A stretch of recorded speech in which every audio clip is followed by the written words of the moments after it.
I'm Steve Allen. This is Early Breakfast, shorter than usual, so we have to cram as much as we would put into 3 hours into 2 hours, because we finish at 6 this morning. Nick Ferrari and the team will be along with a programme that could be basically changing minute by minute, but we'll find out a bit later on. Yesterday was Manic Monday. The strike is still on till 8 o'clock this morning. There's no underground stations open till 8 a.m, so you ain't going nowhere. On your radio, on Global Player, and Play LBC. Leading Britain's conversation. This is LBC. From Global's newsroom at 4 o'clock, Boris Johnson will meet his cabinet this morning after surviving a vote of confidence in his leadership. Conservative MPs gave him their backing in a secret ballot by 211 votes to 148. The Prime Minister has described it as a convincing result that's good for politics and the country. I'm grateful to colleagues. I'm grateful for the support they've given me. And of course, I understand that what we need to do now is come together as a government, as a party. And that is exactly what we can now do. He's ruled out a snap general election in order to gain a new mandate from the public. Allies say it's time to draw a line under questions about Mr Johnson's future after Partygate. The Environment Secretary George Eustice told LBC he respects the views of the rebels. I understand, the arguments they've made and the reasons they've given for the position that they took. I very much disagree with them. I've taken a different position. I've supported the Prime Minister tonight because I think on the big decisions, the big calls for our country, he's got it right.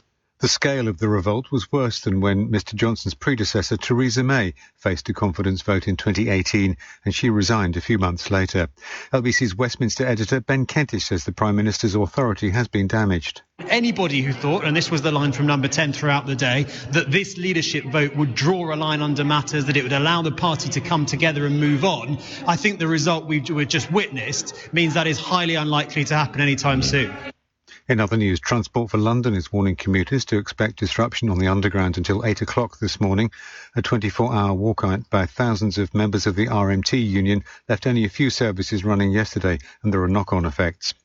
The prison's watchdog says he found inmates whiling away their time watching daytime TV and sleeping.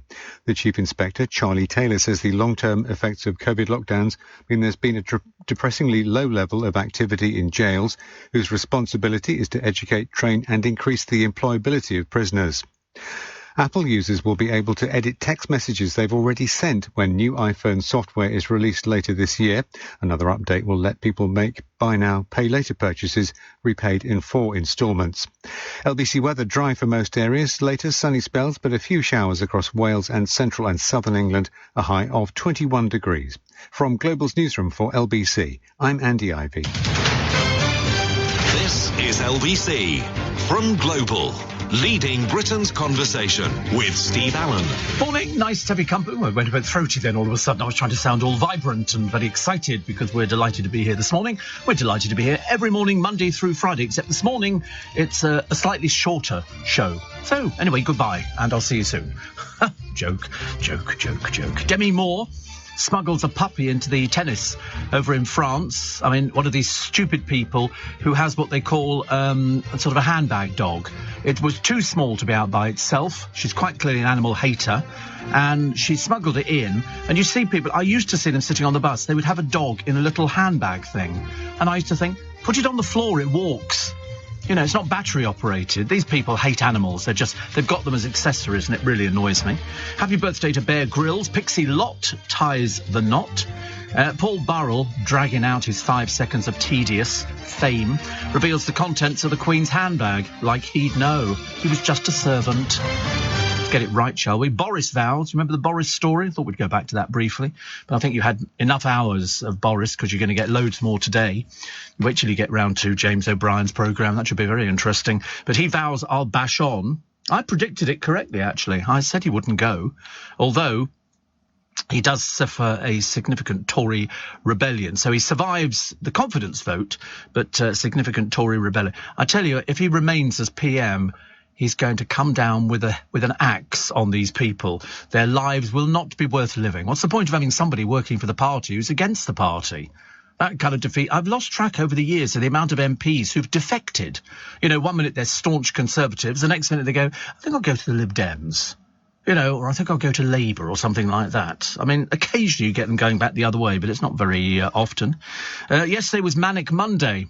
Although, did you notice there were no riots? We managed to get there, so to the RMT. We're not remotely interested. Couldn't care. Let's go on strike all the time. We'll just get the buses. Just get the buses. It doesn't make it. There's going to be more strikes. Although TfL have said they're not going to make anybody redundant, so really it's been a bit of a pointless exercise, hasn't it? Unless, of course, you sort of believe everything the RMT tell you. But to be honest with you, we queued up, we waited on the buses. Some buses were busy. We got the next one that came along. It was all very amiable. And the buses took more money than they could ever shake a stick at. On one day, they've never done that before. And bearing in mind, they're not open, the stations, till 8 o'clock this morning. So there's going to be people queuing from about 7:45 outside Waterloo and on all the district lines and all the rest of it. If you're in London, we'll keep you up to date with what's opening and which ones will open first. I mean, there's no rule that says they have to open at 8. They could, in theory, if they really liked passengers, as opposed to we think they hate us, you can open them a while. But you've got to make sure all the trains are in the right places. Because they've had this problem before, haven't they, when they said, oh, we'd love to bring that train to you, but unfortunately it's in Leytonstone. You know, we can't do anything about that. They'll basically do everything just to inconvenience you, because apparently it's our fault. That's why we're the ones having to suffer. So Manic Monday yesterday, but as usual, the great British public in Londinium did it. We queued, we waited. You know, we might have gone, I'm going to be a bit late at work today, and bosses went, that's okay. We managed it. They didn't inconvenience us at all. They just made themselves look a bit stupid. Johnny Depp found the most expensive Indian restaurant in the entire world. He decided that he was going to buy out the whole restaurant for the evening. 300 seats, but of course they didn't have 300 friends. And they spent, because obviously to rent the restaurant and to have the food, £50,000. I suspect, because Indian food is known as cheap. It's not known. It was never known as being very expensive. And this one here must have seen him coming. 50,000 quid. How many people were eating? Oh, and he left a huge tip. You know, listen, Johnny, you don't need to leave a tip, love. They're making enough money out of tatty old chicken and all the rest of it that they throw together. So you don't need to leave a big tip on that. How many people were eating then? So the venue hire was 25 to 30,000. What, for an Indian restaurant? Look how much they're charging.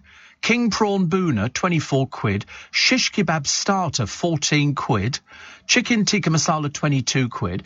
Cocktails from £100 to £500 each. Where is this dump of a place? £500 for a cocktail? You're having a laugh, aren't you? That's commonly known as rip-off. You can go to London. You can go to top restaurants in London and pay 15 quid for a cocktail. It's one of the leading Indian restaurants. I bloody well think so at that price. £50,000? Somebody's having a laugh, aren't they? It'll be like that restaurant we've got here, isn't it, in Mayfair, which was sort of getting loads of publicity because it was just so expensive. I hear not as busy as it maybe should be.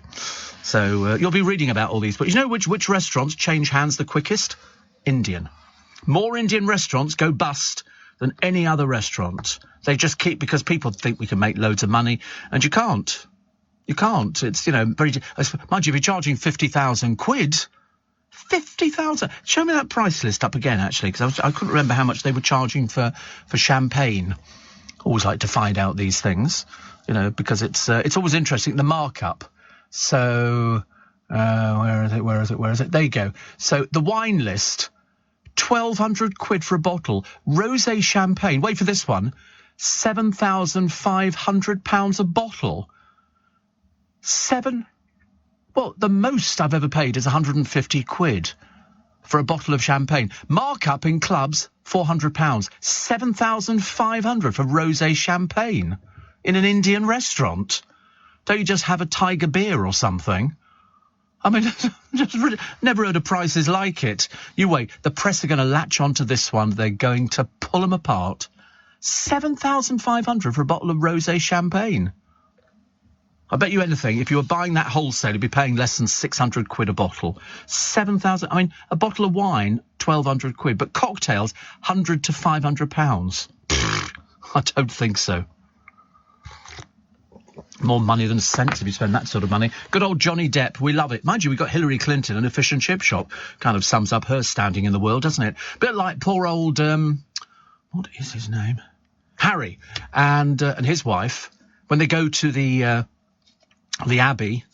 Were they in Westminster Abbey or St Paul's? I can't remember which one they went to. St Paul's, I think, because everybody was booed going in and out. But that's nothing new. Margaret Thatcher's been dead for years and they're still throwing paint over her statue. So as if that makes a difference. But Harry has now discovered that he was relegated to second row in the church. Second row. I mean, that's like being persona non grata. He was shoved next to old Andrew's two girls and their respective husbands. I mean, you know you're on a slippery slope if that's as good as it gets. He was nowhere near William. There were no pictures taken of him and William. And I should imagine, out of all the things that he's ever said, because he loves using, well, she certainly does. She's put Duchess of Sussex on her books and all that kind of stuff. Anybody less like a duchess should be hard pushed to find. And it was a case of second row, which means that you're not even on the same side as your father. Not even on the same side. He's been demoted. The Queen, when they get to Windsor Castle to produce some sprog that they've sort of produced, and they go, oh, can we bring in our Netflix cameraman? No, you can't, says the Queen. No, you can't. There are no pictures at all of the Queen and Harry and Meghan. You know why? Because they'll put it up on their Netflix programme, because they're not above, basically milking every bit of publicity. Oh, look, we're with the Queen of it. No, you're not.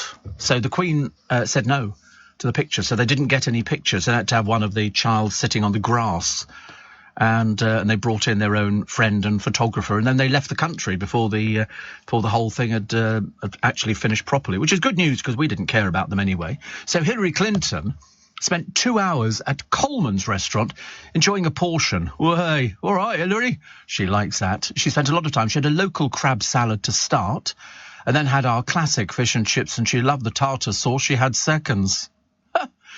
She was in there to deliver the annual South Shields lecture. She turned up at the Seafront shop with David Miliband, the area's former Labour MP, flanked by senior service, I believe. The salad, $12.95.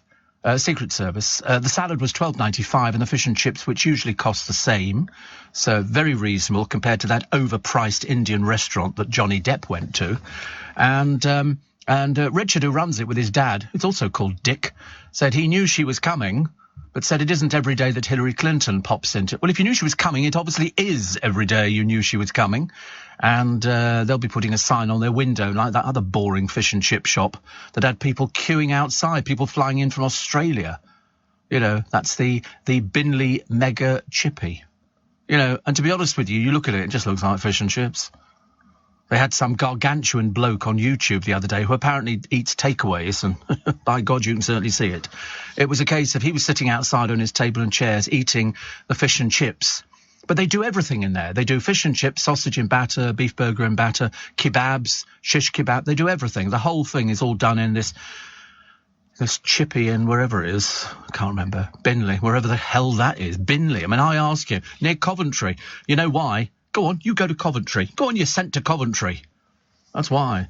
But I think Hillary Clinton got the better thing. But everywhere poor old Hillary goes, because she's I remember her when she was plain.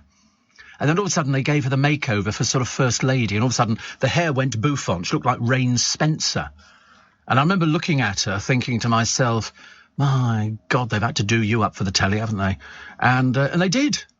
And they did. They did her up, and there she goes everywhere with Secret Service people. Do you know, to be brutally honest with you, I think she could walk into any shop in this country. If she didn't have Secret Service with her, nobody'd know who she was. They seriously wouldn't until she opened her gob. And then you go, are you American? And she'd go, I am.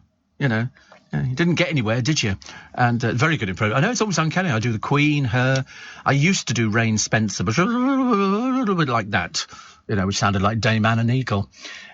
Steve says, Rob, I loved putting my bunting up and decorations for the Jubilee, but the wife says it's time to take them down. No! I saw somebody doing that the other day, a shop in Twickenham, where they had their bunting up, and people have taken it down. Are you mad? This is her Jubilee. It hasn't finished. It's still going on. Deck the halls with rows of bunting. La, la, la, la, la. For goodness sake, honestly. The longer we make it last, the happier we will be as a nation. No, all the bunting is still up here in Leicester Square and in Regent Street and everything else. All the bunting is up and we're still celebrating. I'm celebrating. Sod the lot of you. I don't want to. The Queen, she loves seeing flags up poles and, or half-mast or whatever. She likes things like that. We don't take it down. The Americans don't take it down. You drive through America. It's one of the only countries you'll go to where you will see the American flag outside people's homes. Over here, you generally go, oh, look, somebody's got the flag of St George up. Maybe not. Let's avoid them like the plague, because they're bound to have a bulldog on a piece of rope and a caravan parked in the front garden for some reason, together with an old sofa. There's always why do people put sofas in their front gardens? Is it because it's somewhere to sit down? Because I was wondering what you do with it. White goods. I don't think it's funny putting a sofa in your front garden. You think you want the front garden, it doesn't matter what the house looks like, as long as the front garden looks good. What's the word? Yeah, I suppose you could. I think that's quite nice, actually, but definitely don't take the bunting down. Rob, no, you have to go over the wife's head. Not a difficult thing to do, I should imagine. It's 4:15. Steve Allen on LBC. Morning, nice to have your company. Welcome to Tuesday. Welcome to June the 7th. Welcome to, goodness me. We've got the after effects of the tube strike. Stations don't open till 8.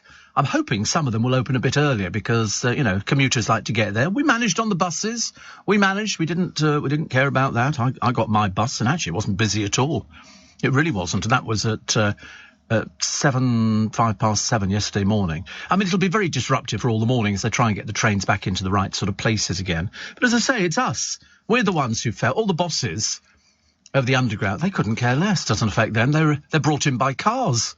Why should they worry? It's like MPs. Are they going to worry about it? No, they're brought in by cars. How many times do you see an MP sitting on a train, sitting on a bus? You don't. They go by cars. They have official cars. They're all over the place. All over the place. So there you go. Love the Queen's Jubilee, says Waj. I did as well. I think she loved it. I think it's great. But to hear the producer, to be honest with you, I think it's borderline treachery. I think it could be a place in the Tower for him. A little bit of treason going on there. We could be sharpening the axe anytime soon. Fancy taking down the bunting. It's like I have Christmas lights up all year round. Well, I don't call them Christmas lights. I just call them lights. Because it's very fashionable to have lights twisted round mirrors with all sorts of things. You didn't even have a tree last year. You're so mean, aren't you? You're so tight. Honestly. But he did come in by taxi today. He couldn't work out how much it cost. I wouldn't mind, but it was only the one journey he took by taxi. He texted me and said, I texted back and said, how much was it? And he said, it was 20 quid. Well, by the time we'd finished, it had gone from 20 to 23 to 25 quid. He's not familiar with English money, as you can well imagine. So, But at least it got him home in 20 minutes, which actually I don't know how long it's going to take on the buses. Is it going to take... Because Dan was telling me, who's our AP, he said it seemed to take forever on his bus. So he's not sure what it's going to do. It keeps stopping. That's the trouble. If I was driving, I'd be going, I haven't seen you. I'll just carry on driving. Much nicer. Lovely Noreen says, it was lovely hearing you talk about your show at Radlett. I always remember you said on air on the Sunday about doing a show at the Radlett Centre. We rang them and they said tickets were going on sale on the Monday at 10 a.m. We used to walk a dog for a disabled man at that time, but went to him earlier and then hot-footed to Radlett. And we got seats in row B. On the night, we were behind Bob Johnson and his mum, Joanne Webb, Alexander the composer. We watched James O'Brien after the interval you came on. Chris and Steve were at the sides. Your first words were, "Where's Noreen?" And I waved and Chris came over with a box of chocolates. That was our first ever show that we'd ever done, and it sold out really quick. Not as quick as the Queen's Theatre, which I think was done and dusted in less than an hour. We sold out. And I do believe, because I had a meeting about it the other day, that there's going to be another show going on at the Leicester Square Theatre. But it's not going to be until January, which I think is the way we did it last year. But what we'll do is offer you the opportunity to get tickets beforehand, and then we do it in January. So it gives you a chance to not sort of worry about the money and everything else, and all the money goes to make some noise. And there's going to be another item, and it's not what the producer thought it was going to be. We've had to change our minds on that one. So somebody else had come up with this other one, so I think we're going to run with that. That's the thing I decided yesterday. So I forgot to tell you that. I knew there was something I was going to tell you. Yes. But there you go. Anyway, dear lovely Steve, says Carol from Eurostar. We love you, Carol. She says, thank you for reading my email about my friend Karen this morning. It cheered us both up immensely. You're the best. We love Carol. We love Eurostar. They treated us so well down there. Seriously, we went down there with me, John, a friend of mine, and we got treated in the lounge, in the first class lounge. It was all very lovely. They were very nice to us, so we're very grateful. Thank you. Jeannie says, never miss your programme and podcast. I've been watching Leonardo with Aidan Turner. It's really good. It's enthralling. But thank you for everything you do. We go to sleep listening to you and wake up with you. So not sleeping too well then, are you? Not sleeping too well. But, yeah, a lot of people talk about the bunting and everything else and leaving it up. Yeah, absolutely, you leave it. What would be the matter with, why would you want to take it down? I mean, I don't understand why you'd want to take down something that's patriotic. It's not like it says Happy Easter on it or something like that. It's just bunting. It's less special if it's always... Well, it doesn't have to always be there, but I think you leave it for a few months. It's like a Christmas tree, you have to decorate the Christmas trees. No, you just... Yeah, I watched National Lampoon's Christmas Vacation the other day, and it's really good. In fact, I bought the box set, but I was watching one the other day, which was National Lampoon Goes to Las Vegas, and they meet Siegfried and Roy when they were doing their show there. You actually see an excerpt of Siegfried and Roy's show, which I went to see years and years ago. Of course, they're now no longer with us after Roy was mauled by the tiger. He claimed it was trying to protect him, but basically it killed his career straight away. It was just absolutely, this thing was huge. Trained by other people. If you read the Siegfried and Roy autobiography, you'll discover all the tricks of, not the tricks of the tricks, but what went on behind the scenes. Like they removed all the claws from the lion's paw, because that's the thing that can rip you to shreds. Otherwise, they lick you to death or bite your head off. But they were trained by other people and then given to Siegfried and Roy, and they were trained to do specific jobs. Because when we came out of the theatre, they were all sitting in this huge glass area just on the rocks with a pool and everything else, and you just look at them and they look back at you with that soulless look in their face. They also had Wayne Newton, who goes after Chevy Chase's wife in it. He really fancies her and all the rest of it. And Wayne Newton, I can't understand it either. Seriously, he's like the biggest thing in Vegas. He's a Las Vegas legend. He's been working there since he didn't have all the plastic surgery and the hair and everything else. And he sort of plays along with it. So they get them to have cameo roles. But Wayne Newton's role is quite big. Quite big. It was very interesting. I loved it. I loved it. I thought it was great. So then we got the story in the paper today, apart from the Boris story, of which you will hear more at 6 o'clock this morning, because Nick Ferrari is going to be starting at 6 a.m. this morning. The UK geologist, he goes to a country, is an ex-geologist, he's a retired geologist, and he picks up pottery shards and pebbles and bits and pieces, and he attempts to bring them back to the country, and he gets arrested. He's just been found guilty in court. He's been sentenced to 15 years in prison. His family is saying to the Foreign Office, can you get him out, please? Unfortunately, as a geologist, I would have thought, I don't want to be rude to the man because he looks fairly ancient at the moment, I would have thought that he would have realised that you cannot pick up pottery shards from another country and bring them back. You're not allowed to do things like that. That's not your property. That could be sort of seen as a treasure trove and stuff like that. It's not like you've just broken a plate in the kitchen. This is pottery from, hundreds and hundreds of years ago, and he thought he could bring it back. But, they decided differently. So in handcuffs he was, shackles, and he's in prison for 15 years. I mean, I doubt he'll do 15 years because, we don't really need to arrest somebody. I couldn't believe, though, the only thing I couldn't believe was when he said he didn't know you couldn't do things like that. I thought, and you're a geologist. Imagine if we all did that. Dreadful. Sharon in Stanmore says, just waiting for the taxi to Heathrow, off to Athens. Woo! How lovely. No, funny, we're talking about all these nostalgic things. You'll love it. Yeah, good luck at the airport. And she says, I thought you might be interested to record Channel 5 on Wednesday at 8 p.m. about Costco, and is it worth it? Oh, see you in Athens, says Sharon. Yep, see you there. See you there. It's interesting, Costco. I mean, some of the things are not cheaper than other places. I just like the whole experience of shopping in a warehouse. I always have. You know, I get all sorts of things. All sorts of things. Well, I mean, a lot of the fruit and the vegetables is all big. So if you buy a box of strawberries, you've got to eat them fairly quick, because they've obviously been brought in on refrigerated lorries. And they reveal the inside track to become a member of the exclusive Costco shopping club, because I'm an executive member. All it means is you pay a little bit extra and you get in, I think, half an hour or an hour earlier on a few of the days. So you get people going there going, I'm a member. And they go, no, you're not an executive member. You have to wait outside. So they stand outside. Wait, I brush past going, excuse me, diabetic, and executive member. And that's quite nice. So we do that. Then at Christmas, you get money back. They give you, you don't get a gold card. No, it just says executive member on it. It doesn't mean anything, really. But I quite like going there. You know, you go there if you want towels or bedding or booze or whiskey. I don't think I've ever seen a 7,500 bottle of champagne, 7,500 pound bottle of champagne.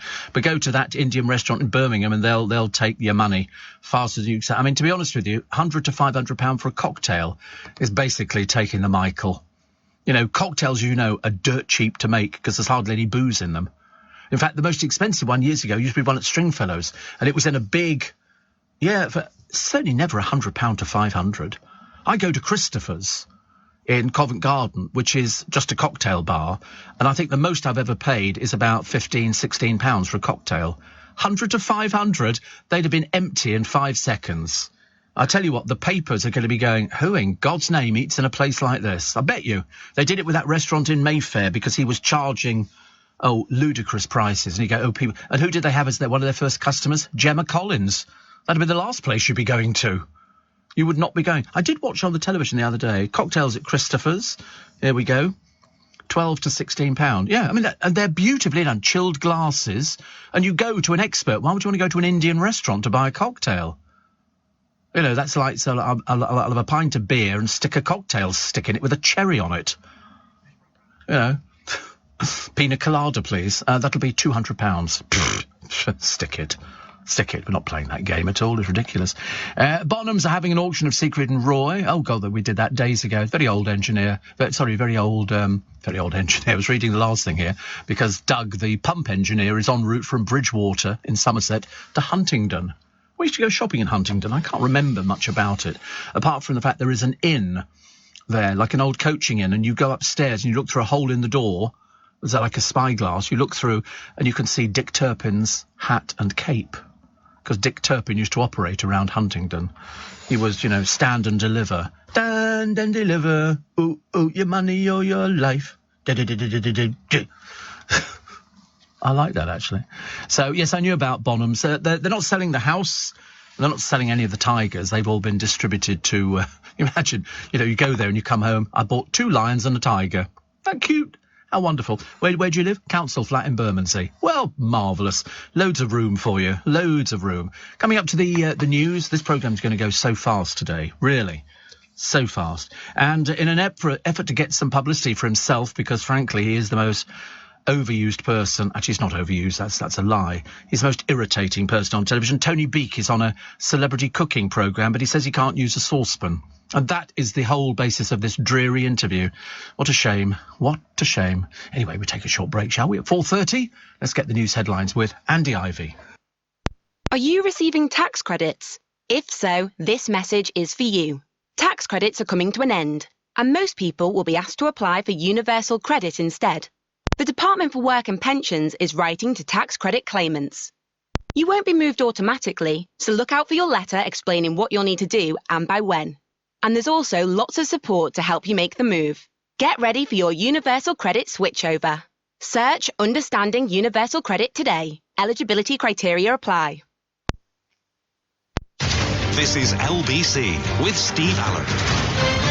Here we go. The most expensive cocktail on this Indian restaurant in Birmingham is £500. It's called the Jewel of Varanasi, which is the name of the restaurant. Hennessy Paradis Imperial, Grand Marnier, quail egg whites, pretentious or what, seeds from a vanilla pod, really expensive, aren't they?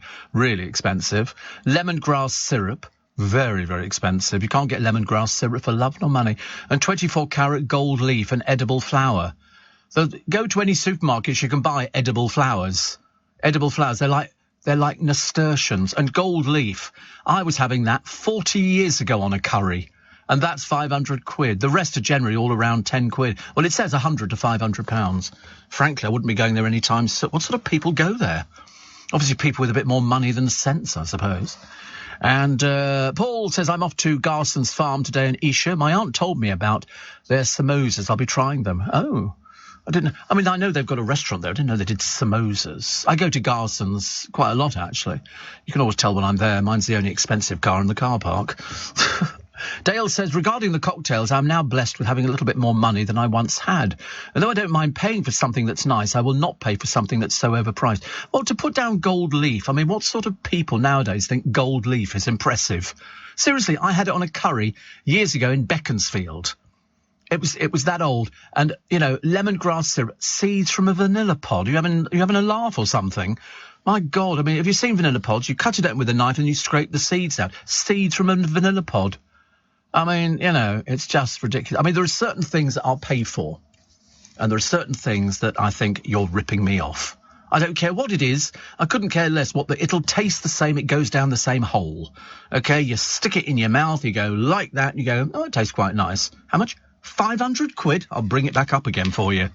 That's ridiculous. Ridiculous. So, you know, if it's too overpriced, that's what they do. They work on the assumption that it's so expensive, only rich people can afford to go there. And I go, listen, I can afford to eat anywhere, but I'm not going to be ripped off by anybody at all. Paul Burrell reveals the contents of the Queen's handbag. Oh, give it up, Dreary. Really give it up. Honestly, it really is so tedious. You were just a servant, dear. You were just a servant, OK? You say, you know, they actually say, go and get me a cup of tea, and you go, she said I was her rock. No, she never did. Never did. Yeah, look through her handbag, see what she's got in there. I mean, really, he's dragging it out, isn't he? Happy birthday to Bear Grylls today. A lot of people I work with in the newsroom could be Bear Grylls. They look the type. Yeah, Nick Ferrari could be Bear Grylls. And what was the other one? What was the other one that I quite like? Rising Seas could see towns abandoned. Well, that's Hackney sorted out then, isn't it? I can't imagine. I mean, why Rising Seas? I mean, I know that they are. I mean, put it this way, it wouldn't make any difference to me where I am because I'm so high. We'd have to rise about sort of half a mile to get anywhere near me. So Tony Beak says he can't use a saucepan. As I say, I mean, that's how dreary his life is. You'd think he'd learn by now, but he's so irritating. And Ofcom are going to look at Love Island complaints to protect contestants because they've had disasters before on Love Island, because these people, you know, they say, OK, we'll take you because you're boring, you because, you know, you're a bit extrovert and you've said you'll sleep with just about anybody. And Ofcom have said that, you know, if you see anything on there, because as far as I'm concerned at the moment, they've gone racist. So the public have been allowed to vote on which person they would put with which person. And they happen, on this particular occasion, whether you see it as racist or not is in your own mind, the two black girls have been put with the two black guys, which people are saying, wait a minute, how does that work out? Why couldn't, you know, the black girls are sort of as attractive as anybody else? Why are they paired off with the black guys? You know, that strikes me as being a little bit racist, little bit. Do you know millions of children haven't heard of cranberries, satsumas and apricots? Seriously. They haven't heard of them. I don't know I mean, I can imagine that some children wouldn't know. They probably know what an apple and a banana is. But I shouldn't imagine they've ever heard of a satsuma. If you mention nardicots, not a clue. And apricots, who eats apricots? The only people who eat apricots are when they come in a tin with syrup. And they're quite nice. You know, you sort of pour them in and I had this thing the other day, I was telling you, we found it on the internet. It's udder belly or something. And it's like a milkshake thing. It's just flavoured milk. Little ones. They're £1.50. They sell it in Waitrose. And this was banana. I think it's udder belly. Udder something. And it's really nice. Ice cold. Well, it's just milk with a flavouring in it. I didn't shake an udder. Oh, it's gorgeous. So it's really nice. But that's it. Shake an udder. Oh, it's a premium. They do the chocolate. You see, now, it's so funny. I'll eat the banana one, but I won't eat the chocolate one because I think that, you know, made with Belgian chocolate is basically going to kill me. The caramel one's very nice. You've had them, obviously. Look, top banana made with real bananas. No artificial colourings, flavourings or preservatives. And strawberries and clotted... Oh, that sounds quite nice, doesn't it? Strawberries and clotted cream. I like that one. See, I'd probably go for vanilla, top banana, or... No, I wouldn't do salted caramel. Well, I might try it. Just to get myself... Yeah, they've got to be ice cold, though. They've got to be... And they taste it. I bought 2 the other day as I was waiting for the bus. Take me home with my bottles of Prosecco, which were very nice. Paddington's creator, Michael Bond's family, buzzing about the bear having tea with the Queen. Beautifully done. And kept secret. Nobody knew, so that nobody could leak it, and nobody knew about the drones either. They had to go and rehearse them in Yorkshire. You know, do you not remember seeing the drones? They spelt out, "Happy birthday, ma'am," and they had the dog and all. 400 drones there were up in the sky, all programmed by this company. So it's on a computer. They all take off, and then they form these shapes. I mean, really, you know, extremely well organised. Really was very, very well, really well organised. And it all happened as it was supposed to. The only thing that marred an otherwise brilliant day was that car which broke down in the Mall with Prue Leith in it. How embarrassing. The bloke who restored it, his daughter was driving it, and they had to push it. How embarrassing. Everything else worked perfectly. And Dolan says, 500 quid for a cocktail in an Indian restaurant?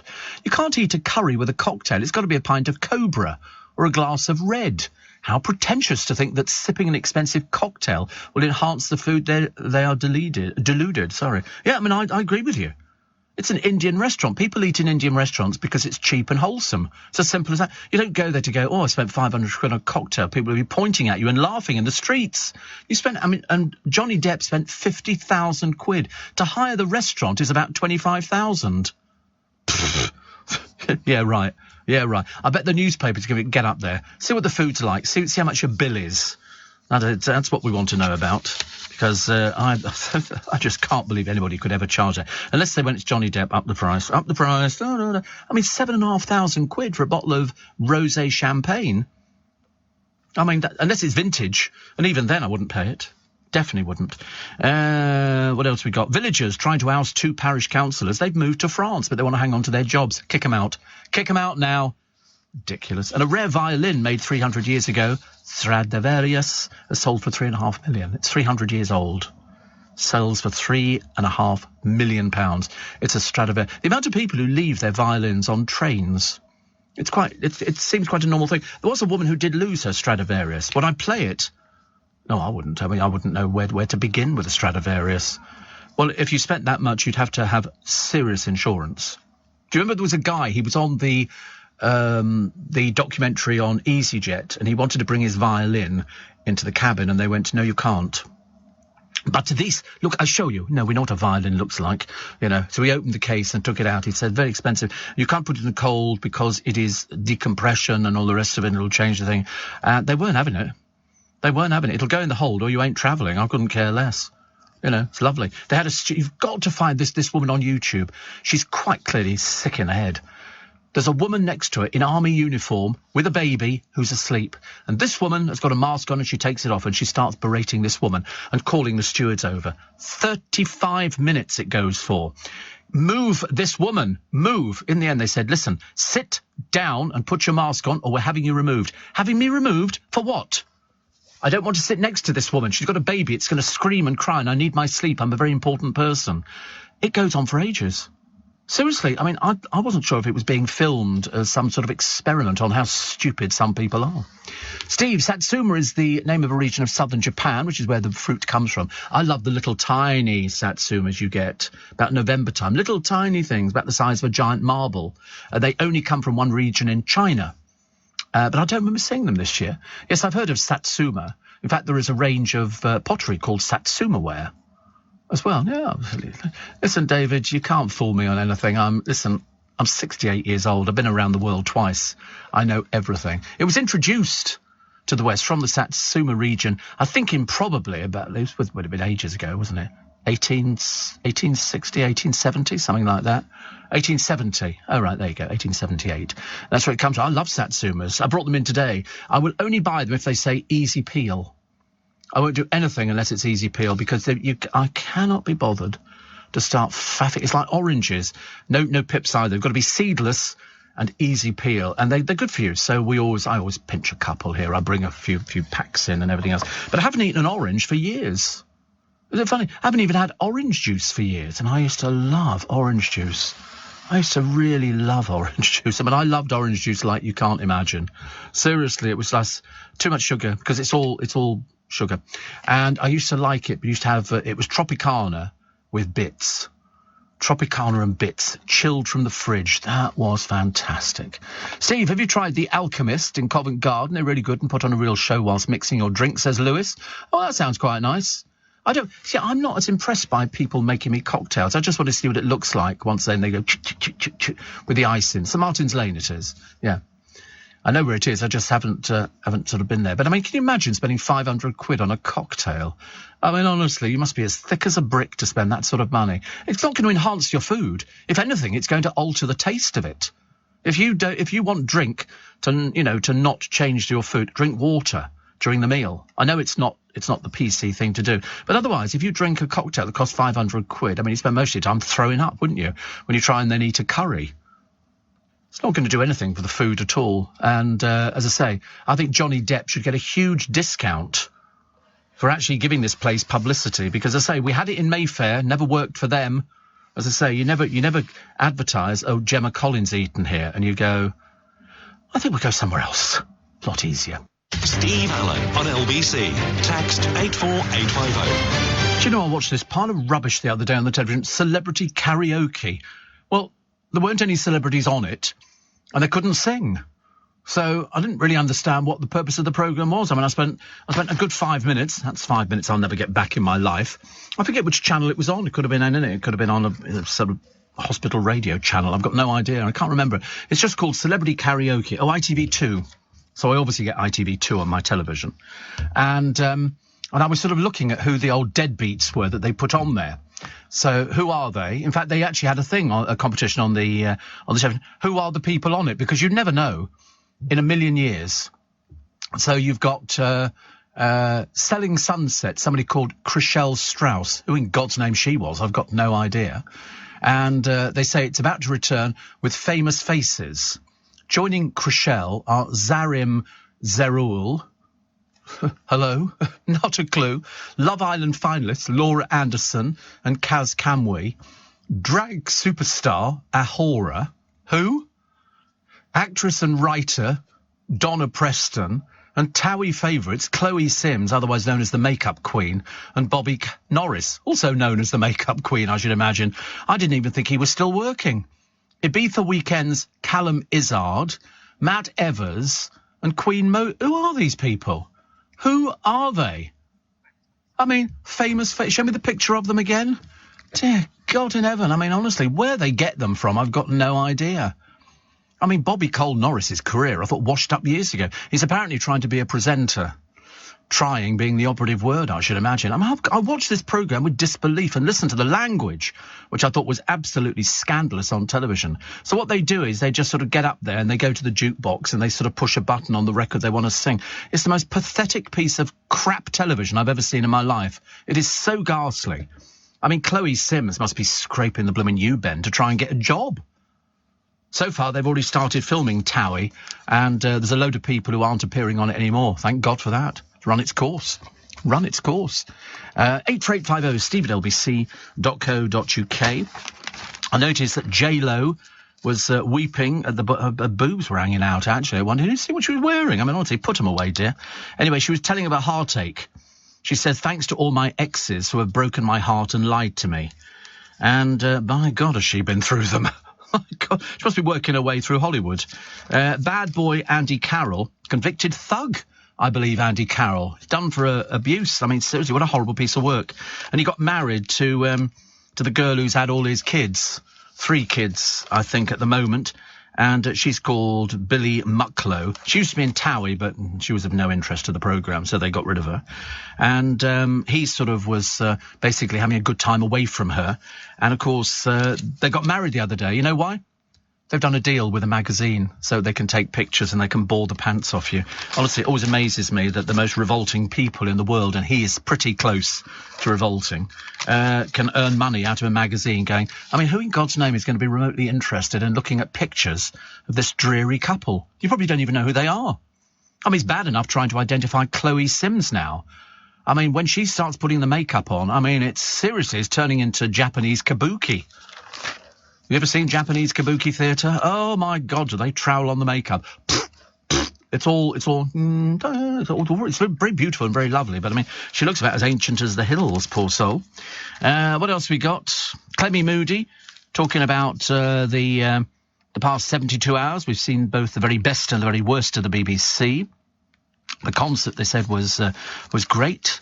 And loved it. And then, of course, I mean, the BBC executives nearly had a complete meltdown because Len Goodman told Kirsty and his long-dead grandmother described coronation chicken and curry powder as foreign muck. So, of course, the BBC went into downward spiral. Quickly, get Claire Baldwin, get her to apologise in case we offend somebody. It was Len Goodman. He's 78. He was telling a story about comments made by his relatives 3 scores ago. Like it or not, this sort of comment was bandied across households in those days. You know, we used to go to Spain and go, oh, I don't eat foreign, I'll eat my own. And in fact, Victoria Wood used to tell jokes. You know, we went to the Chinese restaurant, but we asked for the English menu.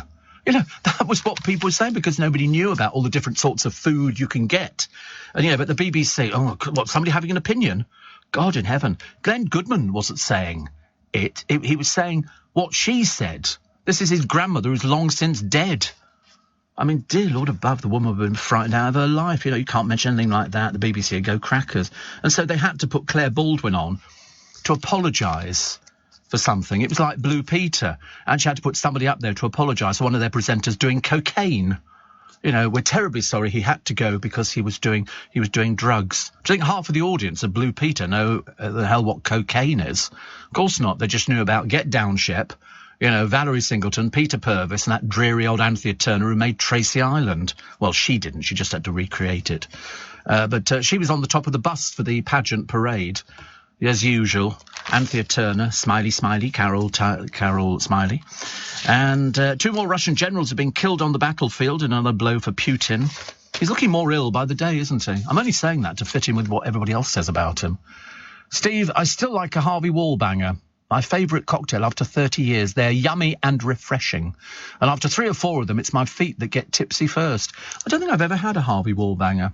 I don't think so. I mean, it's just made with vodka, Galliano and orange juice. That's it. I mean, it's not exactly the most exciting. Not exactly the most exciting. It does look quite nice, but you see, it's got the fresh orange juice. Again, yeah. All I want is a drink that's got loads of ice. I want a cold drink. If I want a drink, it's got to be cold. So, yeah, so it comes down to Slush Puppy. The blue one. I quite like the blue one, which is quite nice. But no, any drink now that I ask, if ever I go out anywhere, pubs or restaurants, everything, I go, can I have a double tomato juice filled up with ice? Like loads and loads of ice. Because most people go, ooh, tomato juice, Steve, it's vile. But I liked it because before I drank, and it's only a recent acquisition, within about the past 60 years. It's one of those things I've sort of got used to, but I do like a tomato juice. I don't do any of the extras in it. I don't do, you know, the stick of celery and all the other bits and pieces. Just like a tomato juice, double, with loads of ice. And I love it. I love it. Meanwhile, over on Love Island, couples getting ready. I mean, poor old Gemma, who is, I mean, she couldn't wait to tell people. She's obviously sort of deluded. You know, my father's Michael Owen. Who in God's name is Michael Owen? They'll be saying, these people don't know who Michael Owen is, of no interest. And she's already turning into a bit of a flirt. I mean, to be honest with you, after a while she'll forget the cameras are there and she'll be trying to sort of forge a career, so she'll be having her tits hanging out, I should imagine. That's what they have to do. If they don't do this... Do you remember when Mylene Klass went to I'm a Celebrity, Get Me Out of Here? All she took was bikinis. And every day, different bikini, every day under the shower, the hands behind the head, posy, posy, posy, posy. And they go, I taught her all the moves. Seriously, she comes up and asks me, Steve, how do you think I should do it? I said, well, first of all, you shove your chest out and you put your hands behind your head and you sort of go, like that. And that works. And so every day there was a different picture. And that was how she got the publicity for it. So unfortunately, Gemma better up the ante. It's no good name dropping your father, love. He's not in there with you. And he's probably embarrassed about you anyway. Ashley Cole has bought his family a protection dog. 20,000 quid they are. I believe, apparently, Jordan's got one, basically to keep away ex-boyfriends who, to be honest with you, don't really want to go anywhere near her. And she's now having to tell the kids she might be having to go to prison because mummies are basically a bit of an idiot. In fact, she's a little bit more than an idiot. A lot of people diagnosed with type 2 diabetes, you can take a quiz. 1 million people have it, but have yet to be diagnosed. They don't know. My brother, I think, is borderline diabetes. A friend of mine has changed his diet completely so that he doesn't become diabetic. And I've got to go to the post office today to get my Libra machine. And how did I find out I had it? Sorry. Just had to have a piece of orange. It's quite Satsuma. I found out because we were at Gray's Inn Road, and one of the guys there, one of our newsboys, is diabetic. And it was in the middle of winter and I was sweating. I sweated and I couldn't work out why I sweated. And I can remember going on the Strand. There used to be a big Pizza Hut, Pizza Express, one of the two anyway. And I sat there in the middle of winter, the sweat pouring off me. I mean, literally pouring off me. And so, of course, what I was doing is I was having a large orange juice with ice in it, which, of course, was just making it worse. And he said, I'll test you. He had a little machine for testing, and you've all seen them. It's a pricker. And you get the thing and you put a needle into this little pen thing, you charge it, and then you put it against your finger and you push the button and you get, ow! And you squeeze a little globule of blood and you put it onto a little slide, which is on your machine. And it tells you instantly what your blood sugar readings are. And mine was 22. It's supposed to be around 7, 8, any more than that, you're really pushing it a little bit. But mine was 22. And he said, you're diabetic. And so he said, when you get back home, he said, go to the doctor. And so I said, OK, I'll go to the doctor. So I went to the doctor and I just said, I need to see a doctor. They were very good in my surgery, very good. And they said, why? And I said, well, I think I'm diabetic. So I was in there. He took a blood sample and he went, you're diabetic. And so they put me on metformin straight away, and that sort of brought it down a little bit, and I've had it ever since. It's one of those things. And as you will know, I mean, I'm really good. I'm really good about, things. I take all my medicine all the time. I sort of try not to have anything fried. I don't really do fried food or anything like that. I try and watch the fat contents. I don't eat cakes. I might have biscuits occasionally, and I like little bits of fruit. And the rest of it, as they say, is documented on my programme. In fact, you can trace my diabetes on the programme, because there's barely a programme goes by that we don't actually mention it. And I met loads of diabetics, or people saying, oh, I'm frightened to become a diabetic. Nothing frightening about it. You just got to change your lifestyle a little bit. I've done it perfectly. This, by the way, is the news at 5. Morning. Night of the Long Knives, just around the corner. You wait. Boris will be getting his own back. Can't you just tell? Can't you just tell? I was interested in the story from yesterday, another story from yesterday, of the paralysed woman who was stuck on a plane at Gatwick. 90 minutes they left her on there. 90 minutes before they got round to offloading her. Which apparently, according to Loose Women yesterday, they had somebody on there who was also in a wheelchair. And she said, this is quite normal. If you're in a wheelchair, you get taken onto the plane, OK, and then they take your wheelchair away because, you're on a seat. They can't do anything about it. They take the wheelchair away, but they've got, or supposedly they've got, another wheelchair, which is an aisle chair. And so they can bring that to your seat if you need to go to the bathroom, and they literally can wheel you to the bathroom. It must be very, very confusing, depending on where you're sitting, but I suppose it's all been worked out. And then they can get you back to your seat again afterwards. Well, this woman yesterday on Loose Women said that many's the occasion. She said this isn't new for people in wheelchairs. She said this has been happening for ages. She said sometimes I've got on a flight. She got on a flight a while ago and, gave up the wheelchair because they've got to stow it away because it's too big. There's nowhere for it to go. You've got seats and all the rest of it. And she said, oh, I need to go to the bathroom. They said, well, what do you expect us to do about it? She said, have you got the aisle wheelchair? They went, no, we haven't. It's not a regulation, apparently. You would think that they would have plans in place. So she said, you have to basically get your own way there. which is difficult, very, very difficult. But apparently it's quite normal that people, have this problem in a wheelchair. Because when you think about it as well, if a plane crashes, has to do a crash land, so somebody in a wheelchair, they're going to be a big problem. You've got to get somebody off a plane, maybe into a life raft or something like that. It can't be easy. I mean, it really can't be. But she was telling us, and they were sort of expressing incredulity at how bad it was, because you just tend to forget. Mind you, of course, that doesn't include all the people at the airports recently who've been telling lies about being disabled so they can get a wheelchair and get to the front of the queue, which apparently has been happening. So the flights, because you can't say to somebody, you don't look disabled to me. Thousands of people have been stranded. Thousands of people. Even the European rail hubs like Gare du Nord in Paris, which is where you go in and out of, because we went there, is packed, rammed. Absolutely. And so you get more problems there, and you're just literally following a crocodile queue. And you can't put everything down, because the next minute you're up again and you're moving 2 steps forward. Tens of thousands of flights were cancelled. And holidaymakers, the half-term, 200 were cancelled over the weekend. Airline EasyJet cancelled 80 flights on Sunday due to the ongoing challenging environment. Basically, not enough staff. Vast majority of cancellations from Gatwick Airport on Sunday were EasyJet flights. British Airways, Wizz Air and Vueling were also understood to have been affected. The aviation industry is suffering from staff shortages. Well, quelle surprise. How did that happen? Can't imagine. And Steve, it's a Manhattan for me, says Kim. Made with Canadian whiskey, yes, and plenty of ice. A close second, a gin martini. It's got to have loads of ice in. It's the ice thing I'm obsessed with. Although somebody pointed out to me that the more ice you have in it, the less drink you get.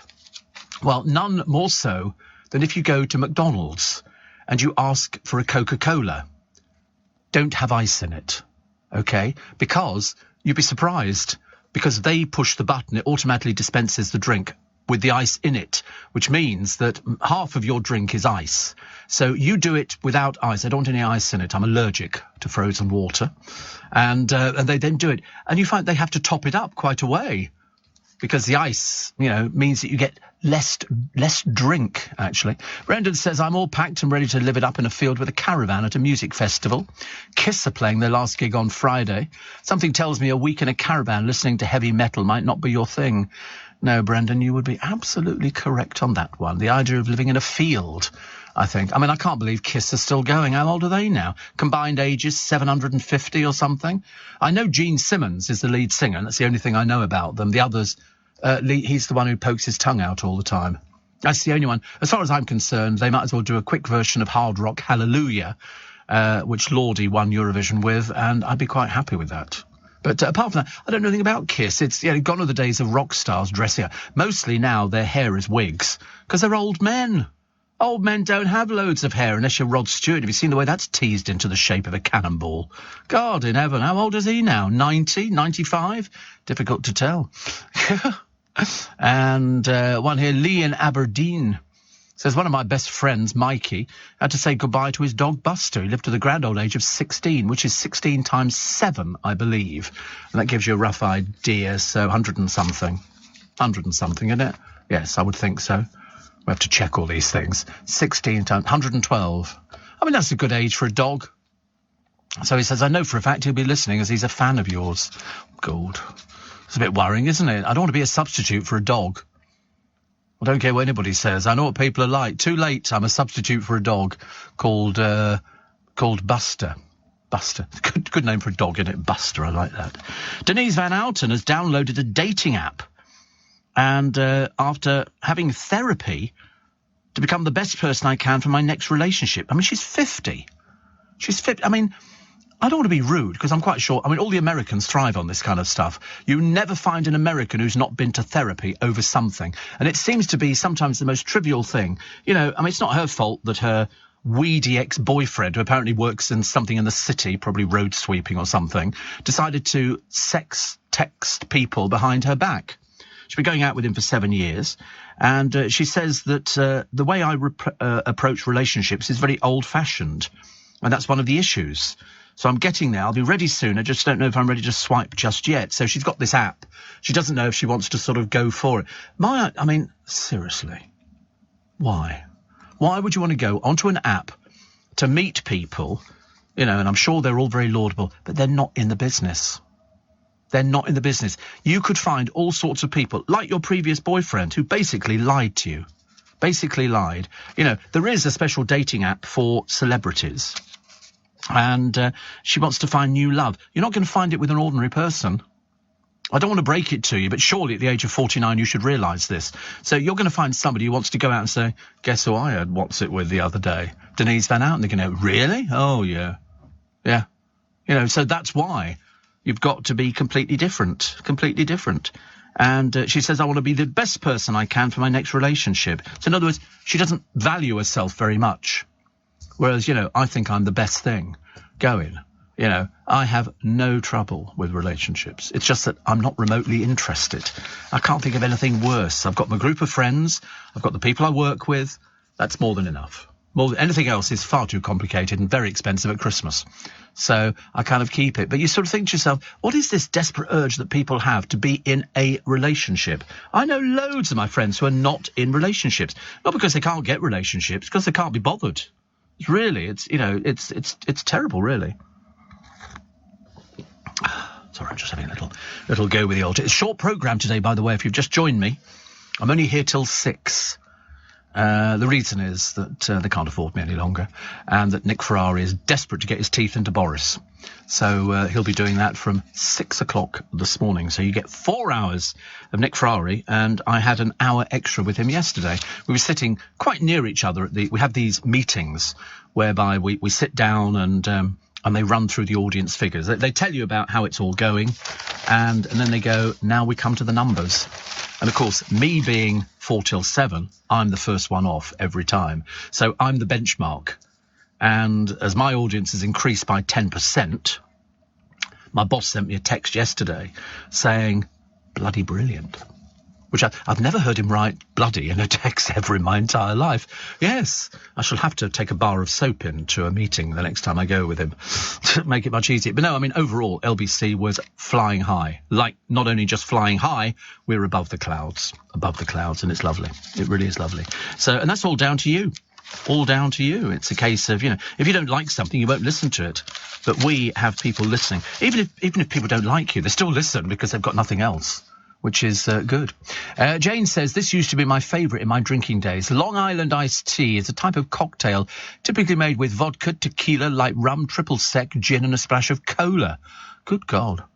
That's what's in it, is it? Vodka, tequila, light rum, triple sec, gin and a splash of cola. Do you know, I haven't had a splash of cola for a long time. I haven't done anything like that. I haven't even done the ones with no sugar in or anything.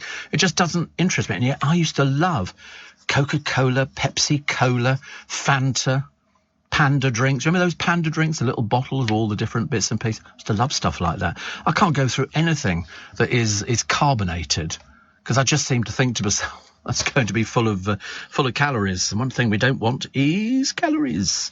What else we got? Police hunting a man seen wearing a mask of the Queen in connection with a pub attack ahead of the Jubilee celebrations. There's some right Looney Tunes out there at the moment, aren't there? All sorts of peculiar people. And what else we got? Oh, there's a couple here who have scrapped modern life and stepped back to the 1930s. They watch only black and white films, have vintage light switches, a 1930s fridge, a vacuum cleaner and a car. They have no children, pay only with cash, and use a landline, no mobile phone. I don't quite understand whether this is a television programme. There are loads of people like this around the country. Loads and loads of people who like to, dress as it all was in the 30s. That's the way that it is, actually. There's also another volcano, this one on the island of Luzon in the Philippines. The volcano has just erupted, and residents have been told to stay away from the 2.5-mile danger zone around the volcano. The pyroclastic cloud is up about half a mile into the air, and they're waiting for it to blow, because it starts with this, the pyroclastic cloud. Everything gets covered in it. It's like this thick dust, and you have to try and sort of, wash it away. But, I mean, there's tons of it. It never stops. And then the next thing could be an explosion when literally it spews lava and everything else a mile into the air. And you know how bad that can be. I'm always amazed at people. You see them, when all these volcanoes erupt. People standing there in the road taking pictures, can we get a picture? Do you want to stand in front of the volcano? Hello, are you mad? Yeah, people get really close. Really close. I've seen people go to the edge of a volcano. You've seen the Arta Eti, haven't you? The one in the Ethiopian desert, which is bubbling 24 hours a day. And people go down the sides of the volcano. In fact, the locals cook their food there. I mean, was there a Bond villain there? Oh, right. Exciting. Thank you. Thank you for that contribution. But yes, Arta Eli, or Urta Ali, or something like that, is very interesting. I tell people about it and they go, well, it's bubbling all the time. I go, it's white hot. Ethiopia, 24 hours a day. It's big. It's big. And you think, is that going to blow? But and I do this one every time and still people get it wrong. Biggest volcano in the world? Biggest volcano in the world? Find out after the break. Oh, because we've got the travel, haven't we? I've just remembered. So carried away with the whole thing. And it's very important you listen to the travel with Joanne Webb. Steve Allen on LBC. Morning, nice to have your company. Short programme this morning, finish at 6. And Tony says, I've had a word with Rod, and he's going to box your ears. He still plays football. I know it's tragic to watch. It is tragic to watch, absolutely. I've not had a word with Rod, honestly. Why do people tell fibs? I want one of these Long Island iced teas. I've never heard of so much alcohol in an alcoholic drink. I mean, it just seems an extraordinary amount. What if people had barbecues over the weekend? I know that all the newspapers were full of discounted burgers and sausages and everything else. And I remember thinking, not being the biggest fan of barbecues. I don't mind them. It's just that, if it's a cold day, everybody sits around the burning embers. Well, the people use Coke now, don't they, and stuff like that. When I say Coke, I mean that sort of clumps of stuff and all the rest of it. What else we got? Oh, this couple in every single paper. This couple, history fan Lisa Fletcher and her husband Neil, decorating their home. I mean, seriously, mad as fruit bats. Absolutely mad as fruit bats. But it's nothing new, to wear clothes from the 30s, clothes from the 40s and stuff like that. Stephen Merchant has told how he nearly died having a wee in the sea. The 6'7" comic said he had to wade in deep at Ipanema Beach in Rio so he could lower his trunks under the water. I don't know if you're having a wee in the sea, the one thing you don't do is take your trunks off. But I've never heard of that before. That's the whole idea. Well, he says he could lower his trunks under the water. Well, if you're wearing trunks, you don't need to lower your trunks. You just need to put your hand up your leg. So, yeah, that's what I thought. Well, it's only up your trunks. You don't lower your trunks. God in heaven, what's he got down there? Sounds absolutely unbelievable. He says, my trunks are flapping around my ankles. Around your ankles? Dear me. Anyway, very boastful. He says, every time I try and swim, I'd get sucked back out again. Don't make me say it, please. Don't make me say it. Future in the balance, yes, believe it or not. The confidence vote, the PM out within a year, the Tories have warned. Not before he's got his own back on them, I tell you. They'll be out left, right and centre. Also, a determined teenager has done Hadrian's Wall Trail in his wheelchair. Brian Hawkswell, who's autistic and has an ankle condition, took 10 days to travel from Bowness-on-Solway in Cumbria to Wallsend in North Tyneside. Blimey, well done to him. Well done to him. And I went to McDonald's the other day because we had this big meeting about the audience figures, which was very nice and very positive. And on the way back, I thought to myself, I just fancy a quarter pounder with cheese. So I go to McDonald's at Waterloo Station, and I got served by the most polite young man I've ever been served by in my entire life. Seriously. I went up to the counter and went, yes, sir. And I wanted to say, you don't have to call me sir. Miss.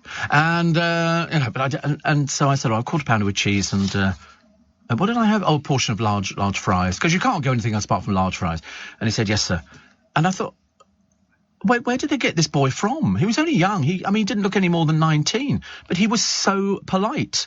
Normally you get some sour-faced old bag who stands and go, yeah, £6.80. That's it. He was just about the most politest person I've ever met in my life. I mean, McDonald's service is usually good, if not a bit pacey. Very pacey. Yes, can we help you? Can I help you? Hello, can I help you? No, I'm just reading the menu. Can I help you? After a while, you kind of wears a little bit thin because we don't do the American sort of way of doing stuff. The Americans are all, "Hey, how are you?" It's lovely. I love the bloke on television who goes to a Chinese drive-through to order a takeaway. His name is Sharma. And he speaks fluent Chinese. He speaks Szechuan, he speaks Fuganese, he speaks quite a Cantonese and all the rest of it. And so he orders on the drive-through. He pushes the button and he goes, whatever he's ordered, but he's done it in Chinese. They then get a little bit further down the line and this woman comes round the corner with a polystyrene box to show him which ones, and she looks. And she's looking for a Chinese person. Of course, there isn't a Chinese person because he's Jewish. But he speaks so many languages. I mean, he's quite amazing. And it's fun to watch because he'll sit in a Chinese takeaway with all Chinese people and he'll order fluent Chinese. And some people just, they look at, and then they smile and all the rest of it. Anyway, this woman came out and she went, "No, you speak Chinese," because it's such a rarity. Such a rarity, but he's so good at it. And there's quite a few of them. He sometimes takes a girlfriend out. She's a girl who is a friend. And she speaks better Chinese than he does. And, of course, everybody's fascinated. In the same way that I come in, see the producer in the morning, and I try and speak English with him. And to be honest with you, it's a kind of waste of time. He's struggling with it. He's obviously destined for TOEIC. He's getting better. He's been on some courses. And he's also watched TOEIC a few times, so he's picked up the things like that, which is lovely. Steve, does a 10% increase in audience figures mean a 10% pay rise? 20%. 20%. I don't like to talk about it. It's too embarrassing. Chris in Sturchley says, did you watch Joanna Lumley's last travel series called Great Cities, doing Paris, Rome and Berlin? Yes. And I love her enthusiasm. I think she's fab. She's very generous in her interviews. Very generous in her interviews. If you talk, to her, she goes, "Oh, Steve, you're so right." And she does that, and she sort of talks to you as if she's doing a voiceover, and it's so wonderful. It's great. Anyway, she's like a little girl in a sweet shop. In this episode, she watches pizza being made, discusses the slaying of Julius Caesar, visits jewellers, Bulgari, and opens the Sistine Chapel at 5:15 a.m. I love it, says Chris. Oh, I think she's great. Let's say, but she'll always finish up the interview with doing a bit of sweetie darling Patsy here, and you just you can't help but smile. It's like Giles Brandreth. He's so enthusiastic about things that he does, and he's so knowledgeable that you can only pick things up. I mean, I'm constantly surprising people. I'll say to somebody, "Oh, so-and-so, so-and-so." And they'll say, "Really?" It's like Dan didn't know that the biggest volcano is Yellowstone Park. When they photographed it from space, that was when they realised. They went, "What the hell's that?" And they went, "That's Yellowstone Park." And it's a volcano? Yeah, what do you think all this bubbling is that's going on all around there? And Old Faithful, who gushes every 10 seconds, 20 seconds, whatever it is, and has been doing so for hundreds of years. This is like all the activity that's going on underneath the ground. But it could blow, and if it blows, might not be in our lifetime, but it's certainly going to be in somebody's. It'll take out America. Happy days. So it's a super volcano. And if it ever had another massive eruption, it could spew ash for thousands of miles across the United States, damaging buildings, smothering crops and shutting down power plants. It's a super volcano. Okay? Don't take my word for it. Check it out. The last eruption would have been, I would think, 1800s? No! The last eruption of the Yellowstone Park supervolcano, 640,000 years ago. Wow. I've got a lovely DVD of Yellowstone Park. I was quite close. I've got a DVD of it in the winter when the snow comes down and the bison are all there huddled together to try and keep warm. It's absolutely an amazing place. I've never been at all. But one of those sort of places you'll probably end up going. It'll be on my bucket list or something like that. Well, that's what I'm hoping. So, yes, we recommend Joanne Lumley's travel series because she sort of talks like this. In this case, it's so nice. And she's almost flirting with everybody, but she does it so well that you can't fail but being sort of drawn in. She's very elegant, very, very elegant and very lovely. The Loch Ness Monster, here we go. Let's drag this torturous bit of rubbish out again for you. They've got a Loch Ness Monster expert, and he says it might not be a monster as such. He thinks it could be a giant frog. I know, mad as fruit bats, aren't they, these people? They like to believe a giant toad, to be precisely. I mean, how big's giant? And also, how does it breathe? Toads and frogs have to come out of the water to breathe. So that's why you put rocks in the pool, so they sit on the rock and they breathe. And if they're swimming under the water, their nose is above the water. That's how they breathe. So this thing must be coming up about once every 1,000 years. Because that's how many sightings they've had. Most of them, well, in fact, all of them are fake and fraudulent. And basically, they're lying to you. I mean, I remember in 2005, did you remember there was a United States-based, was it Sea Trepid? And they did a full, deep water scan of the loch. In other words, they went down there because the bottom of it is all full of mud and everything else. And all they found was a frog. And it was at 325 feet.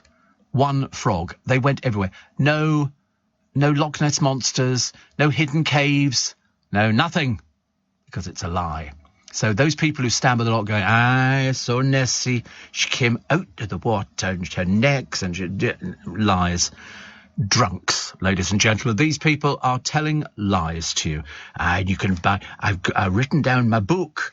I've written in about the story of Nessie the day she came to lunch with us, and we'd all I'd had I think 3 bottles of whiskey, and the wife had 2 because she's not as good as I am. And these people perpetuate this myth that the Loch Ness monster emits, which is just, I mean, it's a nice little story, but not that exciting.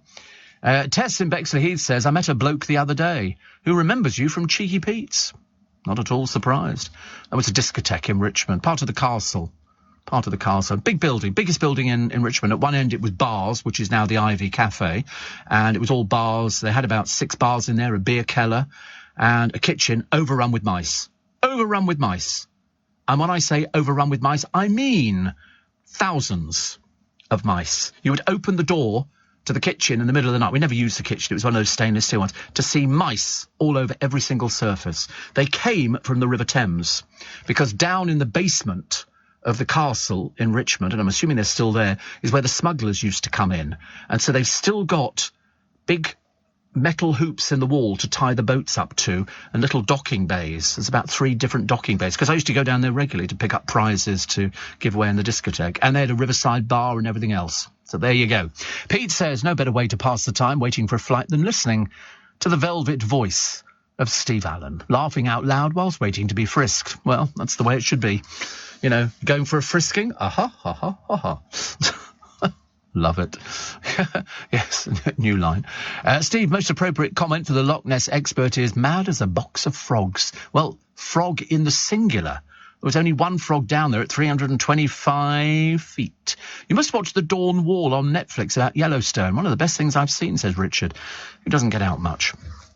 But that's quite... I don't know what it is, actually. I'm sure it's absolutely fascinating. And what was the other one? Oh, Robbie Williams mulling over life and staying fit at 50. Boring. Who cares? Mulling over life. It's only because he played Stoke the other day in front of 20,000 people. I mean, hardly something to write home about, is it? I played Stoke-on-Trent. God, Struth. Here in the UK, we sell amazing products and services the whole world wants. At the Black Farmer in Devon, our produce is enjoyed on both sides of the Atlantic. We're McKinnon & Saunders from Manchester, and our puppets are watched on 6 continents.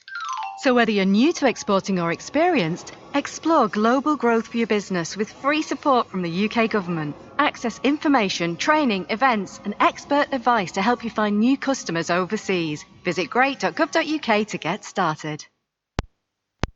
Leading Britain's conversation, LBC, with Steve Allen. Apparently the Dawn Wall is Yosemite.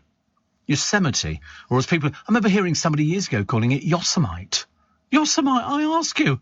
Honestly, mind you, I've heard some very peculiar pronunciations on different programmes. What have we got? The rising seas, which could see towns abandoned. They had a flood and coast conference in Telford the other day, and they sort of worry about it because places under threat, Fairbourne in Wales, and is it Happisburgh in Norfolk?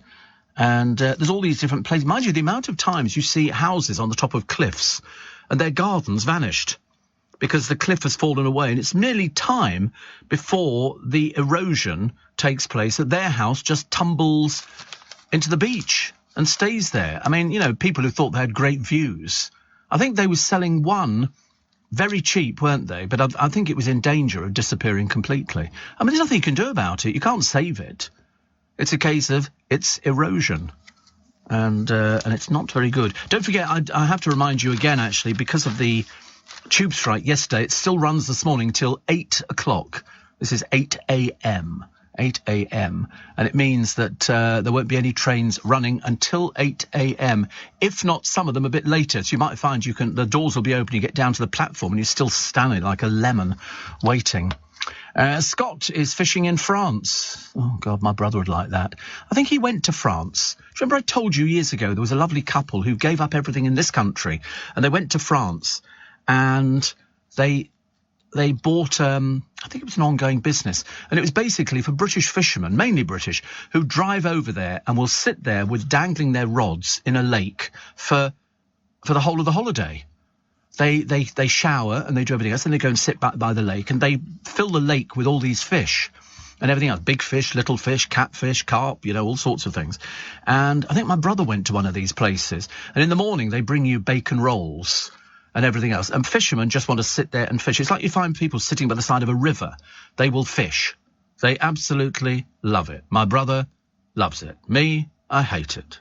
Not my sort of thing at all. I could no more sit there watching a float on the water than basically fly. It's just not my sort of thing at all. I think they find it relaxing. I think they do. My brother loves fishing. He absolutely loves it. And I think he did go to France. And he loved that as well. Steve, I was served by this lovely young lad the other day too. I think it was his Saturday job. Young man, very polite and helpful. Thing is, Steve, good service makes you want to return to the shop. But I think our beloved Nessie is holidaying around our local pond, down to 4 Cygnets, says Kim. I know. They did a lovely thing on the television. I don't know why I sat there watching it. It was probably the daftest thing I've ever seen. And it was turtles, which come onto this one beach, and they lay their eggs, and they'll lay hundreds. And this was a company who were conserving and trying to help the little baby turtles. So they enclosed a couple of the areas where these eggs had been laid, and they literally monitored them with cameras and everything else, because they wanted to make sure, because what happens when the turtles come out, there'll be a certain time of the night that they come out, and there'll be thousands of them heading for the water, little tiny things, you know, unfortunately about bite size. And they just get picked off by the gulls and by the cormorants and by all sorts of things. And so they were looking after them. And so they had about 100 of these little tiny, that's right, these little tiny turtles. And they protected them, and they literally took them down to the water's edge and then watched them as they all sort of headed down. Unfortunately, the majority of them will not survive. But the ones that do survive will head back to that same beach where they were born to give birth to more eggs. But it was quite interesting watching the hidden camera and the heat that's under the sand. But then they have to wait, and the birds sit in the trees waiting for them to start heading down. And they just literally, it's a buffet. They just eat these because they're tiny, centimetres long, but so cute. And they did this sort of programme where they were sort of, you know, showing you how it is possible to save them, but they just don't survive. They've got to get into deep water. Shallow water, they are prey, unfortunately, to all sorts of different bits and pieces. 2 private jets belonging to Roman Abramovich were last night on a wish list of assets that America is looking to seize. One is a £50 million Gulfstream jet, and one is a Boeing 787 worth $280 million. Apparently, the 50-seat Boeing is believed to be one of the world's costliest private planes and fitted out in ultimate luxury. We've got it, you're not having it. No. More on boring Miss Owen on Love Island. I've had enough of her already. The trouble is too much publicity just because she's Michael Owen's daughter, and as I say, 90% of the people on Love Island won't have the faintest idea. She's quite clearly been indoctrinated. Just keep mentioning your father's name, OK?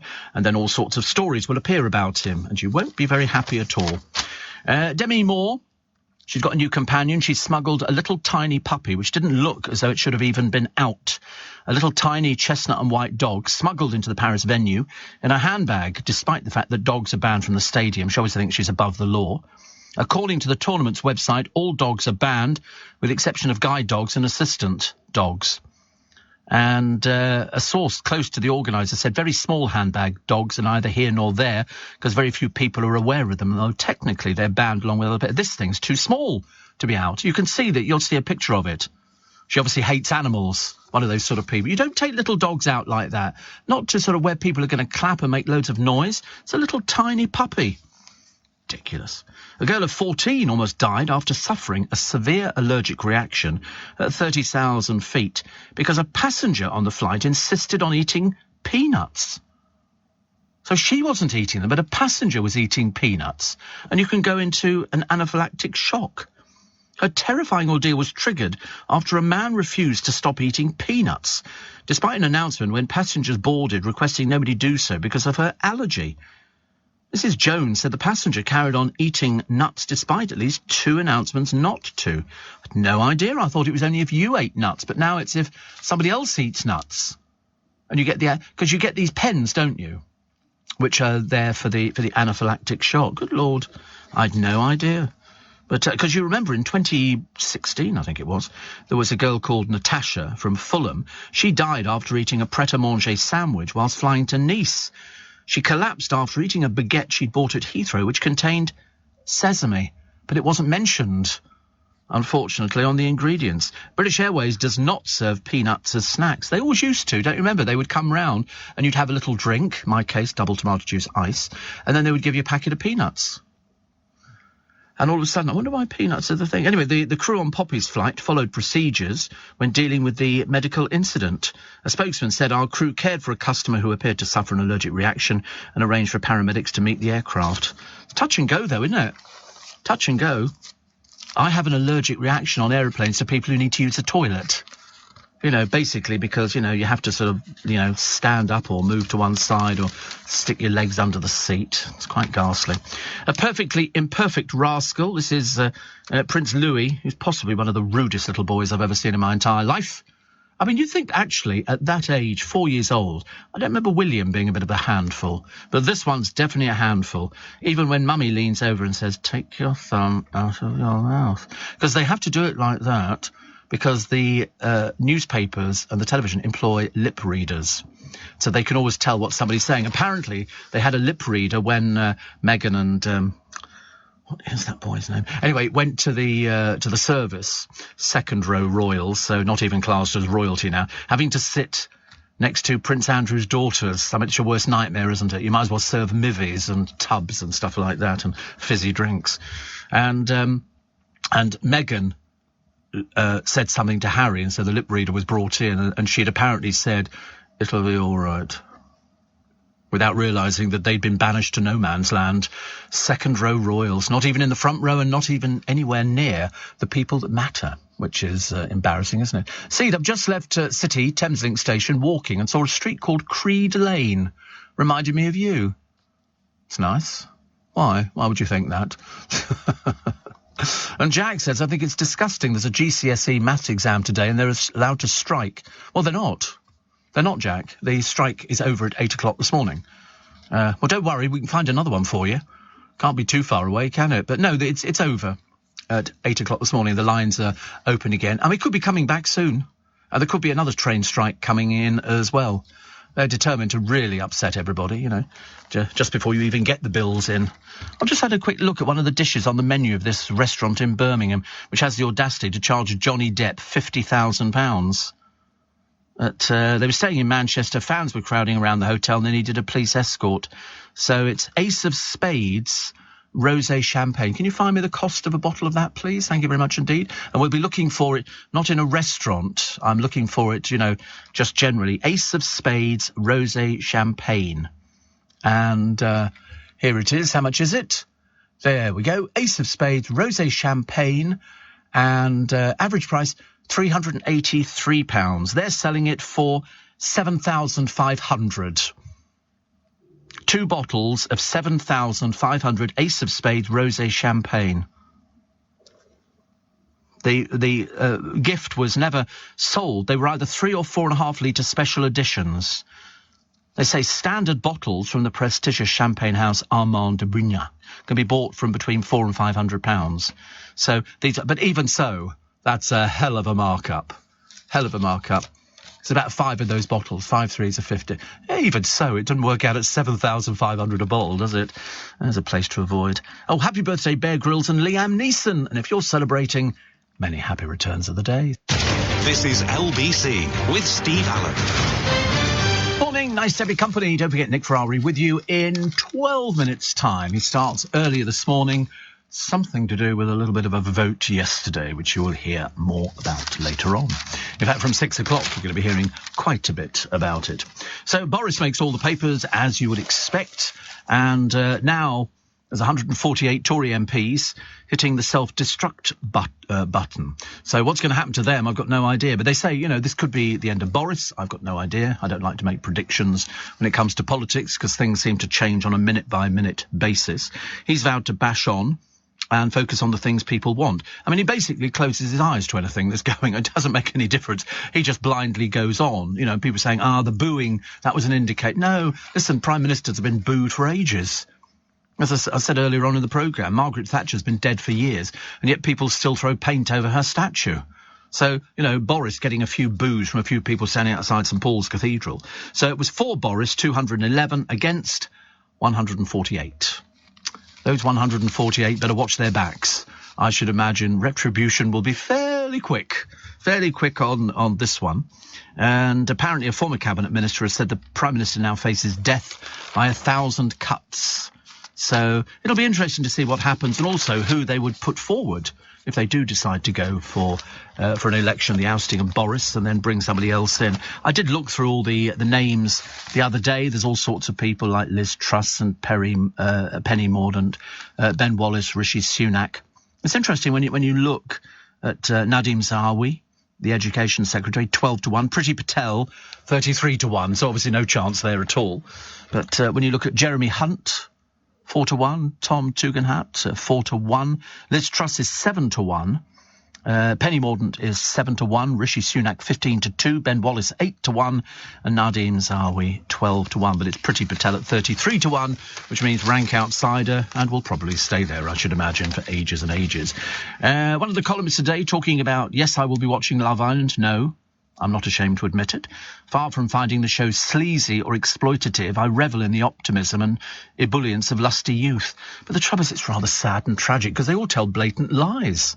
I'm on here to find a boyfriend / girlfriend. No, you're on there because your lives are so shallow you want to be famous.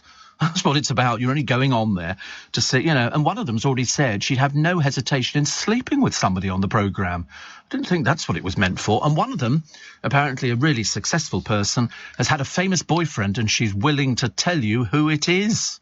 Isn't that exciting? Her parents must be sitting there with their head in their hands for that one. But Laura Whitmore has been trolled, asking about the money she earns, evoking a torrent of disdain. I don't think it matters, actually, what salary she earns. It's the fact she's just not very good. That's what it comes down to. Whatever salary it is makes no difference at all to me. If they say to you, would you like to do this job and it pays you £350,000, you're going to say, thank you very much indeed, and take it. I have to take a cut in salary, but that's the way it goes, isn't it, really? What's on the way? Another great British summer, which is lovely, isn't it? Flaming awful June. Floods, thunder, gales. Strongest winds in the far north of the UK, but not as strong as the winds on Thursday and Friday. I was trying to find something the other day. I went to get something from the local post office, which means you have to drive past the rugby ground. And on one of the buildings, in an effort to keep pigeons away, they've got a very, very, very, very, very long pole which seems to bend in the wind, and at the end of it is a piece of string attached to what looks like a hawk. And it only takes a little bit of wind to make this thing move and fly around. And I thought, well, I like the idea of this. That could keep away pigeons and everything. They've got it in the building. I found it on Amazon. Long pole, long pole, long pole. And I think it's a pigeon scarer. I nearly bought it. It wasn't very expensive at all. It was quite reasonably priced. And I remember thinking, that's something we could have on the patio to keep away pigeons, mainly because it's the mess. I have got the realistic falcon, only I've got the different ones. It's not a falcon. I've got 2 jackdaws, I think. If you put down pigeon deterrent, oh, there it is. There, look, decoy flying. £17.24. Have you ever heard of something like that before? A decoy flying falcon bird deterrent. It doesn't have to be realistic. Pigeons don't identify things as being realistic. They just know that it's dangerous to them. But the other one I've seen is on the pole, which is better. This one looks like you sort of hang it up somewhere. So I'm not in favour of that one. But I bought loads of things the other day. I've got quite carried away with this. It's become my mission in life to get rid of every single pigeon in the world. Not very likely, because I haven't done the painting yet, because I bought some other stuff I can wrap round, which apparently is crinkly something. So when they tread on it, it feels as if it's not becoming obsessive at all. Seriously, it's not affecting my life. Not much, it's not. Not much, it's not. Headmaster's healthy eating drive to boost pupils' brain power has left children so hungry parents are dropping off extra food.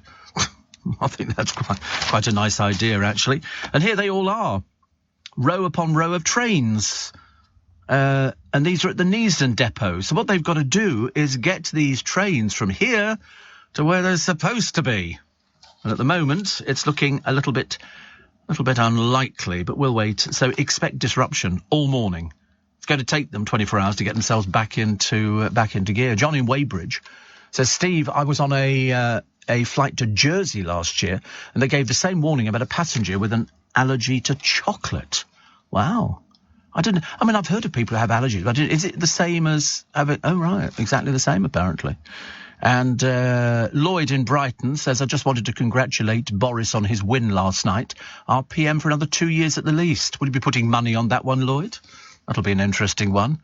And Gina from Reading seems to think I'm Nick, which is very odd. I don't even sound at all like Nick. I've got no idea why I would be like Nick. And guess who's the biggest fan of Sir Cliff Richard? Yes, believe it or not, Sex Pistols guitarist Steve Jones rates Sir Cliff Richard as brilliant and loves all the movies. Oh, I love the movies. I'm a big fan of all the movies. I've got all of them. And he says, I do like Cliff. He says he came onto my radio show after I ran into him in a coffee shop. He called me a week later and came on with a guitar. So Cliff is 81. Seriously, he was on Loose Women yesterday. And he's lovely. He still loves his performing. It's as simple as that. I said these people in the music business have been playing for ages and ages. They don't know anything else. I think if somebody said to Cliff, you've got to cut back on the touring, you've got to cut back on the concerts, he would go, why? Mick Jagger's still working, Rod Stewart's still working, Engelbert Humperdinck's still working, Rod Stewart I mentioned, Elton John's still working. They just don't know anything else. There's nothing else that they really want to do, because it's so intoxicating, the going on stage and performing in front of loads and loads and loads of people, which is very interesting. What's coming up? BBC 4. I don't think I get BBC 4. Do I? Oh, I probably do. But anyway, there's a programme coming up out, Prejudices and Pride, the people history of LGBTQ, and it's got Stephen K. Amos and Susan Calman, who's got another programme coming up on the television where Susan Calman discovers a beach. You know, it's all very exciting. And people go, is that it? And you go, yep, that's it. Oh, blimey, sorry. I've got wires and cables everywhere in the studio. I think I'm supposed to plug myself in. I'm convinced that's what it is. So what else do we got today? What else have we got in the papers? Get ready for the King show. Because I thought it was very clever. The Queen was up on the balcony of Buckingham Palace. And there was Charles and Camilla and Kate and William and the kids, and it was almost like, look, this is all laid out in front of you. This is what's going to be happening, contrary to what some people might be saying. Daniel Radcliffe, another film out. He doesn't stop working, actually. You don't see Daniel sort of hanging around. Huge figures for Sunday's Platinum Jubilee pageant, due an average 8.7 million, which is not bad, is it, for a daytime programme, making it the most watched programme of the year so far. I think the most watched programme of 2022 was the Platinum Party, 13.4 million. And an average audience of 11.2, which beat last month's Eurovision Song Contest, which drew 10.7 million. Meanwhile, almost 17 million people are estimated to have taken part in community events over the course of the extended weekend, which is fantastic. Absolutely fantastic. So only goes to prove people like the older things. They're not interested in EastEnders. They couldn't care less, because the audience there is just sort of tumbling. And we don't know where it's tumbling to. Whatever it is, they've spent a small fortune of your money, my money, our money, building up a set for a programme that's probably watched mainly by the film crew. I should imagine a few extras standing around going, we really enjoy this programme. It's the way it went, isn't it? Steve went on a birthday visit to London with a friend on Saturday, walking alongside Oxford Street. Noticed the unusual clock outside Selfridges. Sue says it looks very old. It's like everything in London. We're all very old, I'm afraid, but we struggle on. We struggle on. And Graham says, I purchased a plastic hawk sitting on a log. Oh, we've seen it. For my vegetable garden to keep the pigeons away, and arrived the next morning to find a pigeon sitting on its head. Waste of 20 quid. I know, it's the way it goes. That's it for this morning. Thank you for your company. Strike. If under Thatcher, I tell you, this wouldn't be happening at all. So now you've got the overground railways, the underground railways, and now BA, some of their staff have said they want to come out on strike. What for? What for? I don't really understand what they're striking for. They get paid a wage. It'd be like, I tell you what, all television presenters and radio presenters go on strike. For what? What would be the reason? I can't think of any reason for it. So, basically, it's going to be Midsummer of Misery. Good. I told you they hate us. They're not remotely bothered about us. They think this is affecting the management. No, it isn't. They're not remotely bothered. Not remotely bothered. Petrol's hitting £2 a litre. I've been paying £2 a litre for the past month. I don't know what they come up with it, but, my big worry is the shortage of lettuce in Australia. It's affecting KFC. They've had to find something else to put in their wraps, like chicken, I suppose. And Rwanda, don't get me started. They've managed to find 130 migrants out of the 10,000 who have come here that we're going to send off to Rwanda to go and live in a hotel. And you could be processed over there, but you won't be allowed back in here, and we'll just forget about you. That's what's happening. Well, believe it or not, 80 of them have launched legal challenges. Not that stupid, are they? Not that stupid. So 80 of them have launched this sort of legal challenge, which means that, once you get into the due process, you don't need to worry about it, because it could run for years. And never forget, Priti Patel, the moment she announced this, I remember saying to everybody, really, this won't happen. This will not be happening. They'll either come out as gay, so they don't have to go, or they'll come up with a legal challenge. First of all, and there were children who were being sent over there. What is there in Rwanda for people? Nothing. They didn't want to go to Rwanda. If they wanted to go to Rwanda, they would have gone to Rwanda, but they didn't. And then there's good old Harry and... what is that woman's name? Again, because the two hypocrites decided, having preached to us for ages about got to save the planet and all this baloney that they come up with, they haven't got the faintest idea what they're talking about. They're being fed all these lines. Because what does he do? Together with... what is that woman's name? Anyway, they took a private jet from Heathrow. A private jet to fly the 6,000 miles. This is one of the very few jets that can do it. The carbon footprint is 10 times what it would have been had they gone on a scheduled airliner. But of course, they're so stuck up. They really believe that they're so important, and we need bodyguards around. What for? Nobody's going to go anywhere near you, I promise you. They're really not. So, all this hypocrisy that they come up with. So the next time they start preaching to you about we've got to save the planet, basically is, why don't you do one? OK? Heathrow says 18 months of disruption.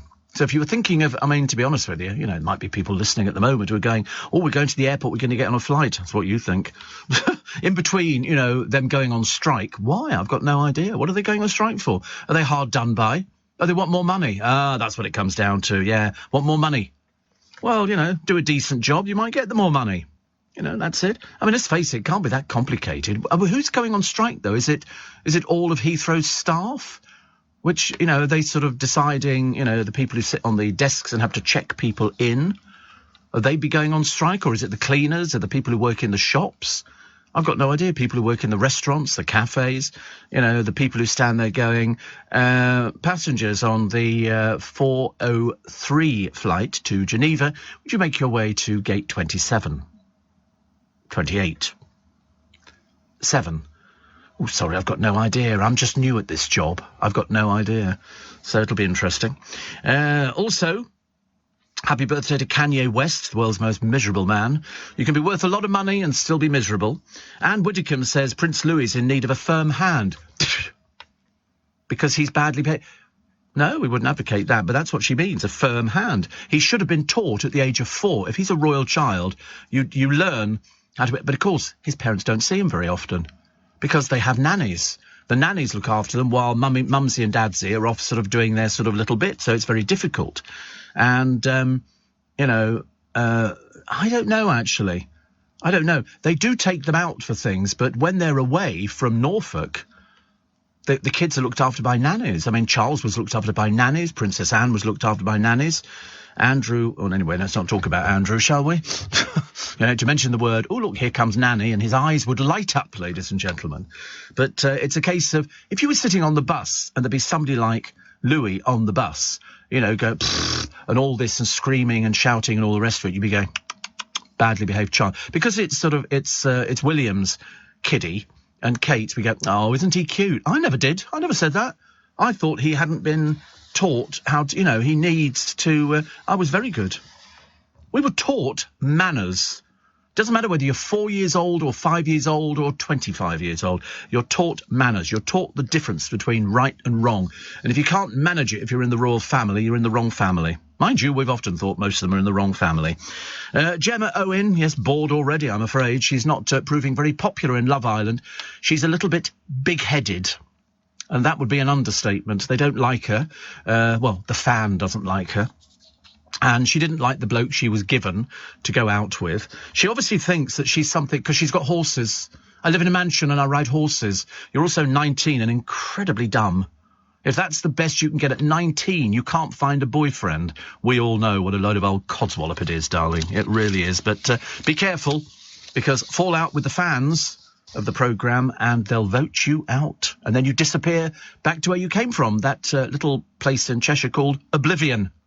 OK, just remember. The rare Enigma machine used by the Germans in World War II goes up for sale. Have you ever seen an Enigma machine? Developed, I believe, at Turing and all his lot. It was all these lovely ladies who are well advanced in years now. They were the people who sort of were there to do the deciphering and everything else. Really clever. This one's going up for about 220,000. If I had the money, I would buy it. I would buy it. It was a way of, you would put in, it looked like a typewriter, and so you would put in certain things. So you would have a thing which would have all these different letters. By keying them into the Enigma machine, you could read what it actually said. So it was a cipher device developed and used in the mid-20th century. And what it did, protected diplomatic military communications, employed extensively by the Nazis. So they were sending things. We had an Enigma machine. You would type in all these things and it would show you what they were actually saying. It was very clever. Very, very clever. Love it. Love it, love it, love it. What else have we got? Founder of a banned fascist group, jailed for 8.5 years. There you go. Your life will not be the same again. And if you get bad dreams, that could be an early sign of Parkinson's. Isn't it funny? I have great dreams. Seriously. Ooh, my goodness me. And this obsession that heterosexuals have with dressing up in drag, I'm afraid, knows no bounds. Now I believe Lorraine, who I often thought was wearing drag, is doing it. It's a show, and so they've got Adam Woodyat and Simon Gregson. I mean, obviously their agents need changing immediately. It's a spin-off, the RuPaul spin-off. And they've also got a load of people we haven't heard of, actually, which is interesting. Dawn Neesom's got her column today in the Daily Star. We'll go through that very, very shortly. 2 new girls are being sent into Love Island. That'll upset Gemma. Oh, but she's got somebody else to tell who she is. My father's Owen. Nobody knows who he is. Nobody knows. And the Neighbours, last ever seen, will see Kylie and Jason back going, we're home. That's their final line. I'll tell you that now just to ruin it for you, because personally I couldn't care less. Because the Mail Online was saying, Kylie and Jason might be going back. And I thought, what are you talking about might be going back? They filmed their scenes already. God, honestly, very shoddy journalism. I don't know where these people come from. And the Lighthouse family split after 30 years. Together. They'd already split before, now it's sort of official, which is a shame because I'm a big fan of the Lighthouse family, big fan, listening to some of their music earlier on, which is good. So it's, unfortunately, the Mouth of the Tyne Festival needs a headliner. They don't have one. And I am available with my penny whistle. I would love to go. So they've got Keane, Sophie Ellis-Bextor, Newton Faulkner. And organisers said ticket holders could get refunds. I know, it's such a... Because, if you book for something and then that person isn't there, you feel a bit sort of cheated on it. It's like a West End show. You can only get your money back if the person's name who stars in it is above the title of the show.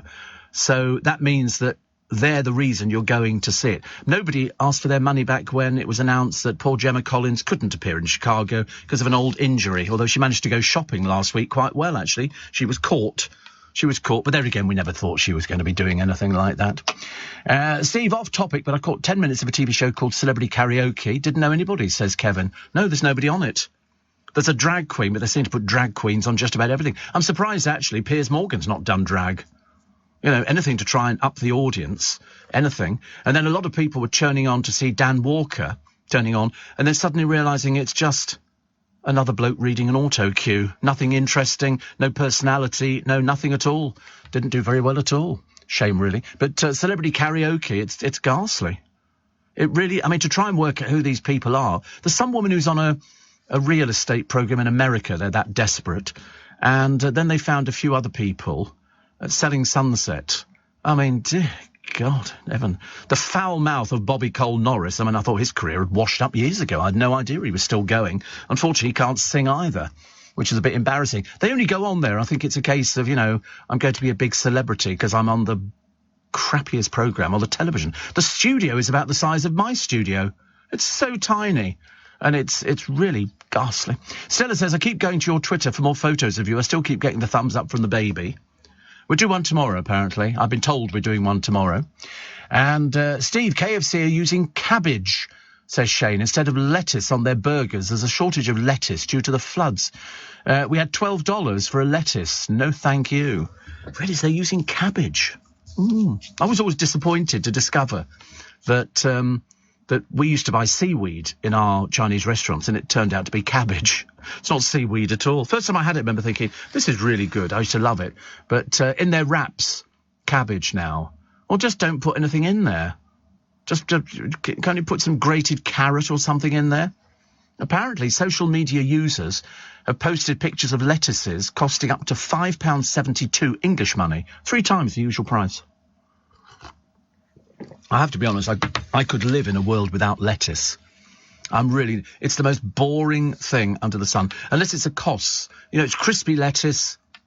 But, you know, when you have to peel the leaves back and all the rest, it's the most boring thing under the sun. Iceberg lettuce. They're quite nice. But to be honest with you, I can live without it. I'm not going to, not going to change anything. Oh, yesterday, my parcel is my Freestyle Libre 2. Which I purchased. The box was about 10 times the size of the actual reader. What it is, it matches a little disc which I've got under my arm, which it's £50 or just shy of 50 quid, and you put the bits together and then you push it into your arm and it shoots a needle into your skin. But it's a plastic needle, but it still goes through the skin, and it means that every time I want to check my blood sugars, I just literally turn on this little machine and I wave it under my arm, and it lasts for 2 weeks. But, sorry? It didn't look very good first thing this morning. I think first thing in the morning, I'm not particularly good, so it was 15. Then it went down to 13.7, and now it's 14.4. Oh, dear. See, all over the place. God knows why. I've eaten nothing. Or tell a lie, I had a cherry. That can't have made any difference, can it? Do you think a cherry made a difference? Oh, gold. Never mind. I'm sure it'll all be nice in the end. Rita Ora's got engaged as well, so that's good news. Perhaps no more pictures of her in the papers doing nothing. 4:15. Steve Allen on LBC. Morning, nice to be company. New Jurassic Park film coming up. Love Jurassic Park. I mean, I thought they were stretching the storylines a little bit. First one was good, second one was okay. It was a bit like watching sort of The Godfather, 1, 2, 3, 4, 5, after the third one, we'd given up on it, actually. But the new Jurassic Park one, they've got the monsters looking better. They do look. It's called Jurassic Park, Jurassic World Dominion, which is, again, the ridiculous idea of having a park where they've got dinosaurs in it and they feed them a chicken. It's very so unrealistic, and people die. And then, of course, my favourite was those 2 really annoying children. They're sitting in this bubble and they decide to go off-road. Really dumb children. They deserved to die, as far as I was concerned, because they go off-road, and where are they? There's all these sort of dinosaurs hiding in the forest, and you think, well, you deserve everything you get. You deserve everything you get, because unfortunately, you know, you're very stupid and you shouldn't have been taken anywhere near this park. Although if they had a park like it now, we'd all go there. Always remember those famous lines from Richard Attenborough when they say, "You have a T-Rex," and he goes, "Yes, we have a T-Rex." And then all of a sudden, all these other... I mean, it was very clever. When you think they're acting with nothing. I was at the studios when they were filming Jurassic Park, and it was a closed set. We went over there, yeah. It was at Universal. We went over there to do... What were we doing? I can't remember, actually. We just got free tickets. We were doing a documentary on behind the scenes. So, in other words, we weren't doing, you know, anything to do with Universal and its park and all the rest of it. We're doing, you know, so they took us to the orchestra room where the orchestra watched the film, and it's got a bouncing ball and good theme tune and everything else. Very, very good. And we went to see backstage where all the makeup was done and the caravans and the boards. Because if they were doing a period drama, the women had these huge dresses. They couldn't sit down in them, so they used to lean up against a board and go to sleep that way. Yeah, it was really for resting. And we went to the cafe there. It's a cafe for staff and the celebrities. And in fact, the bloke who starred in Jurassic Park, whose name I've now completely forgotten, is Jeff Goldblum. He was in there having lunch, and it was a closed set. They were filming, and the person who was showing us around said, they're filming this thing called Jurassic Park. We went, oh, right, what's that about? They went, dinosaurs. Oh, lovely. We didn't think it was going to be as big as it is. But it really was. Steve, did we find out who the woman was asleep behind Prince Charles at the Jubilee? No, she was just a woman who was bored and fell asleep, which was very funny. I thought it was very funny, actually. Steve, read the Enigma machine where typing one letter produces totally different letter at the other end. It sounds like my predictive text, says Kevin. Oh, I'll type something in and up comes a completely unrelated word. You look at it and think, how is that predictive text? It's very odd. Noreen says, well, the day has come. We fly off tomorrow to America to see Peter Noon. 14 times they've seen Peter Noon. 12 at Epcot, 2 in Park City, Utah, meeting up with friends in both places. John booked all the flights and a hotel transfers. He's been great. Florida is 5 hours behind the UK. Utah's 7. So we hope to listen to you at some stage. I'm sure I'll be sending photos. Your favourite song, No Milk Today. He sings at every show. My favourite song. No milk today, my lover's gone away. The company was gay, we turn night into day. It's a great song, really is good. And he's still going. I don't even know how old Peter Noon is. And is he still with some of the Hermits or any of the Hermits? Or is he so... He's a radio presenter, I think, as well. I'm sure he's got a radio programme. I'm pretty certain. How old, Peter Noon? 78? 74. Oh, sorry, I aged him a bit more, actually. And Kim says, I like that Chinese leaf lettuce, Steve. A bit more taste to it now, not as bland as some others. I'm trying to think, actually. We used to have a Chinese restaurant in Twickenham, or Chinese takeaway, and they used to do crispy lamb. It was a bit like crispy duck, but it was lamb. The plates were bigger. And in pancakes, yeah, exactly the same. But in fact, no, not in pancakes, in lettuce leaves. They'd bring you the lettuce leaves, and you would put the soy sauce in the middle and then wrap the crispy lamb. Was delicious.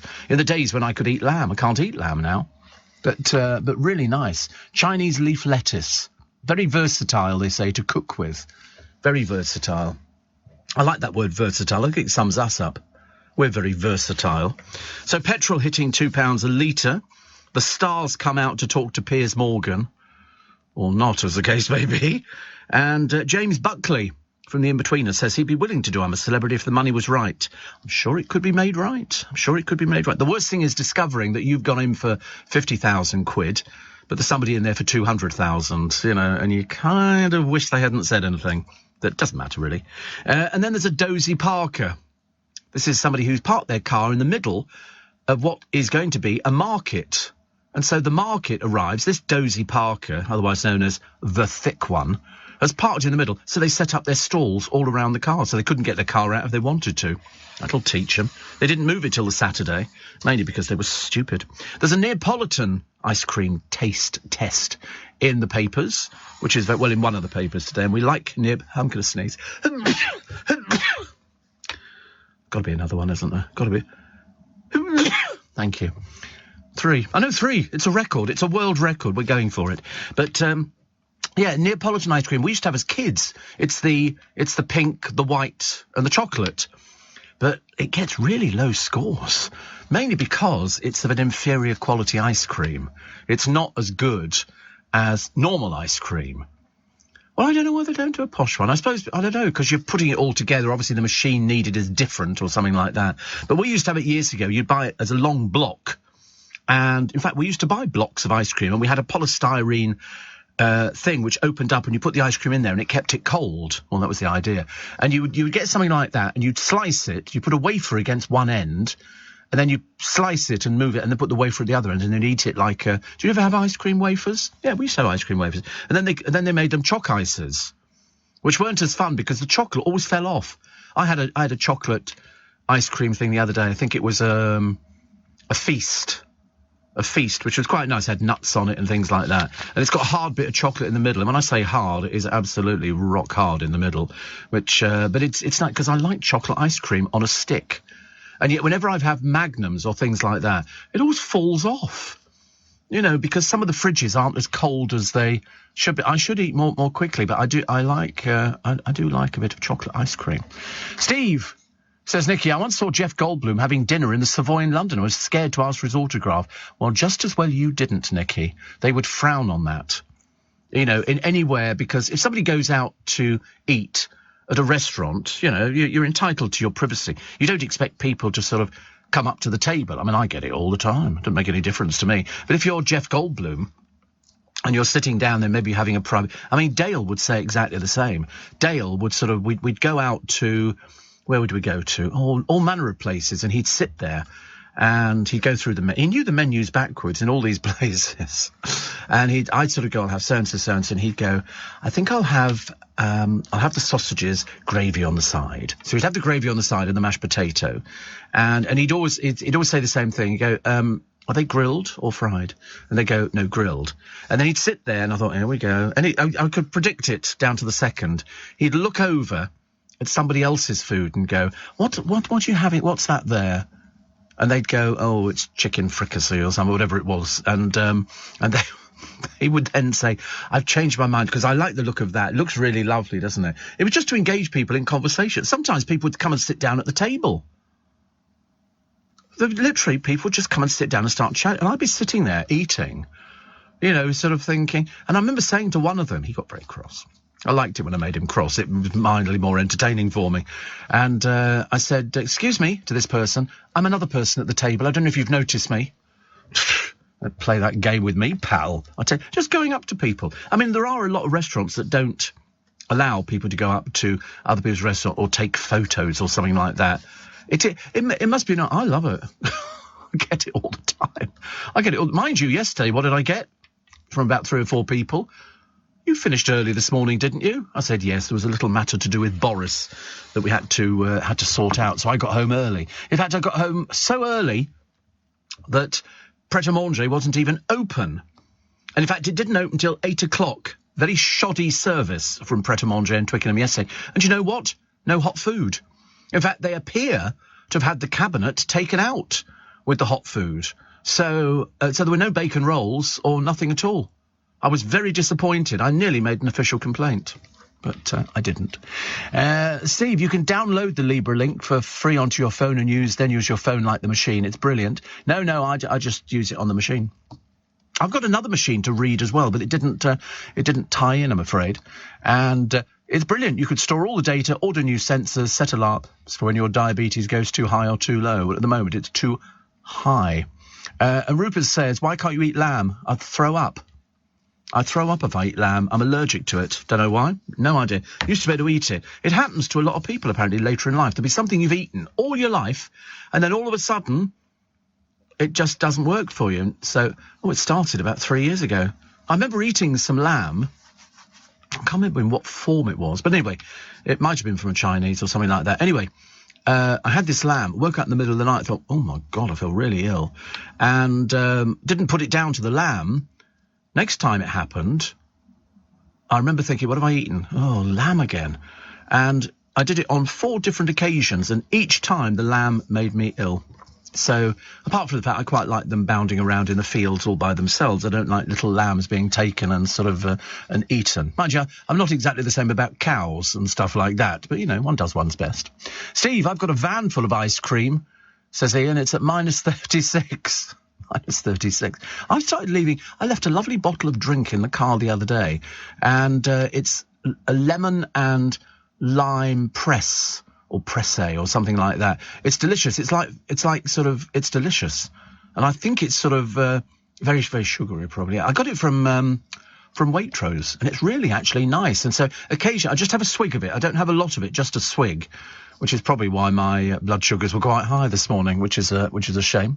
Whilst waiting for the spike, Steve, I had a quick read of the Money Saving Experts e-newsletter. Can highly recommend, as they give you so many financial hints and tips, as well as negotiating cheaper prices from retailers for their subscribers. I just got a 20 quid beauty set, says Han, for free. I just had to pay the $2.95 delivery fee. Oh, I'm all into things like that. I love that kind of stuff. Definitely. Definitely. If anybody knows who the woman was who fell asleep behind Prince Charles, I mean, she seemed to have been out for days.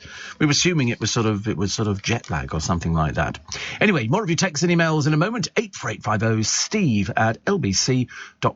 It's 4:30. Let's get those news headlines with Andy Ivy. To keep my business ahead of the game, I knew I needed some fresh ideas, and fast. That's why I decided to host a young person on a T-level industry placement. My student has already brought loads of new skills into the workplace. Plus, we're getting first pick of new talent coming into the construction industry right here in the Northwest. It's been a total win-win. Go next level with T-levels. Search Skills Revolution. Steve Allen on LBC. Text 84850. Morning. Lamb, yes, same here, says Barbara. Lamb started to disagree with me in my mid-50s. I wonder if it's the high-fat content. I don't know. I was fine with lamb. I could have lamb kebabs, lamb, just lamb, all sorts of things. I used to go and buy, a piece of lamb and sort of chop it up and fry it off and do it with bits and pieces. And then all of a sudden, maybe it's my stomach sort of changing over the years. I don't know. Barbara's in Pewsey in Wiltshire. Tony said, I developed an allergy to, this is an unusual one, wedding cake. He said that was shortly after my second divorce. Fancy having wedding. I used to quite like wedding cake. In fact, I used to like Christmas cake. My mother used to make a Christmas cake every year. She'd make it in November. And then what she'd do is she'd add a bit of brandy to it every sort of day. And to be honest with you, a mouthful of her Christmas cake and you were all flat on your backs on the floor. And they make mince pies. Oh, yeah, mince pies. The Walker's mince pies, because they've got booze in, they last a lot longer. Most of the ones you're buying, though, you've got to eat them in a few days. But the Walker's mince pies are the best. In fact, when you open the wrapper, you can smell the whiskey. Well, I can, which is very nice. Steve, says John, who's in Bristol, M&S coleslaw with Davistow cheddar is new and absolutely delicious. Well, I've had their cheddar cheese coleslaw, because they do a very similar one in Waitrose, and that's very nice as well. Very nice. I've never actually tried. Perhaps I should check my blood sugars after I've had something like that. Because you see, in my mind, I see coleslaw as being healthy, but the cheddar would not be very healthy. And it's also a liquid cheddar. It's like if you actually look at the back of grated cheddar, you'd be horrified as to what it is. It's not what you think it is. It's all sorts of stuff. There's not much sugar in it, but 27 grams of fat per pack. And this has got Davistow cheddar cheese coleslaw. It's got crunchy cabbage and carrots with cheddar, onions and chives in a rich mayonnaise. Well, there you go. I can see three things there that are absolute killers for me. It's sickening, isn't it, really? Doesn't matter. Kim says, I'm like that with a cup of tea with no milk. Makes me hurt. I think it's got to... There is a restaurant, it's called the Wong Kee, and they do China tea.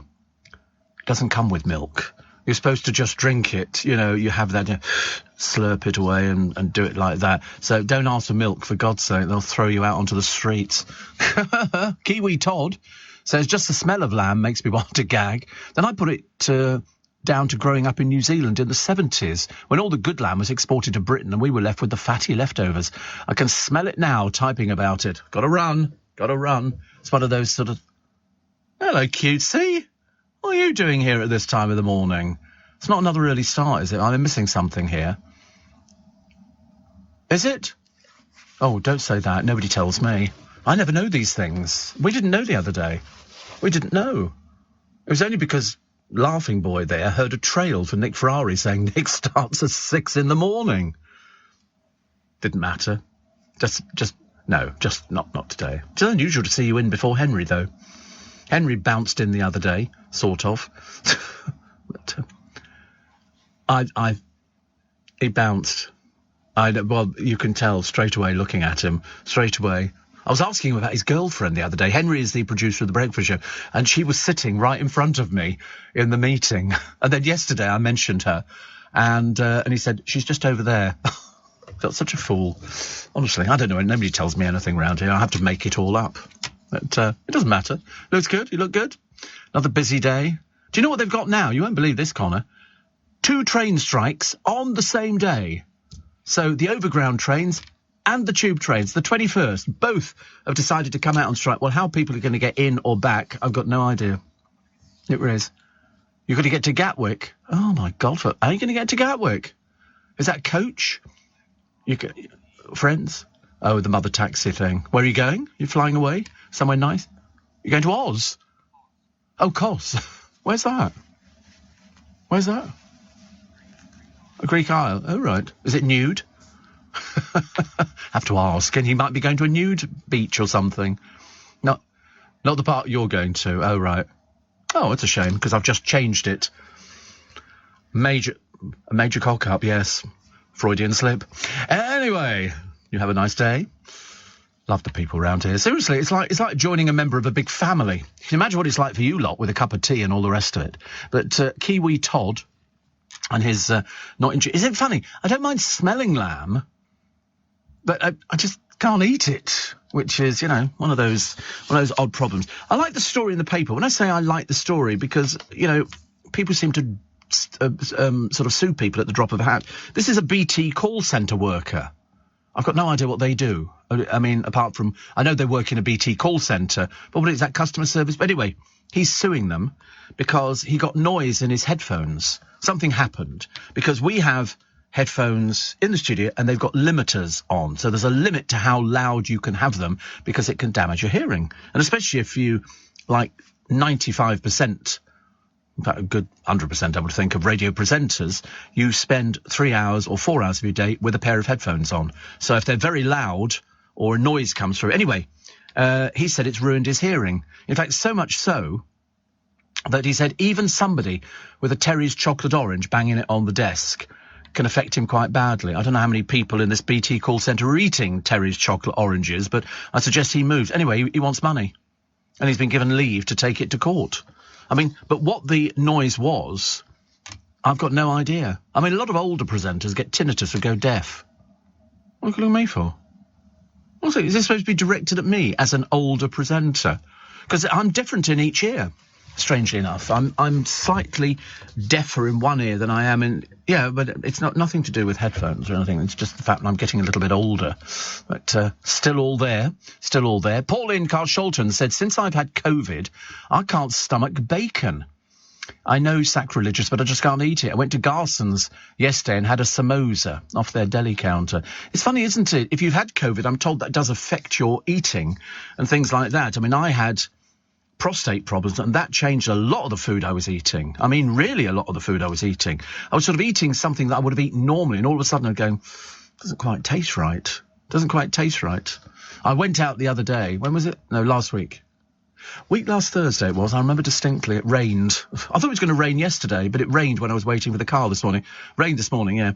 And there's a Wimpy bar in Teddington. And I went in there and I said, can I have 2 cheeseburgers, please? And a vanilla milkshake to go. And I thought they would just do the cheeseburgers, which would be the burger, the cheese and some onions, and that would be it. No, it came with all the gunk. Came with lettuce and everything, and I didn't really want that. I should have said just the burger and a piece of cheese, and you can customise, I know. But the best thing about it was an ice-cold vanilla milkshake. See, those you can't get in McDonald's in the morning. They don't do milkshakes in the morning. For some reason, they seem to think you want orange juice. Well, what about us diabetics? We can't have orange juice. Not allowed. I know, not allowed till 11. Goodness sake, honestly. And Maggie says, I agree with you about manners. Like you, I was brought up with parents in the Air Force and good manners were taught. Bad manners are not cute. No, I absolutely agree with you. Absolutely agree with you. You know, but you see more badly behaved children now with their mothers who, frankly, I mean, there was a woman the other day pushing a pram with 2 kids in it, and she had 2 other kids who were running around and screaming noise. And what's she doing? She's on her phone with a fag on. I mean, seriously. You know, I thought, we don't have the Jeremy Kyle show anymore, but you'd be a kid, because they just don't look after kids. They really don't, mainly because they don't know how they got pregnant in the first place. But bad manners, not cute, definitely. Sue says, I remember my great auntie Liz would frown and shake her head when she saw Herman's Hermits on the television. She thought they were wild. Seems ridiculous now, but I suppose she was probably more used to the likes of Fred Astaire. Goodness knows what she would have made of the likes of Alice Cooper or David Bowie. I remember their song, Years May Come, Years May Go. Yes, Herman's Hermits, Years May Come. I thought they were a very clean-cut band, to be honest with you. Although Alice Cooper, I found on my YouTube this morning, he was in Jesus Christ Superstar. Alice Cooper. Who was his best friend? He's dead now. David Cassidy. David Cassidy, who was sort of, you know, Mr. Beautiful Boy with bad skin. Such bad skin that when he came over to this country, he'd been in the Partridge Family. And, of course, you don't see people's bad skin on television until you see them in real life. And his skin was very bad. So they covered him in orange makeup. And he was very good-looking boy. Very good-looking. But he was a teen heartthrob. Oh, God, when he arrived at he went crackers for David Cassidy. If you look at his track record of the Partridge Family, 70s, yeah, they were a family who sort of sang and they toured around on a bus and all the rest of it. But he was particularly good looking and he had loads of solo hits. And when he did concerts over here, the screaming drowned him out. People fancied him, just absolutely went crackers for him. But in fact, he was a bit of a wild boy. He was a very wild boy, but the image was of this long hair. If you look at early pictures of David Cassidy, he's got long hair, but he was covered in makeup. And the press made a big thing about why is he wearing orange makeup? And it's because he had really bad skin. But, I mean, everybody loved him. Same for the Osmonds. Same for the Bay City Rollers. All of these groups would produce I get the same. I get the same. Walk outside the building. I mean, you look at David Cassidy. He's ultimately beautiful. But you don't realise that's the result of a makeup team and hair and all the rest of it. And his clothes were carefully selected to appeal to the fans. I mean, I remember listening to Could It Be Forever? Or Is My... He did all these breathy kind of songs which appealed to girls. And they would just stand there and scream their lungs out. People did it for the Beatles. You know, people did it for, you know, the Beatles would run on stage. You know, and the noise. I can remember I told you, I went to Blue, Dale and I, because we know Anthony Costa. And so we got invited to their concert. This is when I got drunk and fell down between the seats. I got stuck. And Dale's going, get up, Steve, get up. I said, I can't. And, of course, the more I sort of laughed about it, the more annoyed he got. And we were at the side of the stage, which was quite funny. It took me ages to actually get myself out of the seat. And once the lights went down and the boys appeared on the top of this it was like sort of doing an army assault course, the screaming was like the sound of a jet airliner. So that's what it was like. That's what it was like in early days. Sarah says it's my 65th birthday today, which I share with Bonnie Tyler. I've already started my special day tucking into a big box of Hotel Chocolat. Next year, I'll be at the pensionable age to qualify for a Freedom Pass, and I can't wait. I'm so thrilled for you. I'm so thrilled. 14 minutes to 5. Morning, nice to have your company. It's Steve Allen's Early Breakfast. It's Wednesday, June the 8th. My friend Ian in America says, let's not forget David Cassidy's Dak Jack was an actor, and in fact featured in Columbo twice. Loads of people actually featured in Columbo. It's amazing when you go back on it. Obviously, he had his favourite people who he wanted to work with, and the studio liked working with certain people, because sometimes they popped up all over the place. Some of them seem to do loads of episodes. Steve, every time I go to an Indian restaurant, I order lamb Rogan Josh without the lamb. Just Rogan Josh. Just sauce then, isn't it, really? Alice Cooper used to play golf with Ronnie Corbett. Oh, and a naan bread. I used to love naan. I used to like keema naan. Keema naan was one that had the mincemeat inside of it. I used to love those. I like naan anyway. I used to sort of not make my own naans, but I'd buy a packet of naans, cut them open with scissors, because they're very difficult to cut when they come out of a toaster. Really difficult. Very unhealthy, full of fat, like 36 grams of fat in a naan. And I used to put cheese in there and a bit of pickle and stuff. I mean, sit and then just eat it like it was a sandwich. It's quite delicious. They'll be gagging on this one, won't they, in Radio Shropshire. Loving it. Declan, still in Vienna. Still in Vienna. I quite like the idea. Somebody wrote to me from Vienna the other day and said they absolutely love Vienna. And I said, well, actually, it was one of my favourite places. It was very safe, as cities go. You know, it's safe, but it's got its downside. The downside is the huge red light district at night. The whole of the Gürtel becomes red light. Buildings that are quite normal during the daytime, all of a sudden, red lights. And people standing in the doorway with big afro wigs on and thigh-length silver boots. Seriously. I mean, it used to be like that here. Over the back of Leicester Square, they used to have what they called what did they call it? It was a peep show. A peep show. Did you ever hear about peep shows? There was a huge one at the back of Leicester Square. I mean, to be honest with you, how they ever got licenses, God alone. You don't find them anymore now. And you'd go in. So, I mean, I know this because it was done by the newspapers. And there'd be an area in the middle where there'd be a girl gyrating, and you would go into a booth and you would put your money in a slot, and a little spring trapdoor would open so you could see the girl. She would see your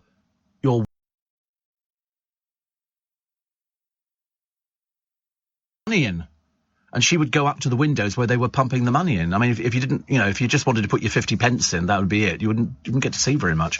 And then they moved that on. They had sort of dancing, but it was through a piece of cellophane, not cellophane, like plastic. So she was the other side, so you couldn't touch anybody, but she was as practically as, and you used to think to yourself, my God, honestly, a bit tacky. But there's still places like that now. Still places like that. You can find, I mean, mind you, mainly now what it is, it's what they used to call the fleecing bars, where you'd go in there and they didn't have licenses, so they would sell you basically fizzy water. But you'd be paying champagne prices. And when the bill came at the end, you would suddenly discover that the girl you thought was being nice and just talking to you at your table, you were paying like £150 an hour for. And the big bouncers on the door, or as we prefer to call them, the Neanderthals, would march you to the cash point to get the money out. Oh, dreadful. Soho was absolutely ghastly. Ghastly. And Steve. I know the problem famous people have with autograph hunters. The times I'm stopped by strangers when I'm delivering in Charing Cross Road saying, "Are you Kevin the Milkman?" "Why, yes, I am," I reply. "Oh, good," they say. "Could you pop into the Global Building and get Steve's autograph for me?" Oh, honestly. Good old Kevin. Exit stage left. Exit stage left. Loose Women's Brenda. You know, the one whose son died. And they've had the results back of the autopsy. And it turns out to be drugs. He'd taken some drugs, and obviously he'd had a shock that went along with them. He went home, he was agitated, and he died. So Jamal died from cardiac, I don't know how you pronounce that, arrhythmia. He took recreational drugs. Now, I don't want to appear incredibly naive, but I don't know what a recreational drug is. I thought all drugs were recreational. So I don't know whether or not he was taking... Well, I don't know what he was taking. It was simple as that. But he was only 31, and Brenda said in a statement on Tuesday she was in a state of shock, because no mum wants to read that, because you don't know. It's because when he died, it was just a simple case of he died, and they were then going to find out how he died. It could have been all sorts of things. He might have had a regular heartbeat or anything else. And she said it was caused by having taken recreational drugs, and I wanted to address this myself to everybody who loved, admired and respected him. Since finding out, I've been in a state of shock, and I'm trying to process it. I could well imagine. She said, but it's so important that I do address it, as no mother or any loved one should have to go through what Jamal's sister Tanisha and I have been through since he passed. It is because it's so young. I could always remember, actually, they put pictures up in the newspapers of people who used to go to clubs and they'd take drugs, whether it be it ecstasy or any one of a number of, it always amazed me that people would put something in their mouth that they didn't know where it was made, they didn't know what was in it, but all their a friend of mine went to a club around here, actually, years and years ago. He said, everybody was on drugs. He said it was like, and they all loved each other. He said, I was observing it from the outside. He said it was quite frightening because you see people, I love you, and you think to yourself, this isn't alcohol. This isn't alcohol. This is, you've taken some recreational drug. I'm quite glad, actually, but I'm far too mean to ever waste money on drugs. And also, you know, the only drug I ever took was cigarettes. Or occasionally I smoked a pipe. Imagine how ridiculous that looked. They kept going out. I thought perhaps a pipe would be quite good. My friend Johnny used to produce Clive Bull, and he was a pipe smoker, but he managed to keep them going. I couldn't work them out at all. I tried cigars, and that didn't work either. I never got these sort of things at all. And Mel in Leeds says it's weeing down here. I just Googled Jack Cassidy. I had no idea he was David's dad. He was in Columbo as a murderous magician. He was. That was one of my favourite shows. I loved Columbo anyway. I bought the whole box set. Yesterday, my gift turned up from Amazon. The 2 fake crows. Quite big, and looking forward to frightening the heck out of the pigeons, because they'll see them, they'll be doing it, turning around and getting out as quick as possible. And loads of famous people turned up in Columbo. Loads. I mean, seriously, I remember Johnny Cash. He was Leonard Nimoy was a doctor in it. Roddy McDowell in Short Fuse. Vincent Price starred in it. Faye Dunaway was one of them. And Robert Vaughan was in. William Shatner was in. All these people turned up in Columbo's. They were, and he was so good. If you want to see Peter Falker's Columbo roasting Frank Sinatra, it's on YouTube, because they have these roasts where you get a big famous celebrity and then they invite up his friends, and his friends say things about him, basically derogatory, to try and belittle him, and they brought Columbo. So he's wearing the same coat. It's all in good spirits, you know, and the people take part in it. And he roasted Frank Sinatra, and you think they were all good friends. It was fantastic. What a time that must have been to be working in Hollywood, where you're with all these people. You go, my God, they're famous. But the trouble is, I was watching Ellen the other day, and she's putting all these people back on there in her last season, and she can't dance for toffee. I've suddenly realised she really can't. You know, very unusual, but anyway, she can't. Steve, I'm so impressed with Brenda Edwards talking about her son Jamal's drug-induced death. Most parents would keep it hush-hush. You can't in this one. It's in public. It's in the public domain. You know, if it's an autopsy, the results are published. It would have taken them but 2 minutes to have found out what he died of, and she's having to face it because she might have thought, hoping, I suppose, that it was just an anomaly in his body or something like that. Because I sometimes wonder what sort of kills some people. You get people, you know, younger than me, a lot younger than me, and they just die, and you think, well, I'm still going. I mean, literally by sort of the skin of my teeth, I think. But, you know, it is worrying, because even the producer said the other day, you know, we were talking about, and he said, you'll go for another 20 years. I thought, 88? Don't be so ridiculous. Of course I'm not going to go to 88. I do want to make a big song and dance about it, actually, when I go. I really want to inconvenience everybody. Definitely. Yeah, the tributes are all lined up. Yes, I worked with him once, never again. He was always moaning about things, but he did bring us in sweeties and fruit and stuff like that. What was the other one? Oh, the plane carrying Edward and Sophie had to turn back due to technical problems. So, you know, 1 minute you've got the little private couple who don't want any publicity and don't want anything at all preaching to you, and as if they were some sort of gods or something from on high at Olympus, getting on a private jet to fly 6,000 miles, the carbon footprint 10 times what it should have been. Really, such hypocrites. Neighbours, I don't know what's going on. How they're going to weave? Well, actually, they don't need to weave in Kylie and Jason. I think probably what they'll do is just sort of, there'll be a knock at the door and they stand there and go, we're home. Because the last time we saw them on there together, they just got married. So that's why I said they could have been Scott and Charlene. I mean, it was hugely watched. Hugely watched. The runaway tortoise. Did you see the tortoise that they found in a loft the other day? Been there for about 20 years, and it was still alive. I mean, I know tortoises hibernate, but that is one hell of a sleep. I don't know what it was eating. What are you asking me for? I wasn't in the loft. I've got no... Mind you, I do remember the story about the couple in the loft. They kept hearing noises, and they thought it was squirrels.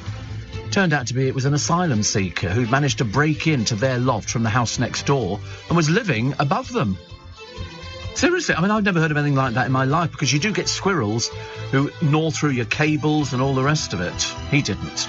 But they sort of got him removed. They took a bit... He'd converted it into like a little flat. Very, very ingenious, I thought. With UK Export Finance, I'm fulfilling more export orders from around the world with working capital support. Export insurance means I'll get paid when exporting to challenging markets. At UK Export Finance, we believe no viable UK export should fail for lack of finance or insurance. Between 2022 and 2023, we provided £6.5 billion of government-backed trade finance to support UK exports. Learn how we could help you win export contracts, fulfill orders, and get paid. Search UK Export Finance today. Morning, nice to have your company. It's 3 minutes past 5. Welcome to Wednesday. Welcome to...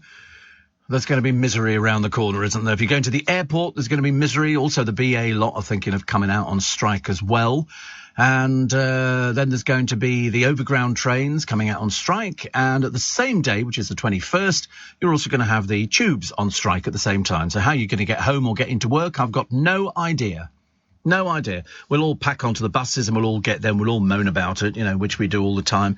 But could be a summer of misery. Could be a summer of misery, And, I mean, luckily I'm going away from the people coming into work, so that should be easier. But I think it's either I go and sit on a bus, which takes forever. I can pick up a night bus in Trafalgar Square, the N22, and that takes me to Twickenham. But it goes via Dubai, Honduras. It takes hours. Seriously, it's a long time. And also, I mean, it would be fine if it didn't have to stop to pick stupid people up at the bus stops. As far as I'm concerned, look the other way, driver. Okay, look over here and just drive straight past them. Much easier. The ingredients of a pita bread. Pita bread, is this, or naan? Pita bread. Naan, this is. Oh, right. Is everything on the dietary information. The ones from Sainsbury's, fortified British wheat flour, lovely. Which is calcium carbonate, iron, niacin, thiamine, water, low-fat yogurt, cow's milk, rapeseed oil, glycerol, yeast, raising agents, disphosphate, sodium hydrogen carbonate, calcium phosphate, salt, vegetable ghee, palm oil, rapeseed oil, black onion seeds, acidity regulator, citric acid, preservative, calcium propionate. That's lovely, isn't it, really? That's just a few little ingredients there, just to sort of keep you all going. That's why it's so fat. 36 grams of fat, I think, per sort of naan. Wait a minute, let's have a quick look, actually. No, 1.8 per thing. To put up pita bread. Put up pita bread. I'm curious on pita bread. Because pita bread's very high. Because I used to love pita bread. I couldn't do them at home. Ever so cheap. 50p. And you get about 6 of them. And here we go. The fat is 0.5 grams per pita. Per pita. Sugars, 1.4 grams. Salt, I can't believe they still put salt in everything. And then people still put salt on food, don't they?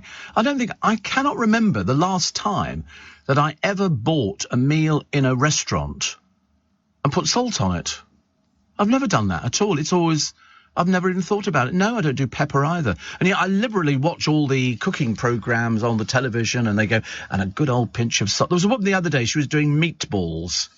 And that was lovely. Philip Schofield complaining as per usual, because he only had salad on his plate and he was waiting for the meatballs. I thought, don't worry, pal, you'll get round to them. Anyway, she cooked these meatballs, which was her mother's recipe, and she froze them before cooking, so you can make loads of them. And she put breadcrumbs in and little bits and pieces and garlic and everything. They look delicious. And then she did them on skewers. But if you're doing on wooden skewers, dip the wooden skewer in water first, because otherwise it'll just burst into flames. It'll look ridiculous and you'll have charred balls. And you know how, that's not going to work, is it, at all? So I've just choked on my cornflakes, Steve. Tortoise found in loft after 20 years. What did it eat? Says Kevin. You replied, I don't know, I wasn't up there with him. I don't know why people ask me these questions. They sort of say, what about, 30 years. It was up there 30 years. There you go. Manuela disappeared from the family home in Rio de Janeiro in Brazil, and after a lengthy search was never seen again. And then blow me down, he sort of pops up again. He was inside a box containing an old record player. The family thought he'd gone missing, and Lionel's son, Leandro, found Manuela inside a box containing an old record player. I mean, incredibly, he'd managed to find a way to survive more than 30 years. Well, what was he eating? I mean, I couldn't believe it. I mean, it is absolutely unbelievable. They think he managed to survive by eating termites in the wooden floors and other small insects. But 10 years after Manuela is still alive, he's now called Manuel. As it turned out that he's a boy. They did the same, didn't they? Do you remember on Blue Peter? They had a boy, and then they suddenly realised it was a girl tortoise, so they had to change the name. Apparently, Jefferson Pires, who's a Rio de Janeiro vet, said Manuela's red-footed species of tortoise can apparently go for even longer times without eating. And you know, tortoises can live up to 255 years. That's a lot of birthday cards. A lot of birthday cards and a lot of cake. I always thought tortoises were those boring bloody things under the sun. If you could have a pet, have something that moves. You know, I mean, I liked him when they brought little tiny tortoises. I think they're great when they're little. You could have loads of them that could keep you amused for hours. And then they get bigger. And on the Galapagos Islands, they had one George who was still at it. You get my drift. After years, it died, I think. Total exhaustion. But no, I mean, people just love tortoises. I don't know why, actually, because rabbits, I thought, were the favoured thing. They went to a street market. There's this bloke on YouTube. He's American. He goes to street markets all around the world.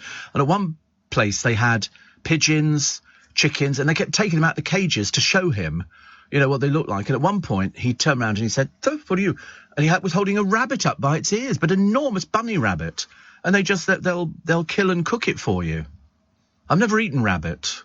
I couldn't be bothered. I read the book Watership Down, and to be honest with you, I didn't really want to sort of, you know, go any further. I don't know what colour meat it is. I wouldn't have the faintest idea.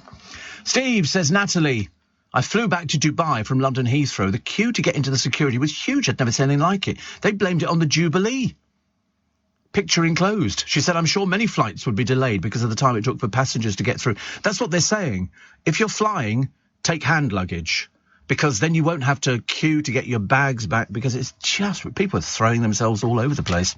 Apparently, according to Declan, he says the red light girdle doesn't exist anymore. No more girls on the streets. The government have legalised it and built clean, safe brothels, so the ladies are registered with full health insurance and pay tax. Sex offences dropped by 90%. They believe that the revenue it brings in is nearly the same as tobacco. Unbelievable, isn't it? That's in Vienna. I think the Viennese men must be absolutely sex mad. Fancy having a purpose-built brothel.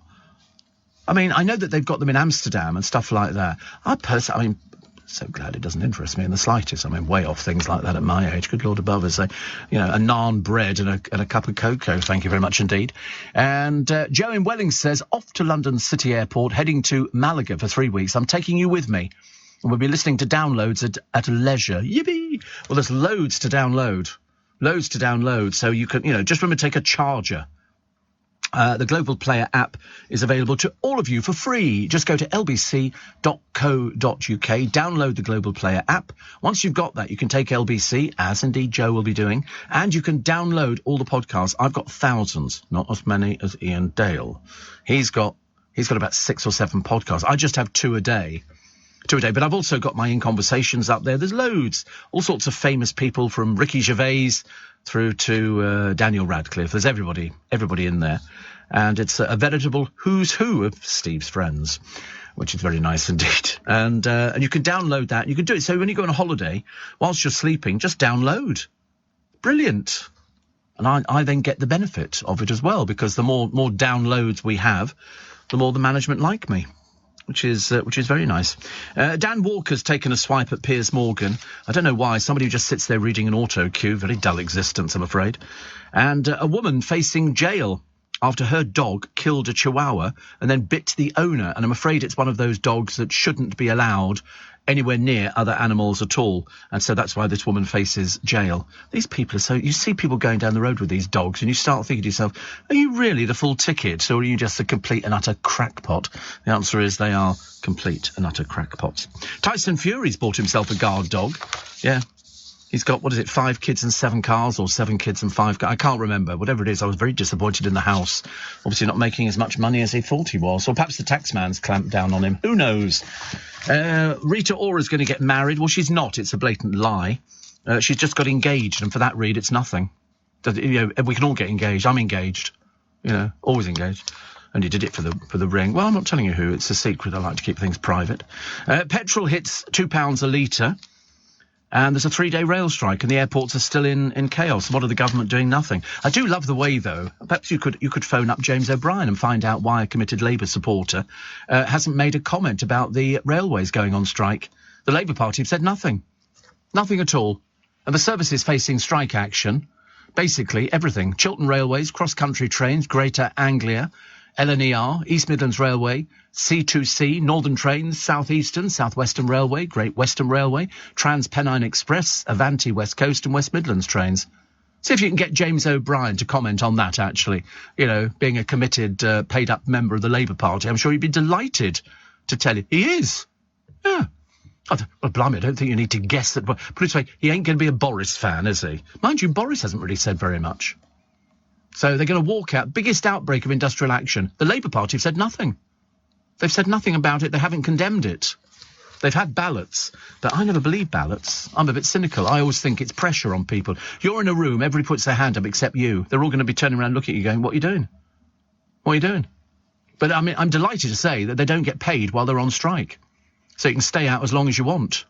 You know, I can get home. Loads of people can get there. People go on bicycles. People bring cars in. People are renting cars. They'll do all sorts of things. So now you know when it is. It's the 21st of... Is it of this month?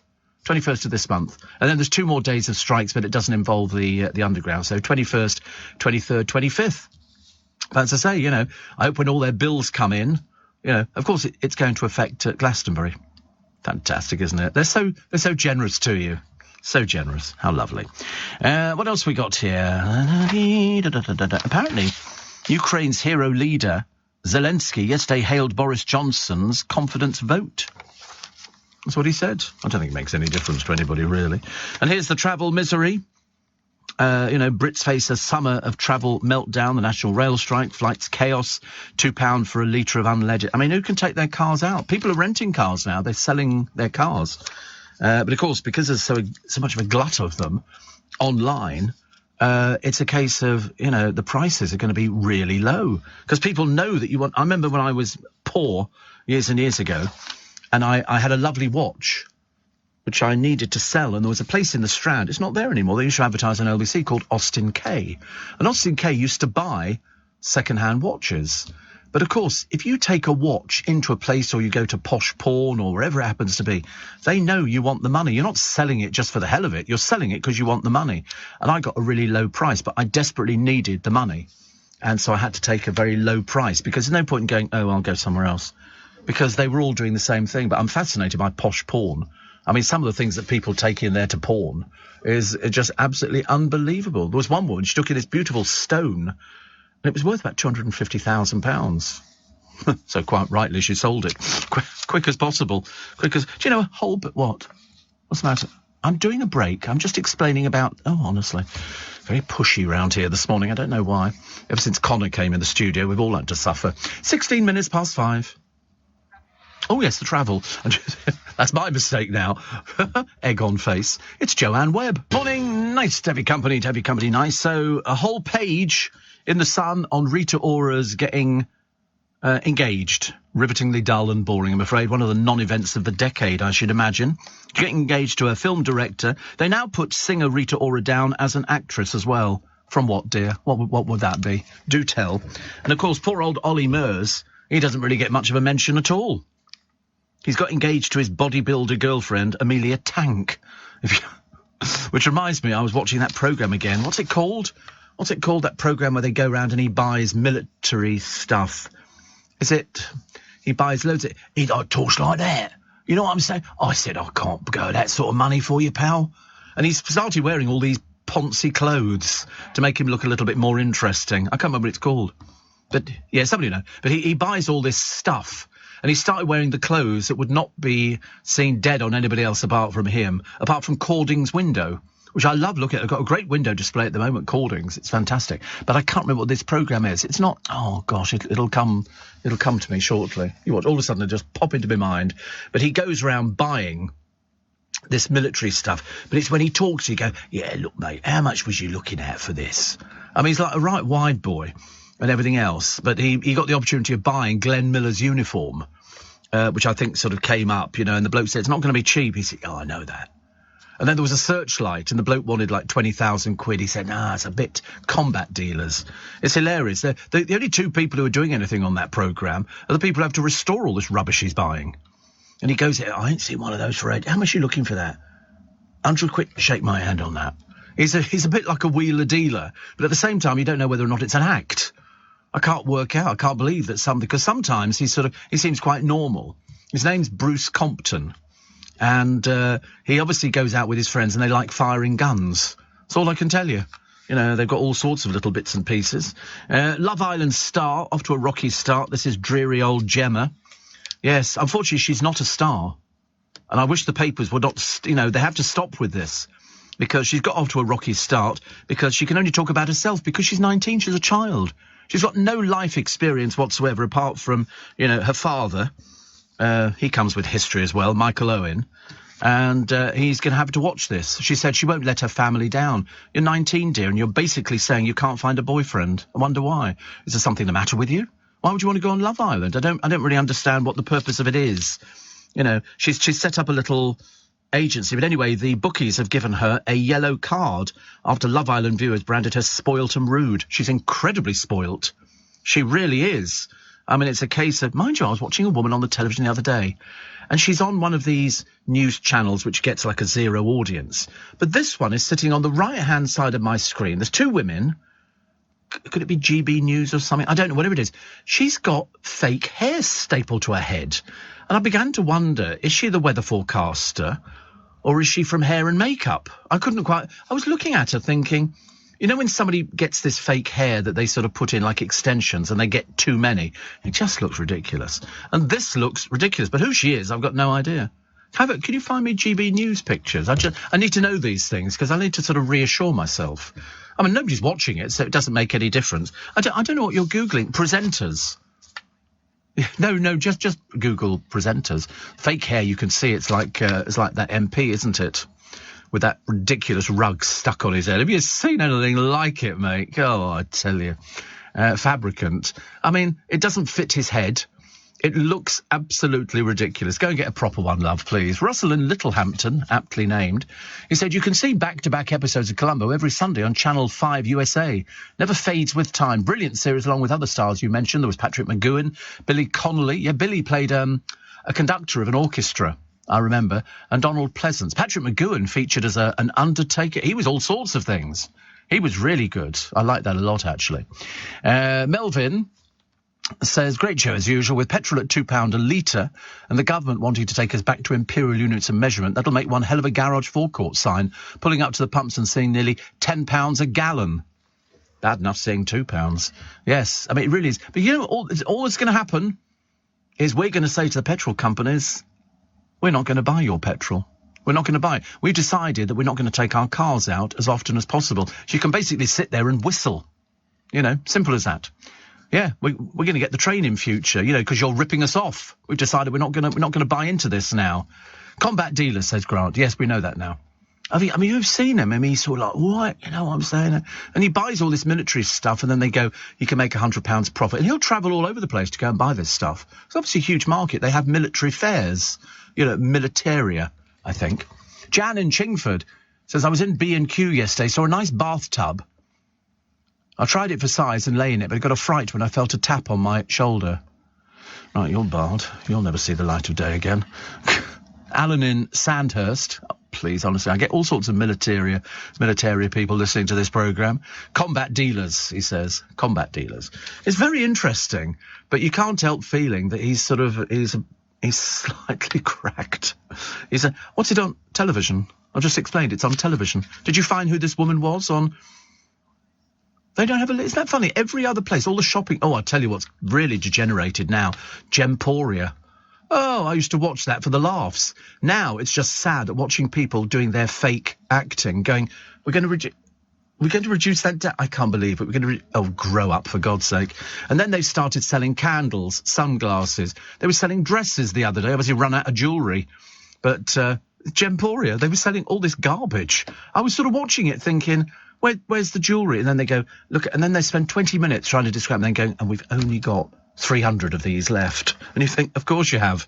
You know, I don't know what their market is, but it's certainly low. But it's the fake acting of the people on there, and having to sort of, you know, smile and laugh, and at the same time trying to get you to call in and all the rest of it. And this really is. What do you mean, have I ever bought anything off there? When you see me wearing jewellery, I don't wear jewellery, do I? I'm not one of those showbiz lovies, you know, goes round sort of, you know, with sort of bits and pieces on. I don't do that kind of thing. But the people who buy this sort of stuff obviously like it. But it's when they do this fake stuff. They've got a woman in the morning, I can't remember her name, I think she used to be with Bruce Forsyth years ago. It's so false. It's so false. It's embarrassing. It really is. It's a case. It's like being a children's entertainer, talking down to people. And we're going to do this. So this is this would be a marvellous prize. And how... Are we allowed to do that?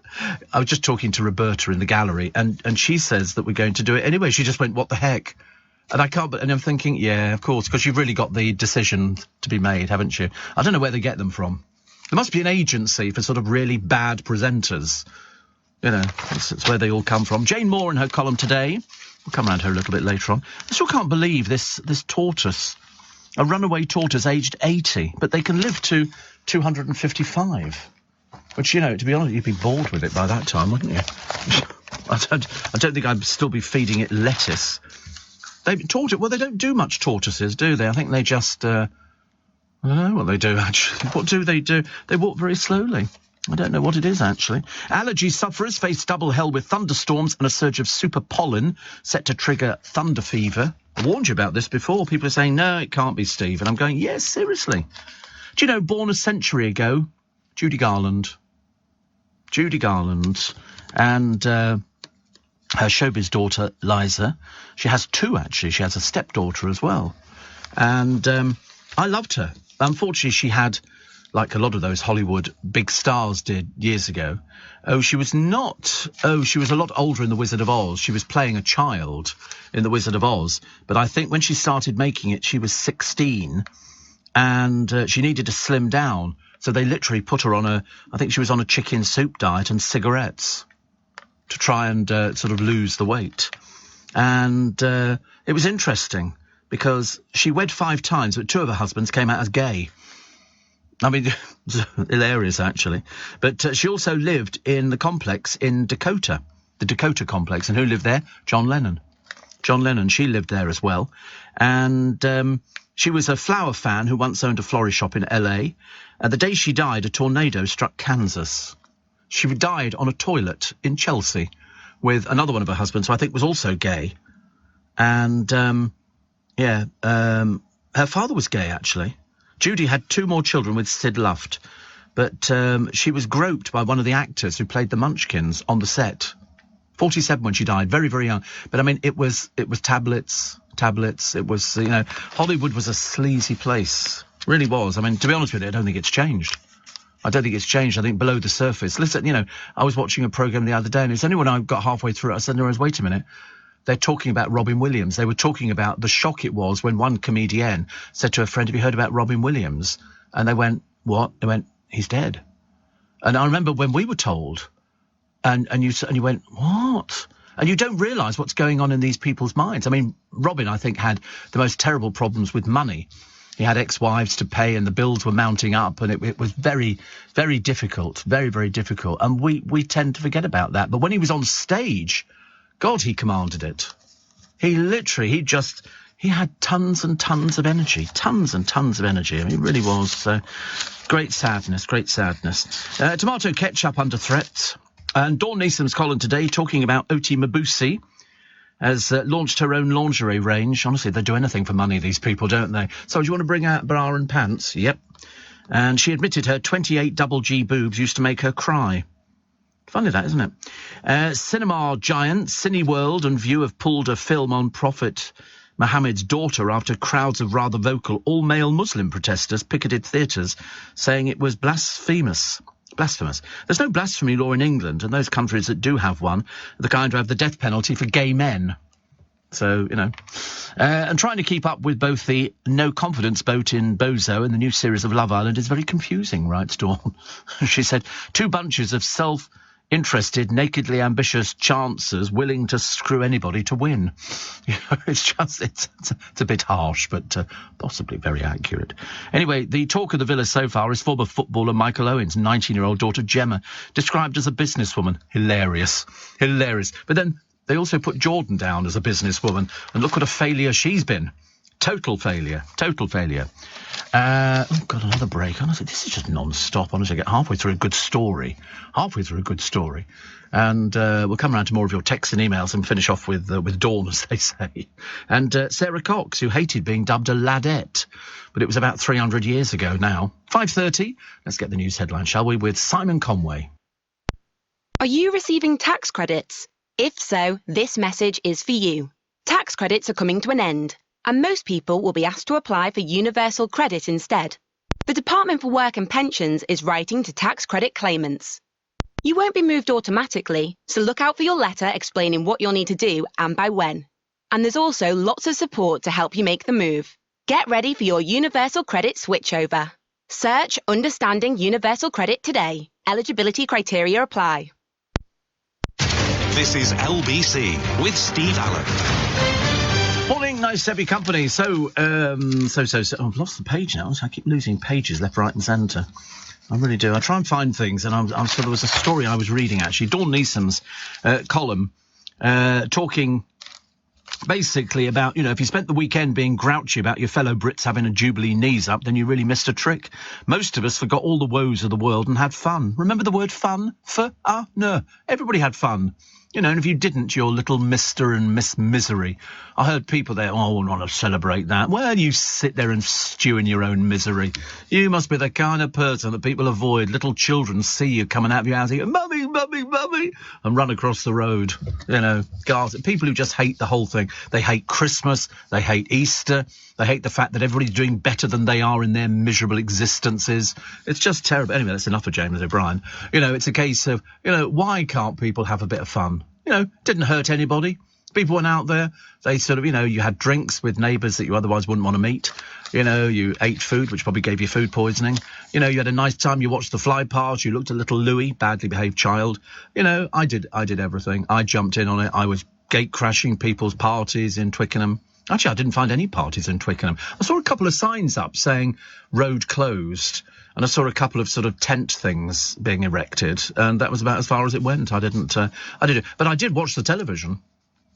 I watched the television all the way through. I was watching the fly past and everything, and I liked seeing the Queen. I liked seeing the gold coach. I liked everything. But it's these miseries. I've heard them on LB say, hello, I'd just like to say I'm not a fan of the Queen, or I'm not a fan of Boris, or something. You think, oh, Godfather, honestly, it just becomes tedious. Come on, lighten up. I know most of you, you know, when you get to that stage where you really hate anything like that, you must be very advanced in years. And you suddenly realise that life has kind of passed you by very quickly. And so it's a shame because, you know, to be fun, it's like, I remember somebody telling me years ago, they said, you know, what about all these people who are in jobs that they don't like? I said, well, change the job, you know, or I don't like working, you know, at the airport. Well, go and get a job serving sweets or making doner kebabs. I've never had a job that I didn't like. Never, ever in my entire life. Never. Well, I tell a lie. When I was at school, I had a little Saturday job. There was an advert in the local paper. There was a local pig farmer wanted somebody to clean out them. And so my mother took me out to this place in the middle of Berkshire. And I remember doing this and then thinking, I don't think this is for me. And so I ended up getting a job at the Elcott Park Hotel, which was out at Kintbury. And which was much more me. I could cut the grass on one of these mowers you sat on and drove it. I mean, I didn't cut the grass. I just drove around all day. It was fantastic. And they paid me for it. It was great fun, you know, and I cycled 6 miles to get out there. You know, I'd do it over a weekend because that's the way you earn extra money. But, you know, these people who go, oh, I don't like this and I don't like that. And I don't like Boris and I don't like this and I don't like Keir Starmer, I don't like it. And you think to yourself, my God, your life must be so miserable. Imagine when you look in the mirror, what do you see back? Little Mr. Misery. You know, I've heard them on LBC, and they generally sound, although one of them the other day sounded about 90 and turned out to be in his 50s. I was really quite surprised. I thought you were quite clearly a smoker. You can spot smokers a mile off. You know, but of course the price of cigarettes now, so expensive, I don't know how we're surviving. You know, you haven't got a smoker's voice. No. Well, no, I don't have because I don't smoke. But I used to smoke, yeah, but that was donkeys years ago. It takes a while for your body to, you know, to emerge out of its cocoon. And so that's why, if I'd still been a smoker, you'd have noticed how my voice would be different, completely different. In fact, you could probably find it on all the podcasts, listening to sort of early Steve Allen shows. You would hear a smoker's voice. You know, nowadays you don't. Yeah, I'm much posher in the early days. Apparently, James in Essex says, follow Tim Vine on Twitter. He recreates Columbo scenes with very poor but funny production values. Really? Well, there you go. We learned something new. Speaking of jewellery, says Paula in Warrington on TV, there's nothing worse than extreme close-up of a lady's gemstone ring being displayed on a man's hairy finger. Oh, I know. And also, have you noticed on Gemporia, a couple of the blokes on there, their nails are so gnarled and dry, and you think to yourself, go and get them done. I mean, the girls have all got fake nails on, and some of them look really cheap. Really cheap. They obviously don't earn a lot of money for doing things like that, because you've got to sell a lot of jewellery. But you're right. You get a man.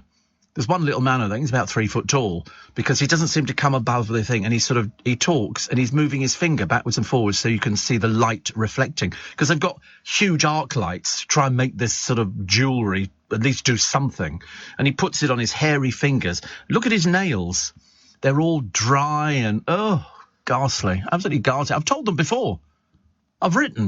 I've said, listen, if you're going to put blokes on there with bad nails, find somebody else. Put one of the women on with the badly dyed hair. At least badly dyed hair and sort of fake nails on is a bit better. But there's so many of these channels, I'm addicted to them. I've only bought a couple of things from QVC because they use the more old presenters on there. They are a lot older. But at least they all look smart, whereas some of the other ones, I mean, really look as though they're just grubby. What have I bought before? I bought a Christmas tree, which I gave to my godchildren, because it wasn't as big as I wanted. I only bought a 6 foot, and I should have bought an 8 foot tree. 6 foot, I suddenly realised, didn't do it for me. Didn't do it. 8 foot was more impressive, but it was a colour-changing tree, and they did, I think it was about 600 quid. Whatever it was, I bought it. Lynn bought one as well, and that was quite nice. And I bought other little bits and pieces. But I just watch the stuff on there, because what I tend to do is I've got my phone with me and I'll watch them. And I'll watch it, and then I'll go onto Amazon to see how much they're charging for it, you know, and see if I can get it from Amazon. Because some of the things I quite like. And some of the things I don't. But I mean, but the jewellery is just, you know, they try and make out it's the biggest bargain you've ever had in your entire life, whereas to me it just looks like tat. Dawn Neeson. I bet Dawn Neeson has watched these shopping channels, I bet. Usual Tuesday, 3 hours sleep in between 2 brilliant telly shows. But lovely, she says, to wake up to the equally brilliant Steve Allen show at LBC. I'm going to have to start sending her money. This is really getting out of hand. It's turning into hero worship. And she's got an old man to look after and everything else, and jackets to buy and things like that. And Steve in Chelmsford. Morning, by the way, Dawn. Morning. And completely agree with you, says Steve in Chelmsford. You have to enjoy what you do. I'm a cab driver on permanent nights. People say, I couldn't do that, or I wouldn't do that, but I love them. You chat to loads of different people in lots of different situations. You have to love what you do. Well, if you don't love it, get out, because you're holding everybody else up.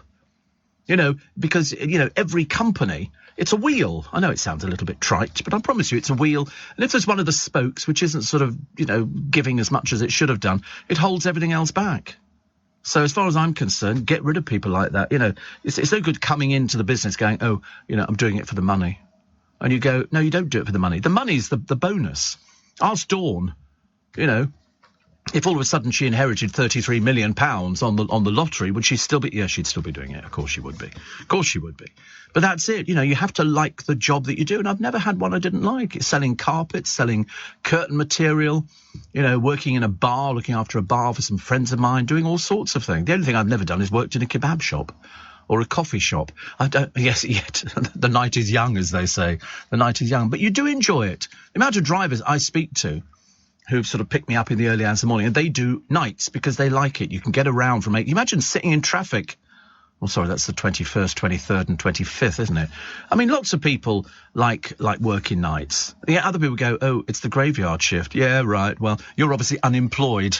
That's why you say that, because otherwise you wouldn't be listening at this time of the morning if you had a proper job. So most of the people who write you with stuff like that going, oh, you're on the graveyard shift. Well, I see this as breakfast. Every breakfast show in this building, barring us, starts at 6 o'clock in the morning. And you think that's the night shift. Even more stupid than you can. That's why you're unemployed.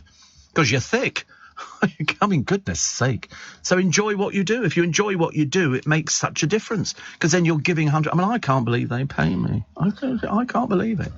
The producer and my AP can't believe it. Daddy, how do they pay you, Steve? I don't know, but it just comes in a wheelbarrow. And, you know, and you just get used to these sort of things. You just get used to it. But you enjoy it. And still...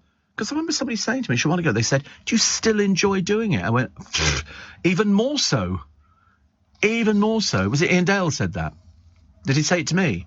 Oh, right. I can't remember. Somebody said to me the other day, they said, I listened to your Ian Dale interview. Did I mention I'd done an interview with Ian Dale? I should have mentioned it, actually.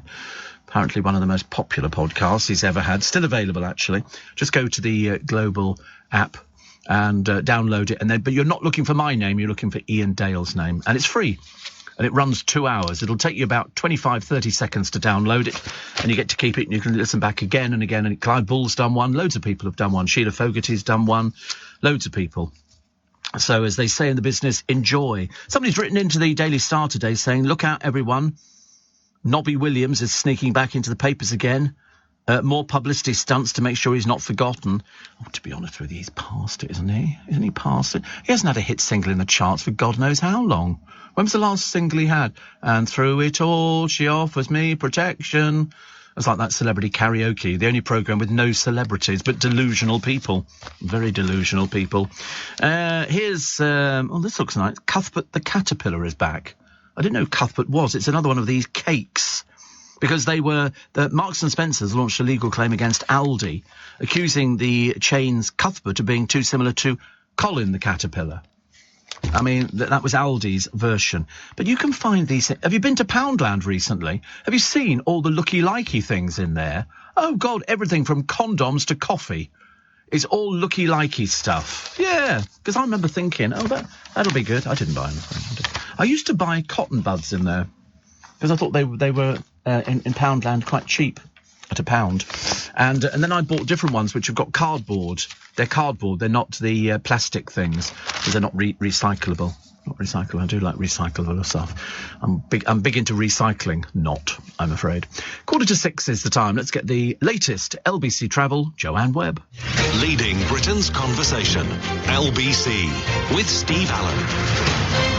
I love the way Dawn Neeson says 33 million no. 50 quid will do it. 50 quid. Actually, she's talking about, some people, who don't have fun. They're just life's miseries. And they even managed to turn that Paddington and Her Majesty tea skit, which was brilliant, into a point-scoring political rant. Oh, he's a Peruvian immigrant, said some. Tea is foreign, marmalade is foreign. I mean, all the racist Brexiteers, these sort of people, their lives are so shallow and so empty. I mean, it really is. All the racist Brexiteers are just too thick to realise. Get over yourselves. OK, there were some parts of the 4 days that weren't as glittering. Saturday's concert was a hit for diversity, but a croaky miss for Paul Rod Stewart. And while Alicia Keys' Empire State of Mind is a brilliant song, it's about New York, not our York. But I didn't particularly enjoy getting the now standard green lecture from the family who literally spent the year jetting all over the world. Yeah, well, that's poor old Harry and... What is that woman's name? And it's a case of they took a private jet to fly back to America. Hypocrites. But the trouble is, who remembers the royal family? No, you're second row royals now. That's what they call it. When you've been demoted out the royal family, you go into the second row with Prince Andrew's ghastly children. Apparently... David says, I used to love doing permanent night shift when I was doing security.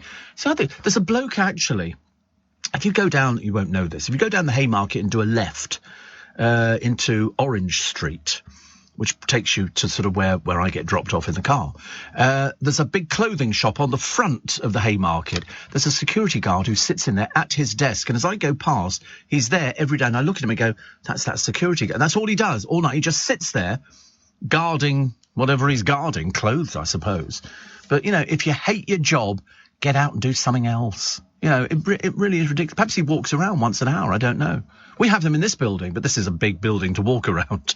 They have to sort of do stamping in and all the rest of it. Jamie Lee Curtis, says Grant, was in Colombo, and I'm delivering a chair from Sussex to Swindon from an aeroplane company. Random but true. A chair from Sussex to Swindon. The jet, was it Roman Abramovich's? Apparently the most luxurious private jet in existence. He's got it all. Well, he hasn't, because we've got it. So not for you, Sonny Jim. Not for you. Waitrose sells Cecil the caterpillar. It's a must-have every birthday, says Ryan from Aylesford. He said, I'm still a big kid. I need to try those banana and chocolate ice creams. I shall hunt them down very soon. I love banana. Banana ice cream. It's just banana lollies. It's funny, isn't it, really? Mustn't give all the old helping hand to BBC Radio Shropshire. They're struggling as it is trying to find an audience, let alone things to talk about. Steve, if you're using the old cotton buds in your lugs, please be careful. I perforated an eardrum. Well, Nurse Kim, I'm fine. And I don't use the old cotton buds. I'm using the new ones, which are cardboard. And very nice they are too. They're very eco-friendly, because I like to think I'm doing my bit, saving the world, which is something that poor little Harry thought he could do, you know. Perhaps when he sobered up, he suddenly realised that he couldn't change the world at all, which was a little bit of a problem. So Sarah Cox, I don't see this as a problem. She hated being called a ladette in the 1990s. Ladettes was the affectionate term, I thought, for sort of basically butch birds who were on the radio going out behaving like blokes. One of the, you know, they had one on the television. She used to appear on This Morning doing the TV review. She used to be able to open beer bottles with her teeth. I used to think that was a bit ladette-ish. And Sarah says she thought it was sexist. It was in the 90s, love. God in heaven, how many more years do you want to go back, you know? Did you find sitting in a perambulator a bit of a problem? You know, rocking backwards and forwards, no springs, it was gas, I nearly fell out. But she's embarked on a strict fitness regime. She's apparently just cut out booze for 10 weeks, which is very exciting. I don't know why they have to tell you, but she was a ladette. She said, I've hated against it, you know, railed against it. I didn't like it at all. There was also a Deaf Festival fan who said he felt like Superman in a high-tech suit that helped him feel the music. His name's Kyle Springate, and he wears this thing. It's got vibration pads all over it, so he can feel that. I mean, it must be a nightmare to take out. You'd have to recharge them, wouldn't you? He said it was just a small vest with cuffs, but it's great to be in with the bass and drum, which is lovely. He went to Brockwell Park, and the developers, Vodafone, says we're delighted to be able to use our tech to bring this feeling of for deaf and hard of hearing fans. Because you tend to forget that, don't you? You know, but I mean, I think that's brilliant. So they've sort of developed something, and now he can go to all the concerts and sort of feel the beat. Because we've had people in orchestras who've been deaf, and people have often wondered, I told you, who was that very famous timpanist who's deaf, profoundly deaf? I've completely forgotten her name now. It'll come to me in a minute. And I mispronounced her name, and she said, no, it's pronounced so-and-so. And I said, how do you know? She said, I can tell by the way your mouth forms. She couldn't hear. She's profoundly deaf. But she could hear. She could see on my lips how I'd formed the sound. I mean, absolutely amazing. And she could feel the vibration through the stage. She played drums, timpani. She played everything. And I'm blowed if I can remember what her name is, which I should be able to remember, because I interviewed her on a couple of occasions. Evelyn Glennie. That's right. It was Evelyn Glennie or Evelyn Glennie. And she was absolutely amazing, stunning looking. She's a dame now as well. And just absolutely amazing. She's only 56. I don't know, is that funny? You don't think about these things with age, do you really? Deborah's appeal for bowel illness signs. Dame Deborah James called for shop brands to include symptoms of bowel cancer on toilet roll packs. And she's revealed she's ended active treatment. So where it goes from here, I've got no idea. She said she's sick to death of seeing cute puppies on toilet paper. I've never seen cute puppies on toilet paper. Have to tell me which one this is, dear. I'll just get sort of the normal stuff. Yesterday she said, we'd both gone through bowel cancer. She was talking to somebody else. And she was told, Deborah, that she wouldn't live beyond 5 years, but she passed that in autumn. So Marks & Spencer's are doing a plan for new labelling. I had to stop using Marks & Spencer's toilet paper. It became cheap. It became too thin. Very, very thin. It was sort of printed, had fleur-de-lis on it. I used to quite like that. And what was the old... Well, it was thicker. Have you ever watched them making toilet rolls? It was on that programme, How Do They Do That? And mine was, how did this programme get on the television? You know, but we still enjoy watching it. And they were showing you making toilet rolls with all the different layers and squeezing the water out and then making huge rolls of it and then cutting it. Absolutely fantastic. And that's how I knew, because Marks and Spencer's, obviously in an effort to save money, decided that they would change the consistency of the paper. It was so much thinner.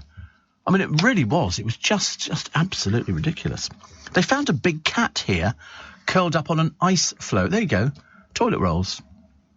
And it cuts them. Because I think you're supposed to... I forget how many sheets there are, but I remember when we went through a phase years ago, me and my parents, my father had just started a new business, making printed circuits for computers, so money was a little bit tight. And so he said, we're going to have to cut back on how much toilet paper we use.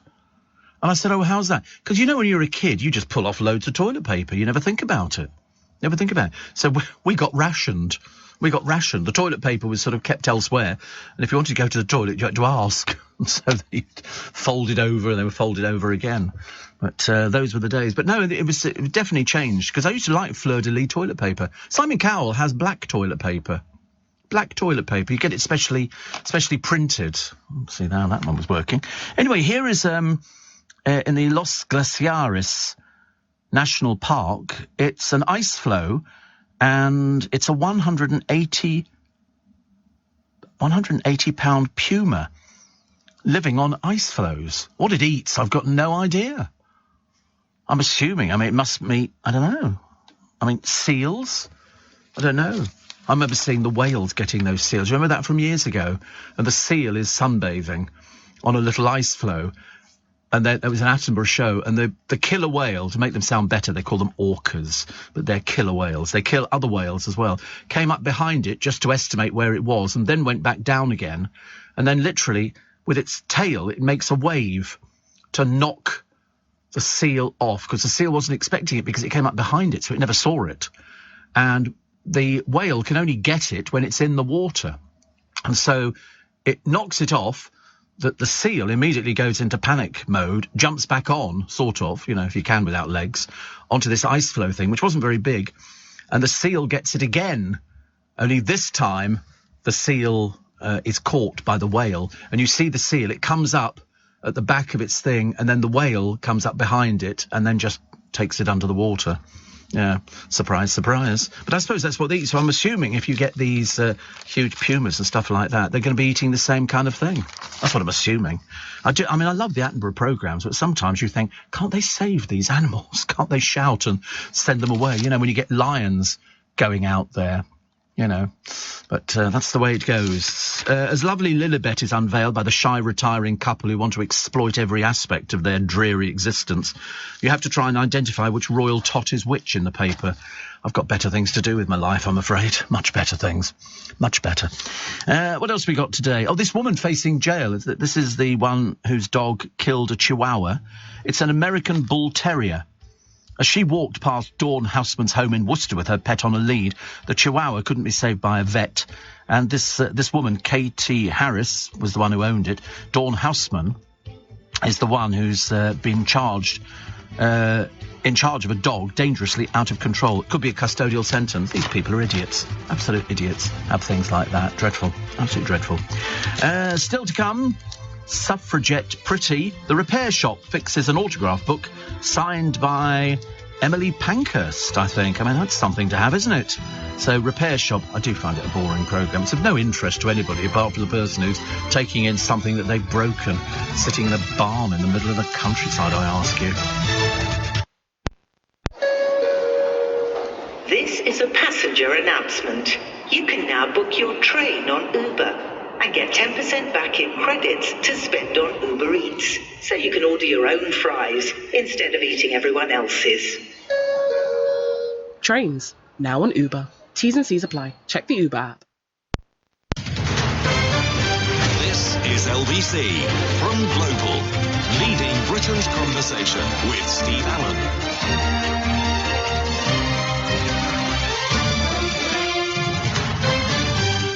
Nice to have your company. I trust you are well. I trust you're bright-eyed and bushy-tailed. You'll have to be, because you've got more rail strikes coming up. If there's one thing we do well in this country, it's a good old strike, isn't it? We all stand there. Nobody queue jumps. We just all stand there and basically wait till the bus comes along, and then sort of people barge by you and stuff like that. I love queues. I love queues. I can remember being in Vienna, actually years ago. Declan can probably confirm this. I don't think they know what queuing is. I remember going to McDonald's, and I was sort of happily standing there waiting for my turn, and somebody just walked right up to the counter and started ordering. And I wanted to say, "Oi, sunshine."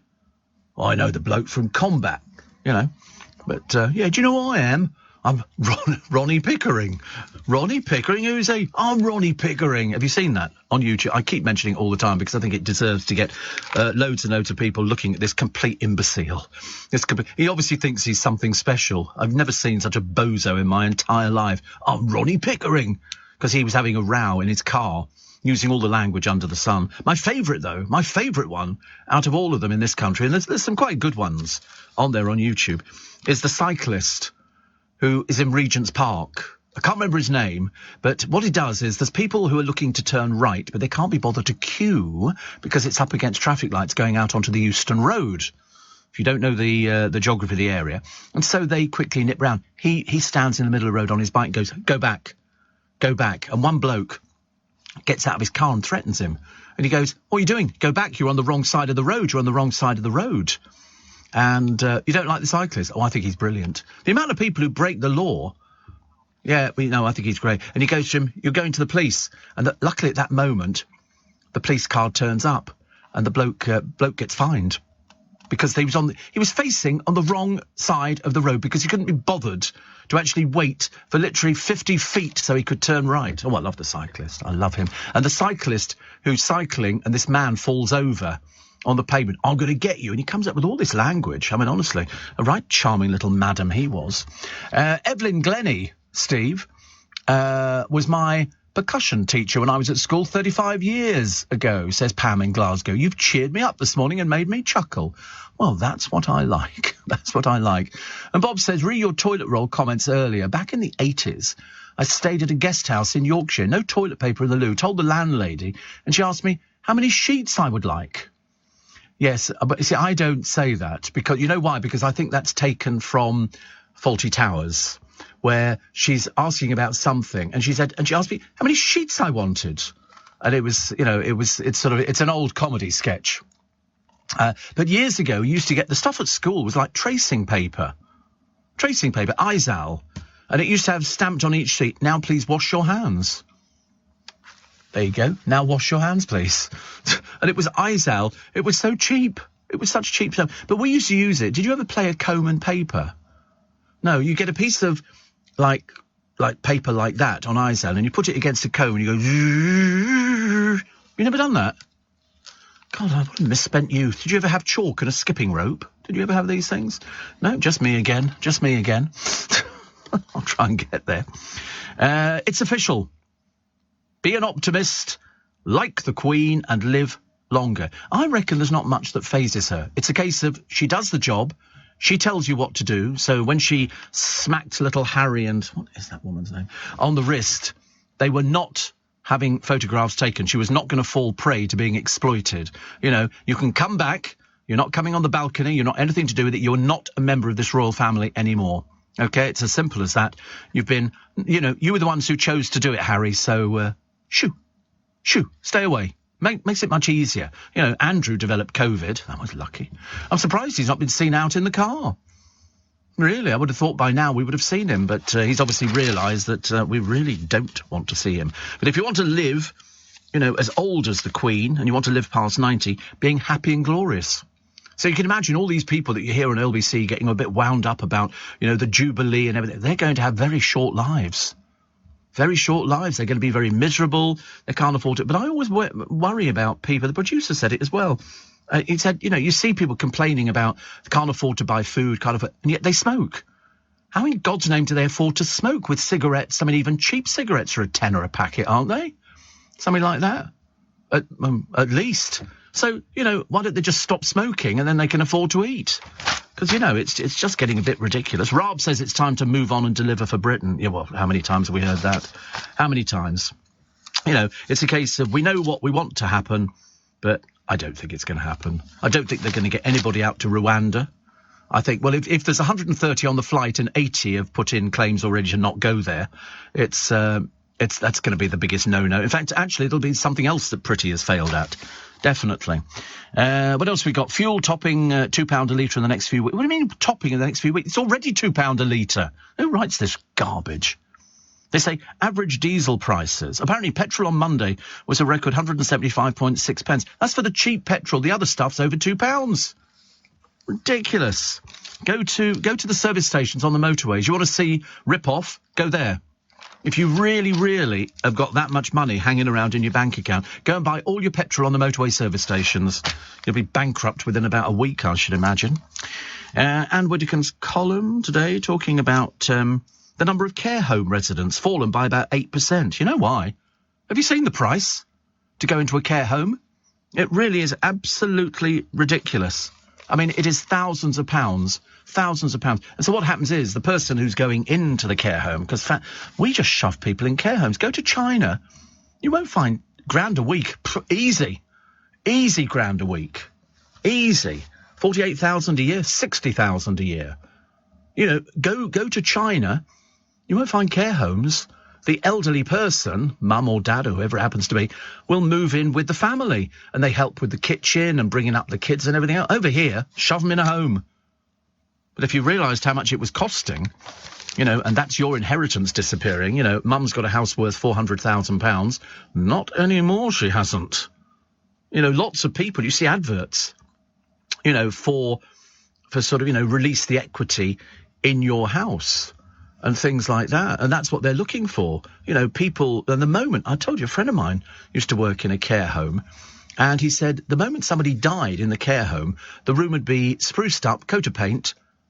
By the following day, there was somebody else in the care. There was so many. Now it's not like that. People have suddenly realised it's so expensive to put people into a care home. I mean, if it's really specialist care, then people should go into a hospital. It's as simple as that. But it's not as easy. But a lot of the care homes, they don't do specialist care. We've got Brinsworth in Twickenham. They couldn't deal with certain people because they had dementia problems. They didn't have the staff. Well, they've got the staff, but they didn't have the trained staff for things like that. It's so expensive. It really is. Steve, would you be kind enough to wish my granddaughter Scarlett a happy 7th birthday? Says Sean in Stratford-upon-Avon. Do you know, I've never been to Stratford-upon-Avon. I keep meaning to go there because I'm quite into I'm not bothered about Shakespeare or stuff like that. It's quite pretty, I believe. Quite pretty, half-timbered houses and stuff like that.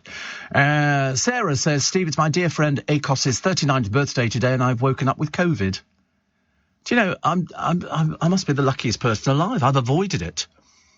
Mind you, I was on the bus the other day and somebody coughed behind me. I moved immediately. How rude are some people? You know, don't even bother putting their hand over their mouth. They just go like that, and you think, oh, well, that's Stratford-upon-Avon. See, half-timbered houses.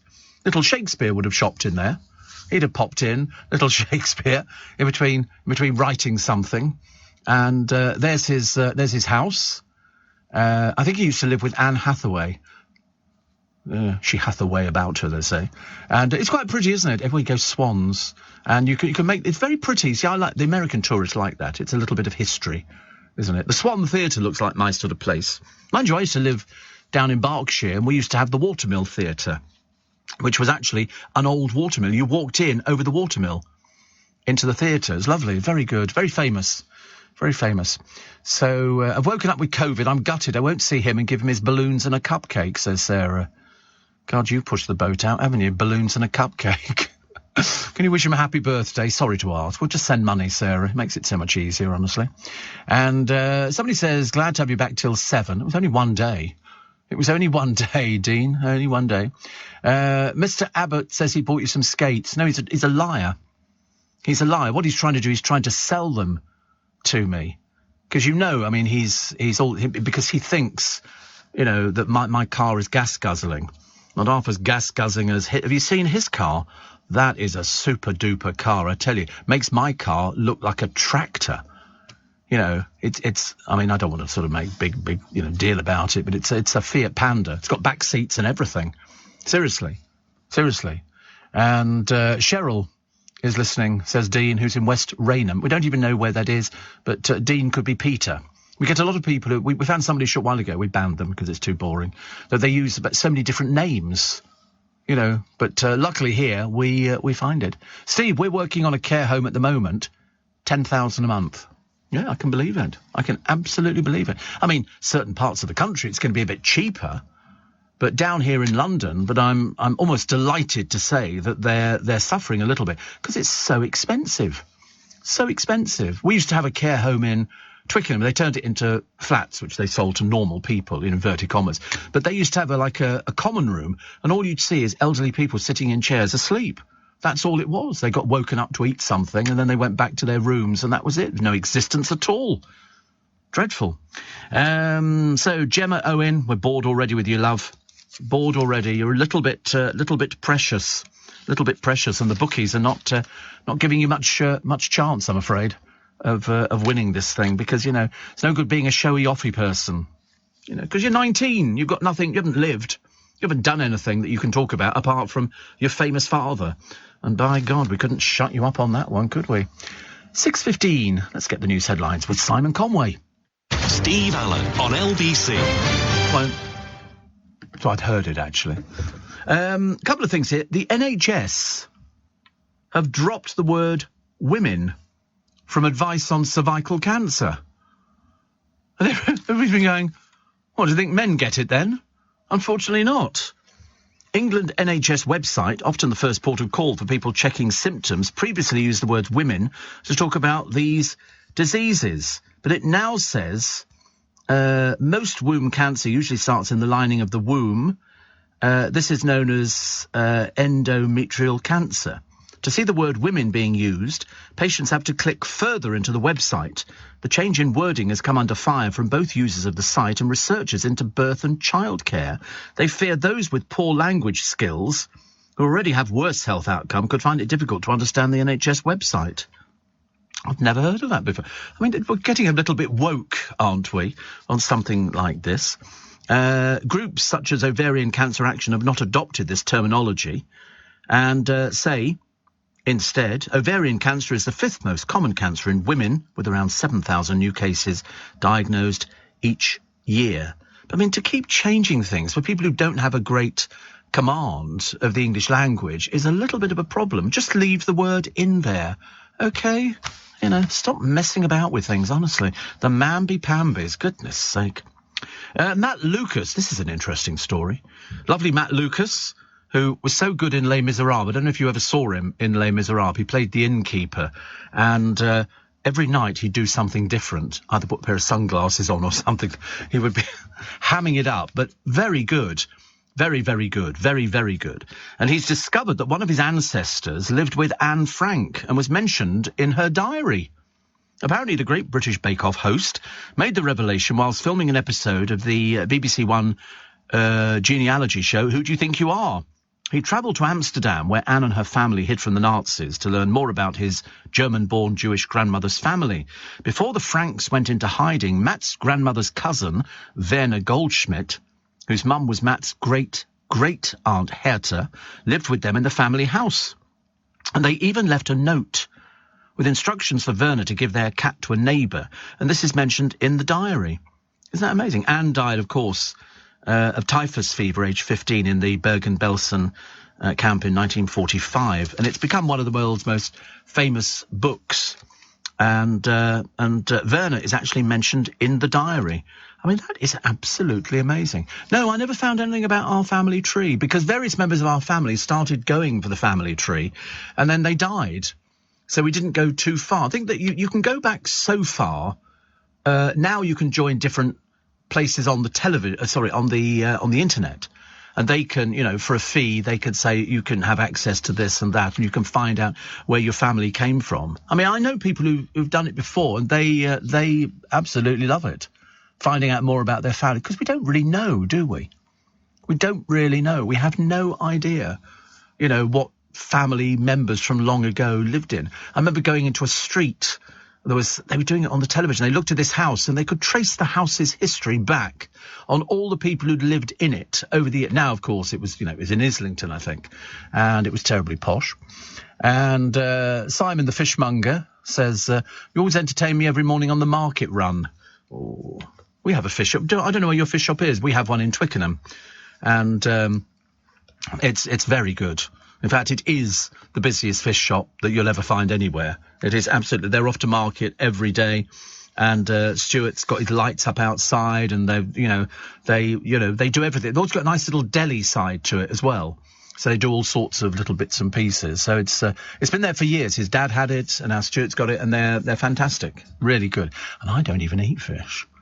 I've had a few other little bits and pieces. I remember I told you I bought from there lobsters.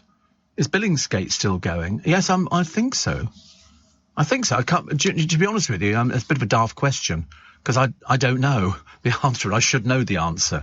I know that they do get fish and it comes in fresh, and they've got fresh crabs and lobsters, and it's a huge place, Billingsgate. Now, whether or not it's the same Billingsgate where it's always been or whether it's moved, I've got no idea because the building looks a bit sort of too new to me. So I don't know whether or not, but they've same sort of area. But they've got everything. I've never been there. One of these mornings, perhaps I should... Well, I can't, can I? I'm on air. I've just realised. I should go there. I remember getting taken once to Smithfield Market. My Uncle Bill was my God, look at the size of that.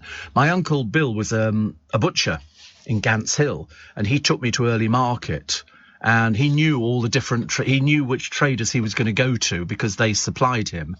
And then he'd load up the van and we'd take it back, and he had sawdust on his floor in the shop, old-fashioned sawdust. I used to play with my balls outside in the little yard they had.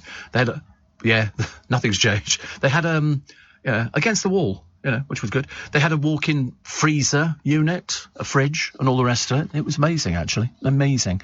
Have you visited the garden centre at Syon Park? I have. It's not cheap. It's not cheap. I know Syon Park very well because it's down the road from me. James O'Brien recommends the Ice Cream Man also. And even has a newly opened branch of Lakeland. Really? What, Syon Park? It's a bit bizarre, isn't it?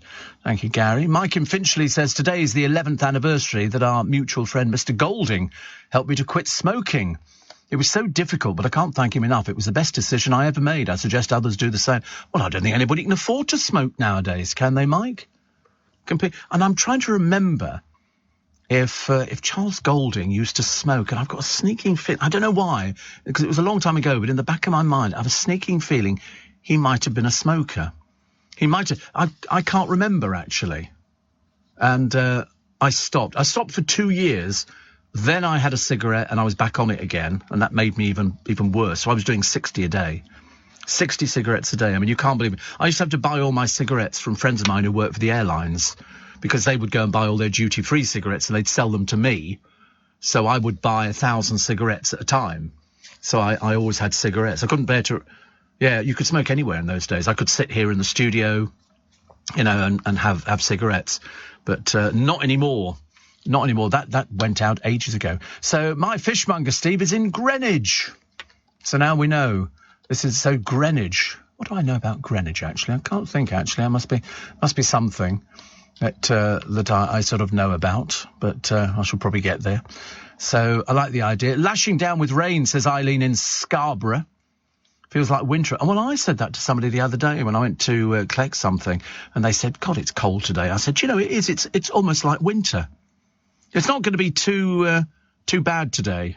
Or as the producer types it, it's not going to be too abud today. He tries to get there. Sunny intervals and a moderate breeze, 21 degrees, so double it and add 30, approximately, give or take, for the mamby-pambies out there. If you want to go and find it accurately, you find it.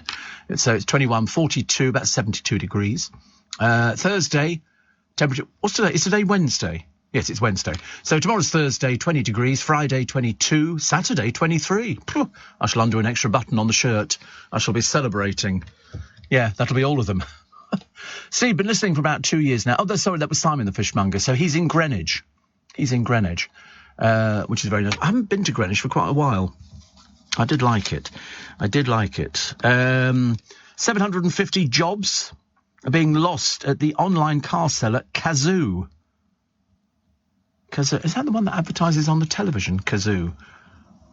and on us. They're losing a lot of jobs, apparently, mainly because they're trying to reduce costs of £200 million. Is that the one that goes, kazoo, kazoo? Oh, is that right? I only have to go by the jingles. I can't remember things otherwise. Gets a bit mad. And a fraudster dubbed Britain's most wanted woman will be flown back to Britain. Sarah Paninsky disappeared whilst on trial. She was taking part in a laundering money for £1 billion mobile phone scan. Born in Yorkshire, coming back here, darling. She had asked the Spanish judges not to allow the extradition, but they said no. Looking forward to seeing you. Looking forward to seeing you. Pylons. Do you know, we used to see pylons all the time. We nearly bought a house. We didn't buy it because of the simple reason when you opened the back door, in your back garden was a pylon. Huge. I mean, this thing was absolutely enormous. Angelina Jolie sought to inflict harm on her ex-husband Brad Pitt by unlawfully selling her stake in their vineyard. Not a nice person. Not a nice person. Don't like Angelina Jolie at all. And so what she did, I mean, he'd actually carefully built and this vineyard, and now he's forced to sort of carry on with a stranger who he doesn't know because she was nasty little piece of work and sold it. They've been embroiled in a bitter legal battle, and so he's now suing her. And I don't know what she does, actually. I've got no idea what she does. She does acting. Is she any good? Apparently they bought £20.8 million controlling stake in Chateau Miraval. They married there, but the business grew into multi-million-dollar. But also, wasn't she friendly with one of our politicians, one of our ex-PMs? Do you know who it is? No, you probably don't, actually. One of those things. I think we need an iced cream as well. Let's have a quick check of the LBC News headlines with Simon Conway. Are you receiving tax credits? If so, this message is for you. Tax credits are coming to an end, and most people will be asked to apply for universal credit instead. The Department for Work and Pensions is writing to tax credit claimants. You won't be moved automatically, so look out for your letter explaining what you'll need to do and by when. And there's also lots of support to help you make the move. Get ready for your universal credit switchover. Search Understanding Universal Credit today. Eligibility criteria apply. Leading Britain's conversation. LBC with Steve Allen. Morning, nice to have your company. 24 minutes to 7. It's a miserable day in London at the moment, but apparently I'm reliably informed that we've got some sunshine on the way, which is very nice, isn't it? I quite like that idea. What was the other story I saw? There's a lovely picture actually of it's called Defiance, and it's a young pupil who's called Valerie. She's 16. And she's standing in her shelled-out school in Kharkiv to mark her graduation. So she's wearing her prom dress and everything. It's a really good picture, actually. And she was one of the people there. She did a waltz in front of the whole school. But the school has just been bombed out. But she still put this fantastic dress on, and they took pictures of it, which was lovely, very nice.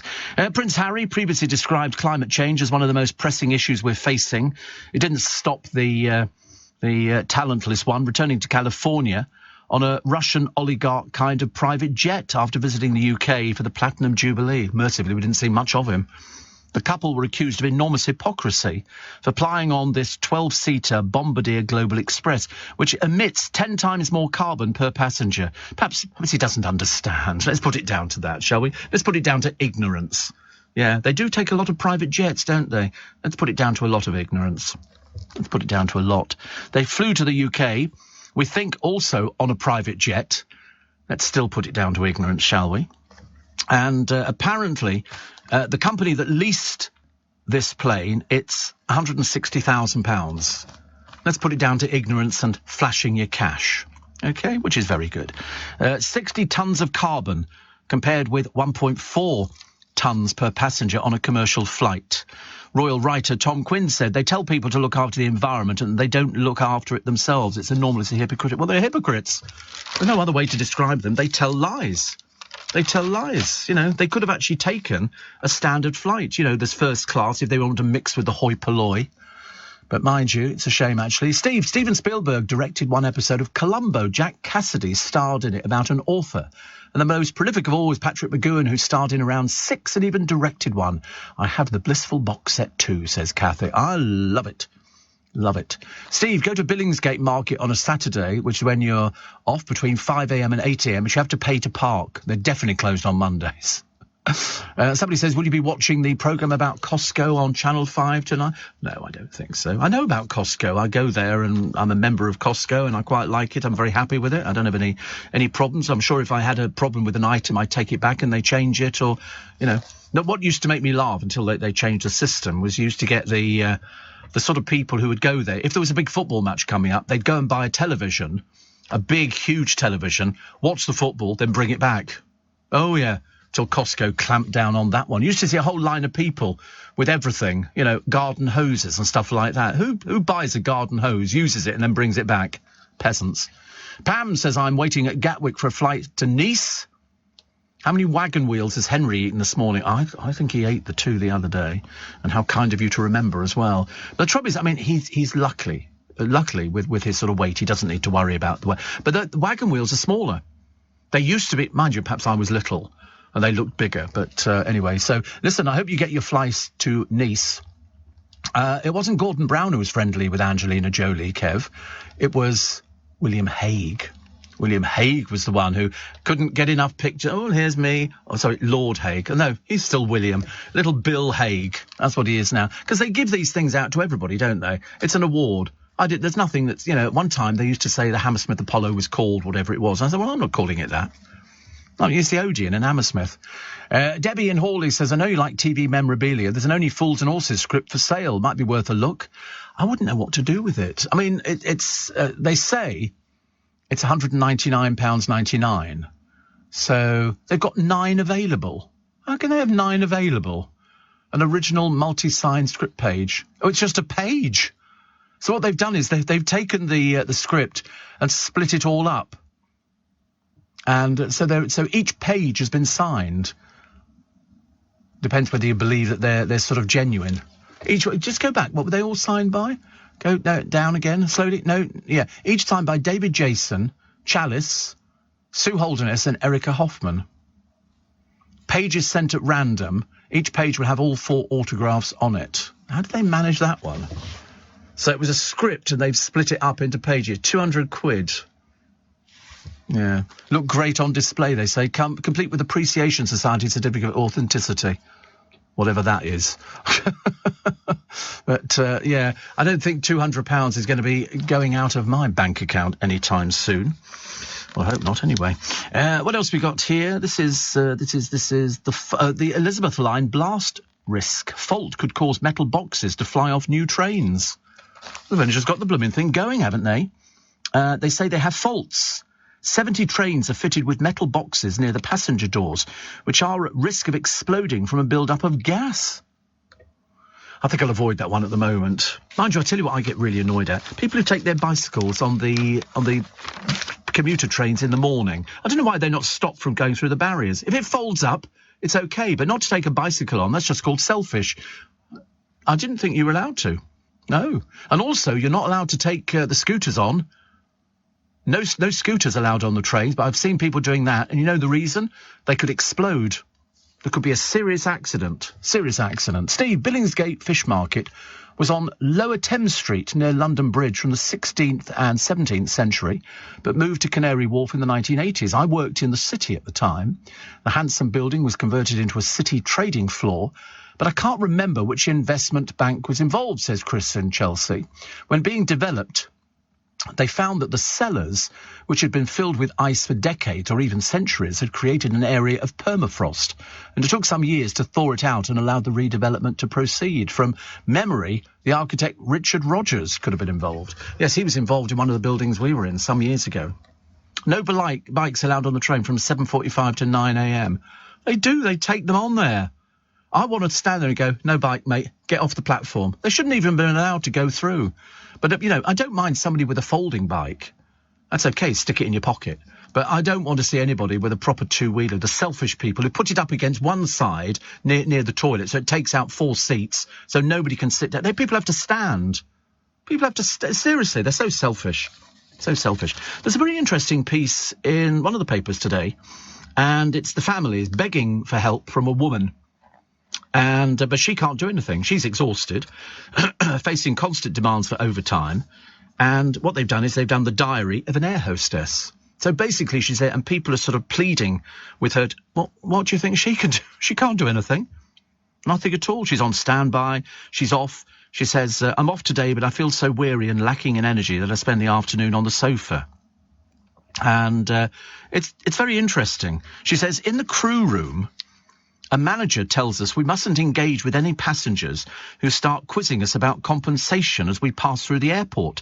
I never imagined myself saying this, but I'm starting to feel embarrassed to wear the uniform. Now, it depends whether or not you believe she really is, you know, a stewardess, or whether it's like one of those sort of things, the name has been changed to protect her. Because she's, one of the things, she's obviously doing a flight. And she says, the heart sinks, the caterers board the plane and immediately announce there's no hot food, alcohol and crisps. The only food I can offer are bars of chocolate. I mean, it does sound like the place has gone into freefall. You know, one of them, the 6:30 a.m. flight, takes off 3 hours late. Some passengers seem quite tipsy when they board, having spent the delay in one of the bars. Well, they shouldn't be allowed on the aeroplane. I thought we already agreed with this, so I don't know why she's saying that, because if you're tipsy, when you get to the gate to check in, they won't let you fly. You're a danger. You know, you start having a meltdown. You know, some people hide. Well, she says, if at 6:30 some passengers seem quite tipsy, you know, I would think somebody on the gate would know. I'm sorry, can you stand there? You know, could you get people go, well, obviously you're not getting on the flight, and that's just the pilot, you know, all the other ones. But it's a case of she's coming at the front line of it. She doesn't know what to do. You know, don't mention somebody will ask about conversation, you don't know anything about it. Well, I should imagine she probably doesn't know anything about it. You'd have to go through the company, but I used to watch the EasyJet thing, and people standing there arguing and shouting obscenities. Some of the people were so rude to the people on the counters. Listen, they're just telling you, no, you can't get on the plane. We've closed the doors, the pilot has signed it off, you can't. Well, it's still there. Yes, but you're not getting on it, are you? You feel like saying, oh, listen, deaf boy, what is it about you're not getting on the flight? You're not understanding. But they don't, which is a shame. They found a gel that can repair hearts. I'm getting some for the producer. It's 7:15. Let's get the news headlines with Simon Conway. This is LBC with Steve Allen. Morning, Lloyd, says Steve. Anybody booking flights at the moment must be balmy. Staycation for me. Well, the trouble is, if you've got kids and all the rest of it and you want to go away, this is your only holiday of the year and you haven't been away anywhere for a couple of years, you're desperate. Not all the flights have had trouble. I know a lot of people who've actually managed to get away quite easily without any of the hassle. There seem to be certain places that people go to. Sat from Gravesend says cyclists on the train are really selfish as they block the doors with their bike and they're sat away from the bike. They should stand next to their bicycles, plus they should all go to the rear of the train. Oh, I think they should bring back the guard's carriage and all the bicycles go in there. Don't mess with our seats. It's when they put them up against the thing and it blocks 4 seats off. You feel like saying, sorry, is this your bike? Can you move it so I can sit down? I'm an elderly person. You know, feel like saying that to them. But they wouldn't believe it, I know, in a million years. I'm still getting used to all the school kids all over the place. My God, they don't care, do they, really? Steve, Smithfield, Billingsgate and New Spitalfields markets are set to move to Dagenham, says James. Best place for them, I should imagine. Dagenham's loss will be everybody else's gain. The building you're talking about, I think, is 10 Upper Thames Street. We used to know it as the Midland Bank, the blue building back in the day. Also, I think Fishmongers Hall, was Citibank. Had to keep the cold cellar to stop the building falling down. I love stuff like that, actually. I love things like that. So the gel, this biodegradable gel, could regenerate tissue and repair damage caused by heart attacks. It's made of amino acid called peptides. Now, I've heard of peptides before. They use it on an advert on the television, I'm sure, which are the building blocks of proteins. They can be injected into the heart as a liquid before reassembling as a solid. I think the stuff they do nowadays is phenomenal. Even looking at my own. What do we got here? I don't want to do that story. I've decided it's too boring, actually. And comedian Barry Humphries, also known as Dame Edna Everage, who's on a theatre tour, is not amused by autograph hunters. He says there are always rat bags waiting at the stage door who haven't been to the show.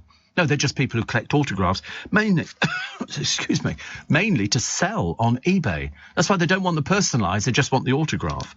Barry Humphries is 88. He says, they demand my signature on pictures of Bruce the Shark from Finding Nemo, an animation for which I provided the voice, and a few discourage one from inscribing their programme with their name as they plan to flog it on eBay. That's it. All these people who hang around, grubby lot. Have you seen them around the stage doors? Or they're always there on first night. Where have you got? They always look really peculiar.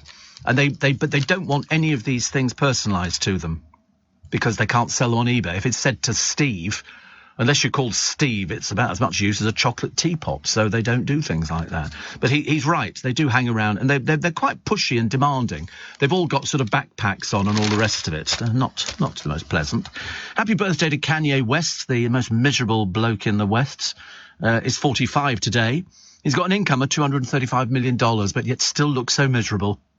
I can almost thrive on it. He and socialite Kim Kardashian divorced this year and share custody of their 4 children. Lovely. Mick Hucknall's celebrating a birthday today. How old? He's 60... Oh, you thought 63. No, he's 62. He apparently dated Ulrika Johnson, but there again, everybody dated Ulrika Johnson. And Catherine Zeta-Jones. He says, between 1985 and 87, I would sleep with about 3 women a day. Every day. Blimey. Can't imagine why, although well, perhaps I could, actually, but anyway. Also, Joan Rivers, born on this day in 1933, and she died 2014, long time ago, and she made a career out of insulting celebrities, quipping, Boy George is all England needs, another queen who can't dress. I can remember waking up early to watch Boy George when he appeared on the television because he always was immaculate. He never was anything less than immaculate.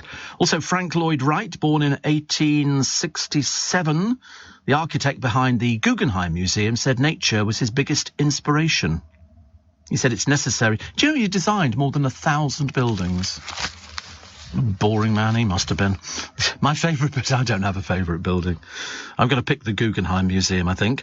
And 1967, the Beatles were number 1 with what? It was their 8th consecutive chart-topping studio album.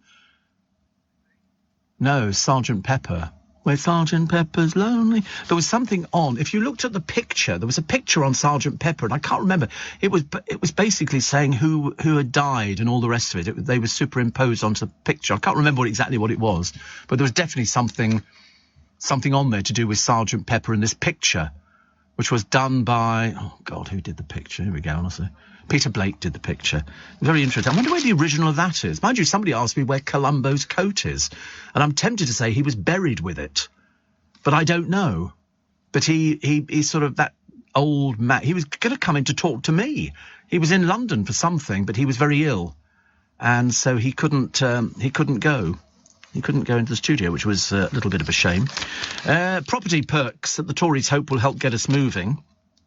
Apparently, even getting a rental nowadays is very difficult. Mind you want to see the price they're charging in London. It's absolutely phenomenal. I don't know how people get away with some of them, which is dreadful.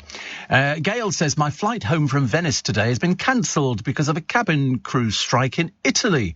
Got an extra night in Venice, hoping my rescheduled flight tomorrow is okay. Going to be back in Rottingdean tomorrow. Oh, imagine a cabin strike in Italy. I mean, good Lord. And we found the shop with everything. It's in, where is it? I think it's in a place called Otley in West Yorkshire. It's called the 20p shop. Everything's 20p. Everything's 20p. Birthday cards, books, silver teapots, headphones, classic DVDs. Everything's 20p. Apparently, popular low-cost retailers like B&M and Primark have warned of looming price hikes. But this one here is run by a father and son duo. It's reminiscent of a car boot sale. They've got everything, chocolate bars, jewellery. Everything's 20 pence. I mean, see, I love shops like this, the 20 pence shop. It's great. He says, we had 10,000 cards delivered last Friday. They're selling like hotcakes. Well, selling like cards. And they've got one here, a set of headphones, sitting on top of one another, complete with the original price tag, which was 20 quid. They're selling them 20p. 20p for a set of headphones. He said, you could be a millionaire walking through here and it wouldn't matter. The shop is for everyone. We're not motivated by making loads of money. I bet they still get nicked stuff. I bet people still thieve. That's the sort of thing it is. So there it is. You can even get Chris Tarrant's Extreme Railway Journey book for 20p. Apparently Columbo's coat and shoes went unsold at an auction.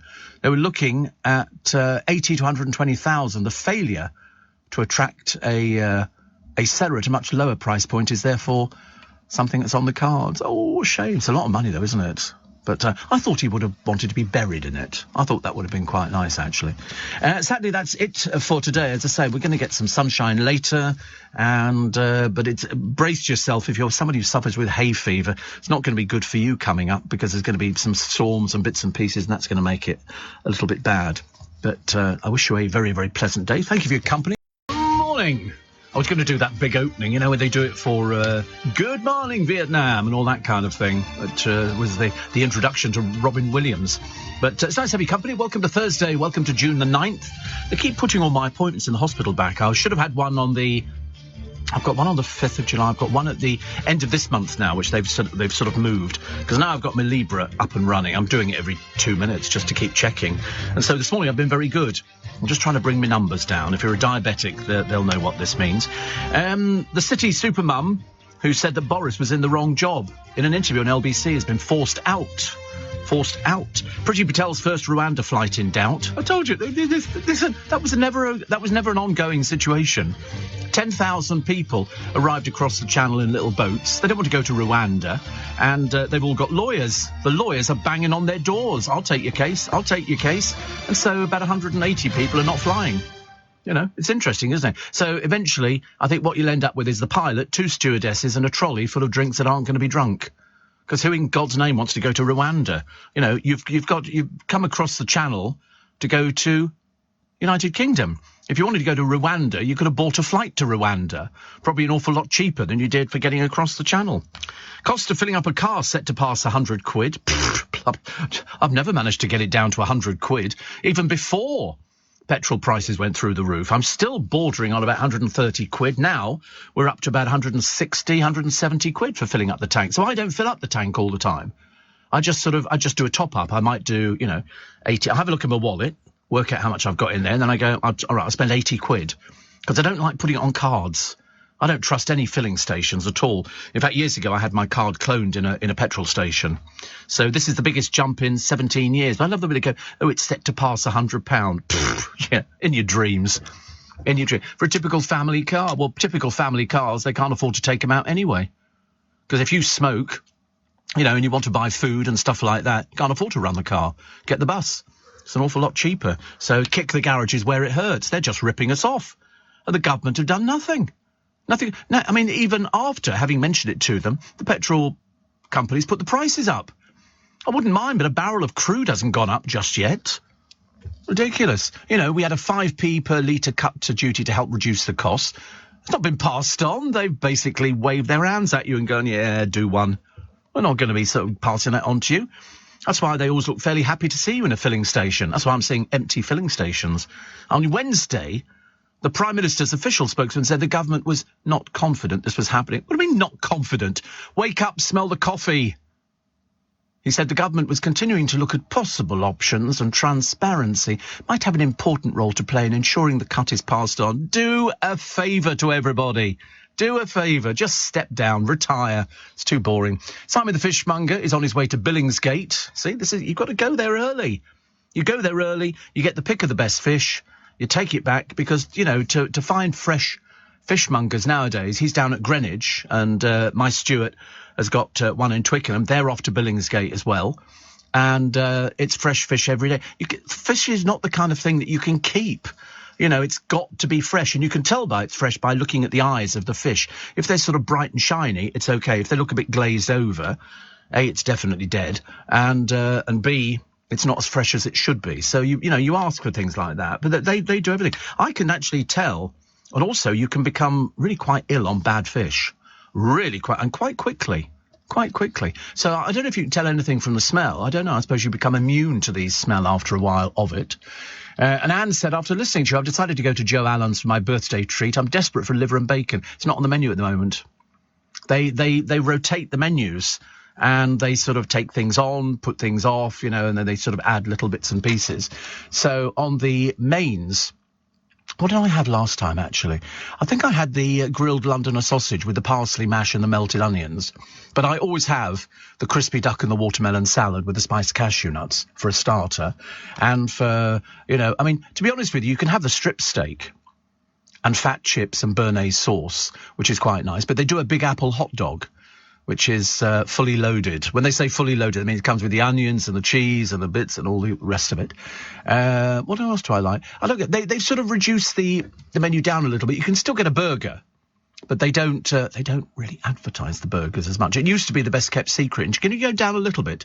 Go down a little bit. There you go. You can have sort of baby back ribs, which I do like. They're so messy to eat. And poached egg Hemingway, which is it's just a toasted muffin, sautéed potatoes, smoked salmon, spinach, holiday sauce. It's the puddings I go for. I'm a pudding person, actually. I like the broken apple pie with vanilla ice cream. It's hot, yes. And they do peanut butter and jelly ice cream sandwich with peanut brittle. That's quite nice as well, actually. But all the Northern Bloc plant-based ice creams. See, I'm not really into plant-based things. If I would eat plant-based things, I'd have stayed in at home and eaten the garden. But I didn't. But yeah, no, it's nice. It's nice. But the trouble is you only ever go to restaurants for the company that you're with, and the atmosphere and everything else. So that's why I go. That's why I go to Little Italy as well. You go for the company. And there's good atmosphere. Good atmosphere. When the place is buzzing and people are whizzing around the tables and everything else, it's quite nice. And it's an opportunity to go out and chat. That's what people don't do enough of nowadays. That's why LBC is scoring so high in the audience stakes, because it's good old-fashioned conversation. Good old-fashioned conversation. I love the people, though, that sort of, I thought James O'Brien was very good yesterday talking about this film, which a few people, decided to be fairly militant about. And the View Cinema took it off. Don't know why. They never took off Jesus Christ Superstar. Cineworld, was it? I always lose track of which cinema group is which cinema group. But there's been Life of Brian. That used to get people picketing it. But they didn't issue death threats. These people are quite nasty, aren't they? Issuing death threats. But as James O'Brien said, do you really think that, the Almighty said, if, of course, you can ever prove that the Almighty actually exists, not in any physical body, put it that way. And he said, I don't think he's going to be remotely bothered by a little film. Bigger things to worry about, like world poverty, people murdering each other, people issuing death threats, it really is. It's almost childlike, isn't it, if it wasn't so sad and lonely. What else we got? Prince Charles giving Attenborough a second knighthood. I didn't know you could have second knighthoods. It's another one of these. I think they sort of have these things that they hand out. Oh, I can't remember. It's something long and complicated, isn't it, that he got? And I can't remember what it was. I think it was this one here, it's a prestigious honour. It's the Knight Grand Cross of the Order of St. Michael and St. George. I mean, how nice of Marks and Spencer's to get involved. And it's awarded to him in recognition of his recent documentaries about the natural world and his climate change campaigning. I know. You're never going to see Harry and, God, what is her name? Receiving an award like that, because they've done nothing for climate change at all. And so David's got it as a writer and environmentalist and broadcaster. I mean, what do they do if he lives for another 10 years? They give him another award for longevity. Lives down in Richmond. And I don't see him. He's up at the top of the hill, actually. He's very near a pub, which I don't think he goes there. I think he stays in and does things. Yeah, have the usual please, double tomato juice. You know me, double tomato juice. Chris Packham makes a very inappropriate comment. I'll tell you about that later. I was quite surprised. In fact, I was very surprised. If it hadn't been Chris Packham, all hell would have broken loose. Seriously, I mean, really inappropriate. I said to the producer, how do we describe this? He said, inappropriate. Not that he knows, but I mean, I'm just sort of thinking about it. Yeah, he's a bit of a prude. What else do we have, actually?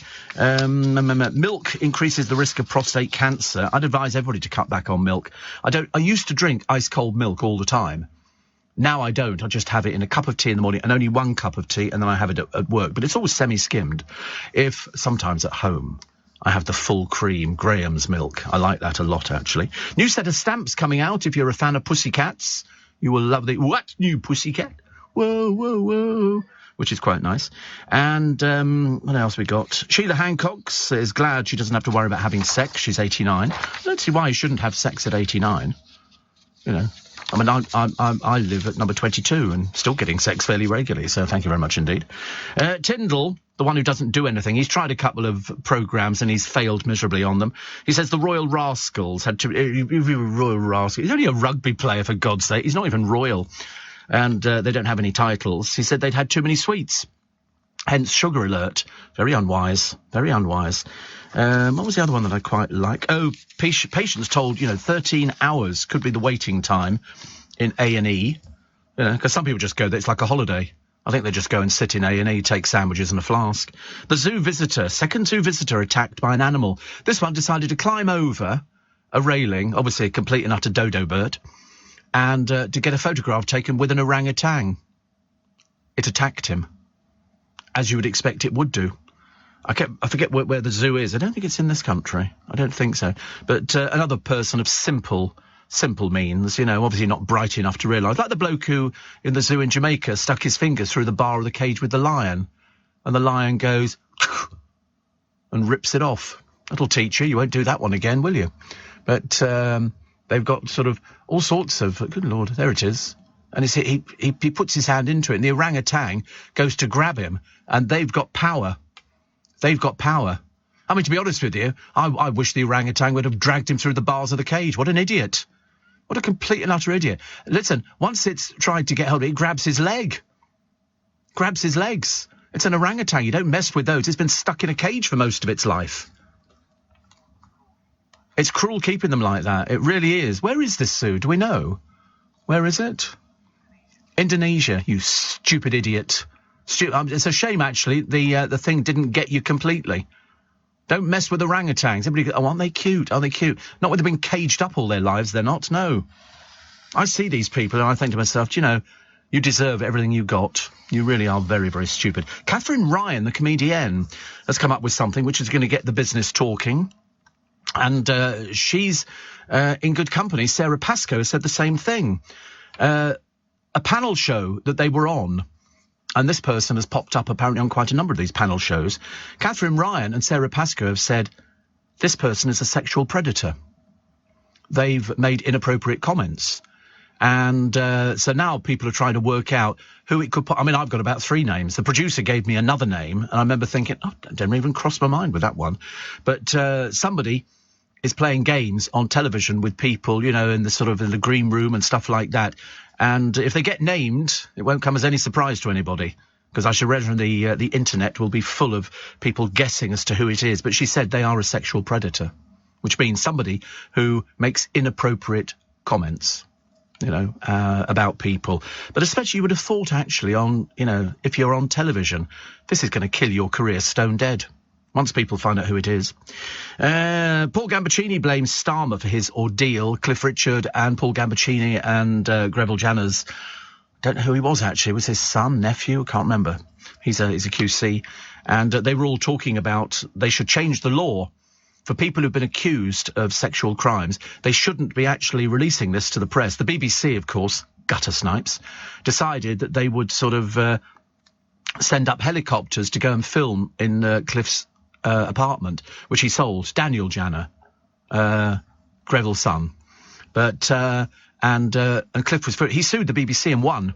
The BBC's news gathering is pitiful, to say the least. Really pitiful. They don't care how much they hurt people. They're not remotely bothered about things like that. So they sent up a helicopter, and Cliff didn't know about it until he turned on the television and found that they were there. The police were tipped off.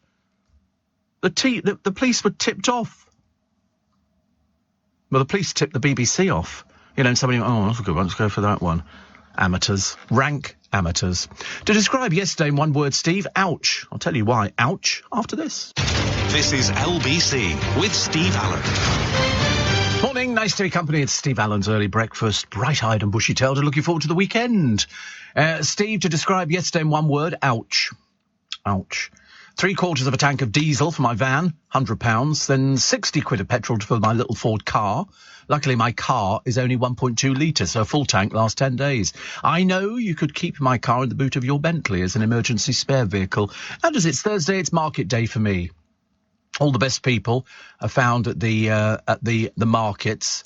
And Kevin the Milkman says, I go to Aberdeen and Stanton in New Spitalfields Market to buy the potatoes for the dairy. Well, how good. I hope you have a good Thursday. At least it's not raining. At least it's not, well, I haven't actually checked outside yet, but we don't want it to rain. We definitely don't want it to rain. I'm not particularly bothered about the rain, but Kevin, nice to have you with us this morning. And Monica says, I think the government should now step the price of fuel.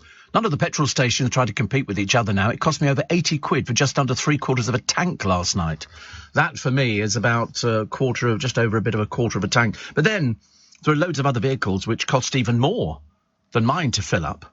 So that's why I don't drive it all the time. And that's why I had the problem. I can't remember if I told you the other day. I went in to open the car. I only have to touch the handle and it opens it because it's thumb recognition. And it wouldn't open. Oh, there were no alarms on or anything. I thought, this is a bit bizarre. So I got the key out because I don't need the key it has to be with me, but I don't have to use it. And I think the battery was flat. So I put the key in, started the car up, and it started, which was great because I couldn't open the boot. And it's touch boot. It'll only work on touch. And so yesterday I thought I'd better get back because it worried me. Set the alarm off at one point, and I remember thinking, woo, woo, woo, woo, oh, God, how embarrassing. Somebody will think I'm trying to sort of nick the car. But so I went out for a little drive, went to Costco, picked up some Satsumas, came back, and it was all perfect. So I should take it out again today. I keep finding all these things, and the producer has reminded me that I'm becoming a little bit of an obsessive with the pigeons, because we've got about 6 of them. Well, most of them will be dead by the time we get to, another month at least. And I keep seeing all this different stuff to buy. The latest thing I bought, because remember I bought the black paint, but I'm worried about them sitting on people's cars with the black paint on their feet and it might mark the cars. Then I bought this, it's a roll, 150 feet, I think, of stuff. They don't like anything that glitters and moves and things like that, and you wrap that around different bits and pieces. Then I've got these 2 plastic crows, which you can either hang and they then move. They don't like them at all. They won't go anywhere near them. But the best one I found is a spray. An anti-pigeon spray. You spray it. I found it on Amazon, and basically it smells all right to us. It's quite a nice smell. To them, they hate it. So I bought 4. And so all I'm going to do is go round all the areas where they sit and think they're going to get away with it. I should be spraying them. They won't get away with it, ladies and gentlemen. And I'm going to try the crows as well, because I think that'll work too.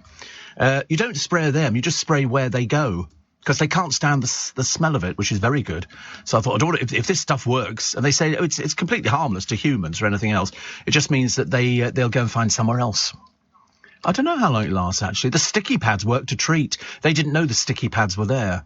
I'd super glued them on to a place. They're only about 8 inches by about 4 inches, and they're sticky pads which you use for moths. They give off a pheromone. The moth is attracted to it, and because it's sticky, it dies. It dies where it is. And so I put them on 2 places, and the first time I think the poor pigeon tried to rip its feet off because it put its foot on there and suddenly it couldn't lift it off. So I got a load of feathers. So I put the second one on there and got exactly the same. Exactly the same. A load of feathers. But they haven't been back to these areas since, because they now know. They now know. Don't mess with the Allen. Which is good. Steve, my friend Sharon and I absolutely love your show. Sharon listens to the podcast while she's working during the day, which is a big problem for her because she works in the silent area of a library and frequently bursts out laughing. I'm wondering whether you could tone it down and be less entertaining. Oh, no danger of that whatsoever. I can tone it down immediately. I did that once. Years and years ago, the boss of LBC at the time said, we're a little bit worried, Steve, that your programme has now developed a cult following. I didn't actually see that as bad. I saw it as an audience. But anyway, and so he said, so if you could sort of I used to do a newspaper review. From the beginning of the programme, I started, because we didn't do phone-ins then, I started doing a newspaper review. And, you could give me a newspaper and I could fill an hour with one newspaper, easy peasy. Now I could do probably 2 hours with one newspaper. And so I said, when is this supposed to start? He said, well, immediately. So I went on air and I said, good morning, this is Steve Allen's Weekend Night Extra on LBC.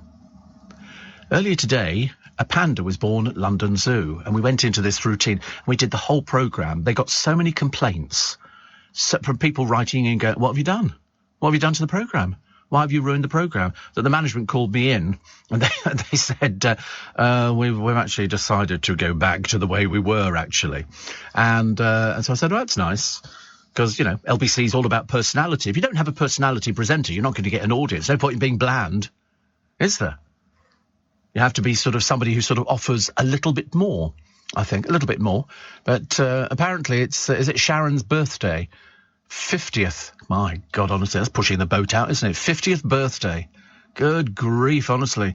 You'll be looking at catalogues, won't you? You know, come home to a real cremation and things like that. Have you seen them on the television now? You can sort of pre-book your funeral. And you can do it.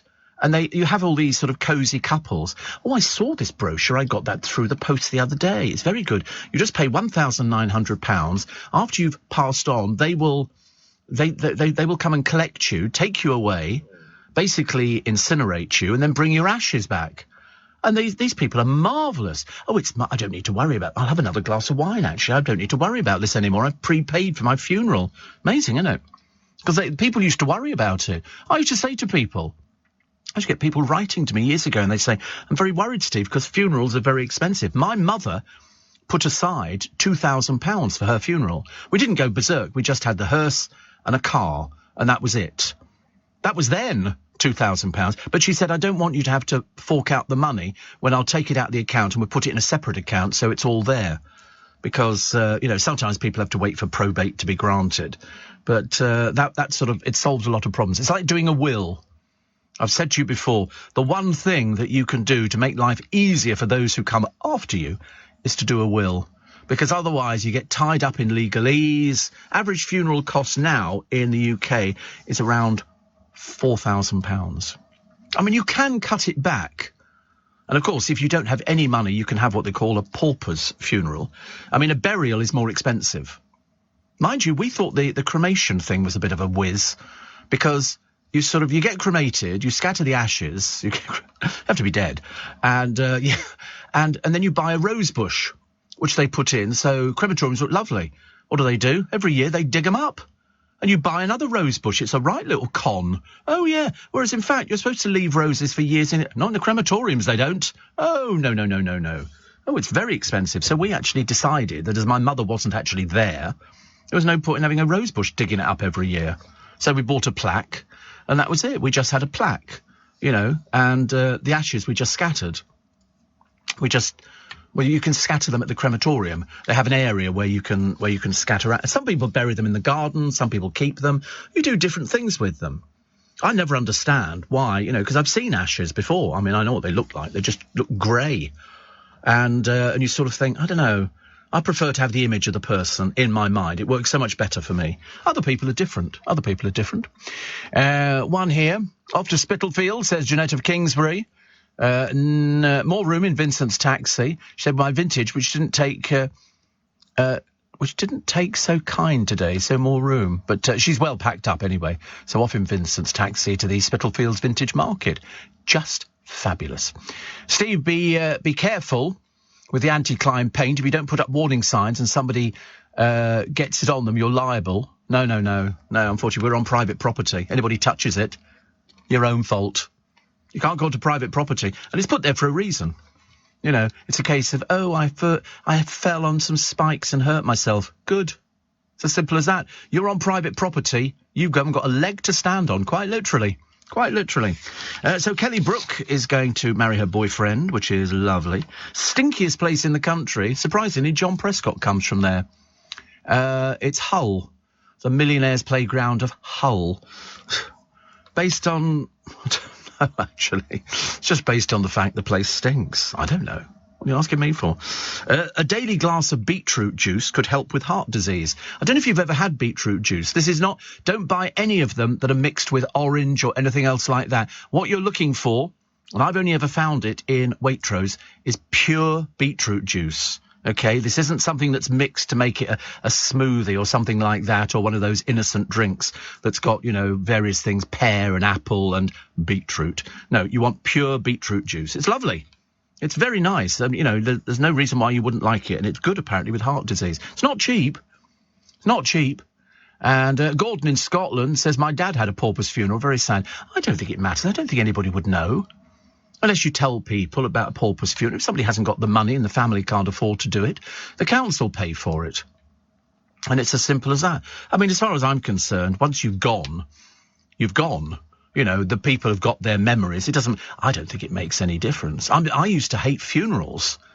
Not that I went to that many, but the actual burials, because I thought it was horrible.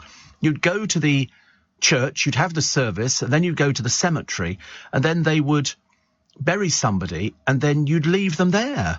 And I didn't like that idea. I remember we went to, you know, my Auntie Ivy's and her sons and, you know, various people in the family. And I remember thinking, we've left them in the ground, because they don't put all the earth in. They just give you some earth and you throw it on, and that's it, the dust to dust, ashes to ashes. And I didn't like the idea of leaving them in the ground. I thought it was a bit mean that they were all there in the ground and we're walking away. And I wanted to go back and go, I've got it in my will that I'm going to be cremated. My brother made sure of it. Started stockpiling the wood at the moment, just to make sure. Yeah, you can have it put in your will. You know, that's what you would rather have. Maltesers, I'm going to tell you about in a moment. A little bit of a tease here. And the fake UK passport crisis. And why are this morning's presenters like the Dingles? All that after the news with Lottie Morley. Are you receiving tax credits? If so, this message is for you. Tax credits are coming to an end, and most people will be asked to apply for universal credit instead. The Department for Work and Pensions is writing to tax credit claimants. You won't be moved automatically, so look out for your letter explaining what you'll need to do and by when. And there's also lots of support to help you make the move. Get ready for your universal credit switchover. Search Understanding Universal Credit today. Eligibility criteria apply. Steve Allen on LBC. Morning, nice to have your company. So that zoo visitor attacked by the orangutan. I'm so pleased. The orangutan bites back. And if you watch it on YouTube, you will find it's not difficult to find. And it was in Indonesia. He climbed over a railing. You know, railings are there for the thick people to say, don't cross the railing, you know, because you're a bit stupid. And of course, he goes to get a picture taken, and he's wearing a T-shirt, and the orangutan puts its arms through the bars, grabs the T-shirt, and then, because the T-shirt gets ripped out of its arms, it grabs his leg with both arms. Because I should imagine it's getting its own back, which it blooming well should do, so I was very pleased. So why is Hull the stinkiest place in the country? This is according to a smell study. It's got a rank record on CO2 emissions, fly tipping, congestion, smoking, odour complaints and water pollution. It's got some of the worst traffic delays in the country. Average journey held up by 83 seconds per mile, contributing to air pollution. It's seen 66 odour complaints in a year, 23 cases of fly tipping and 24 of water pollution, according to the new data. Actually, they did a fly tipper the other day, I think, down in Essex. Sent him to prison for 11 months, which is good. That'll teach you. He was collecting tyres, charging people, and then just dumping them all over the place. They've sent him to prison. Another buffoon. So Hull is the dirtiest place. Number 10 is Stoke-on-Trent. Number 9 is Leeds. Number 8 is Plymouth. 7 is Blackburn. 6 is Portsmouth. 5 is Manchester. 4 is Birmingham. 3 is Blackpool. That's a surprise. 2 is Maidstone. Number 1 is Hull. London, not in it at all. And they're always going, oh, you've got so much pollution in London. Well, we don't have. We really don't have. People say that. Also, the highest level of smokers in Hull. The highest level of smokers, I think 17.2% or something of the population. Well, they've got nothing else to do, have they? Nothing else to do. We went to Hull one day. I think it was closed. I can't remember. And because we used to live down, obviously, in that part of Yorkshire. Jane says, I'm actually awake for your live broadcast. I've been listening to your podcast. You mentioned Dubai a few occasions. I returned from there a few weeks ago. It's best described as Benidorm on steroids. I know. It started attracting all those sort of people that you wouldn't want to be on holiday with. You know, they go, yeah, and they sort of, you know, have sort of pool parties and hen do's and stag do's and stuff like that. So it's kind of gone off the boil a bit. You know, you don't want to go there, but you're right. Benidorm on steroids, I think, sums it up.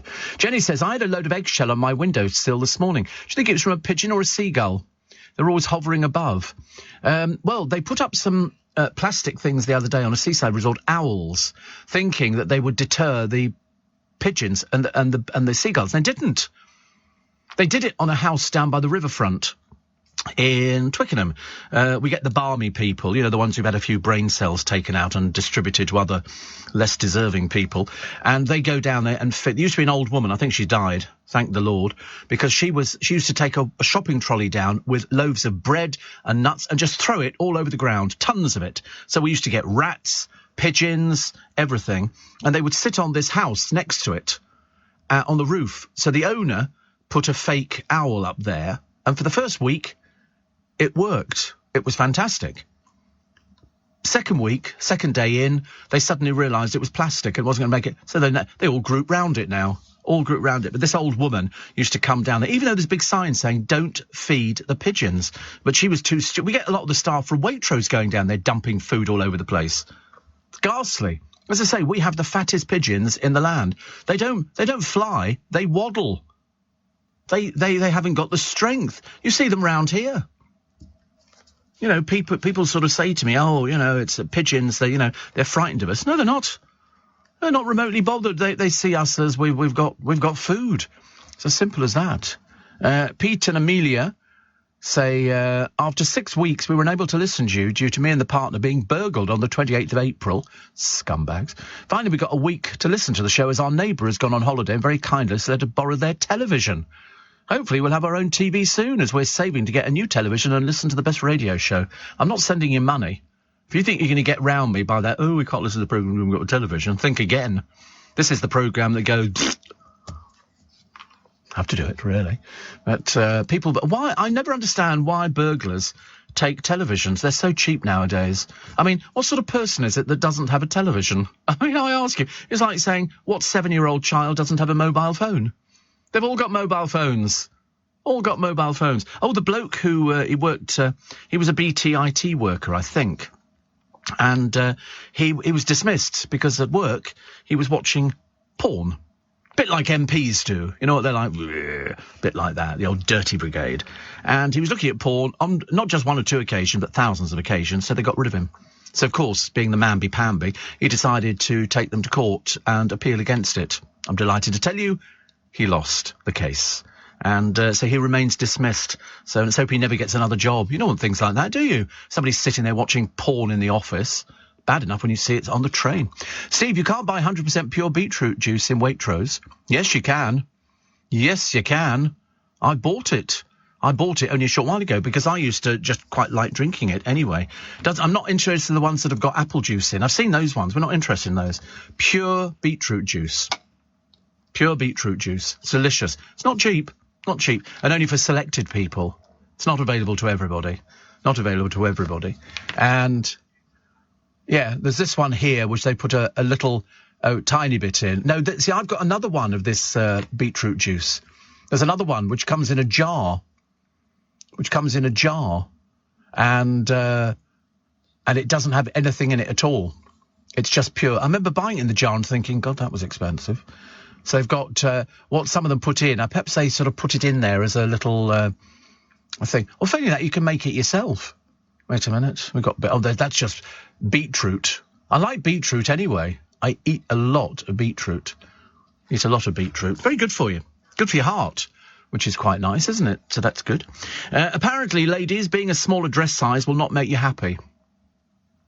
Awful that, isn't it, really? Because sometimes you see, there were some people down here earlier on at the discotheque, which seems to be open till all hours of the day and night, and there was the couple there snogging. I was telling Lottie Morley, I said loads of drunks, and all the blokes are sort of, I love you, trying to force their tongue into it. And these girls, you look at them and you think, oh, Struth, honestly, small wonder people get themselves into trouble, because they're all drunk.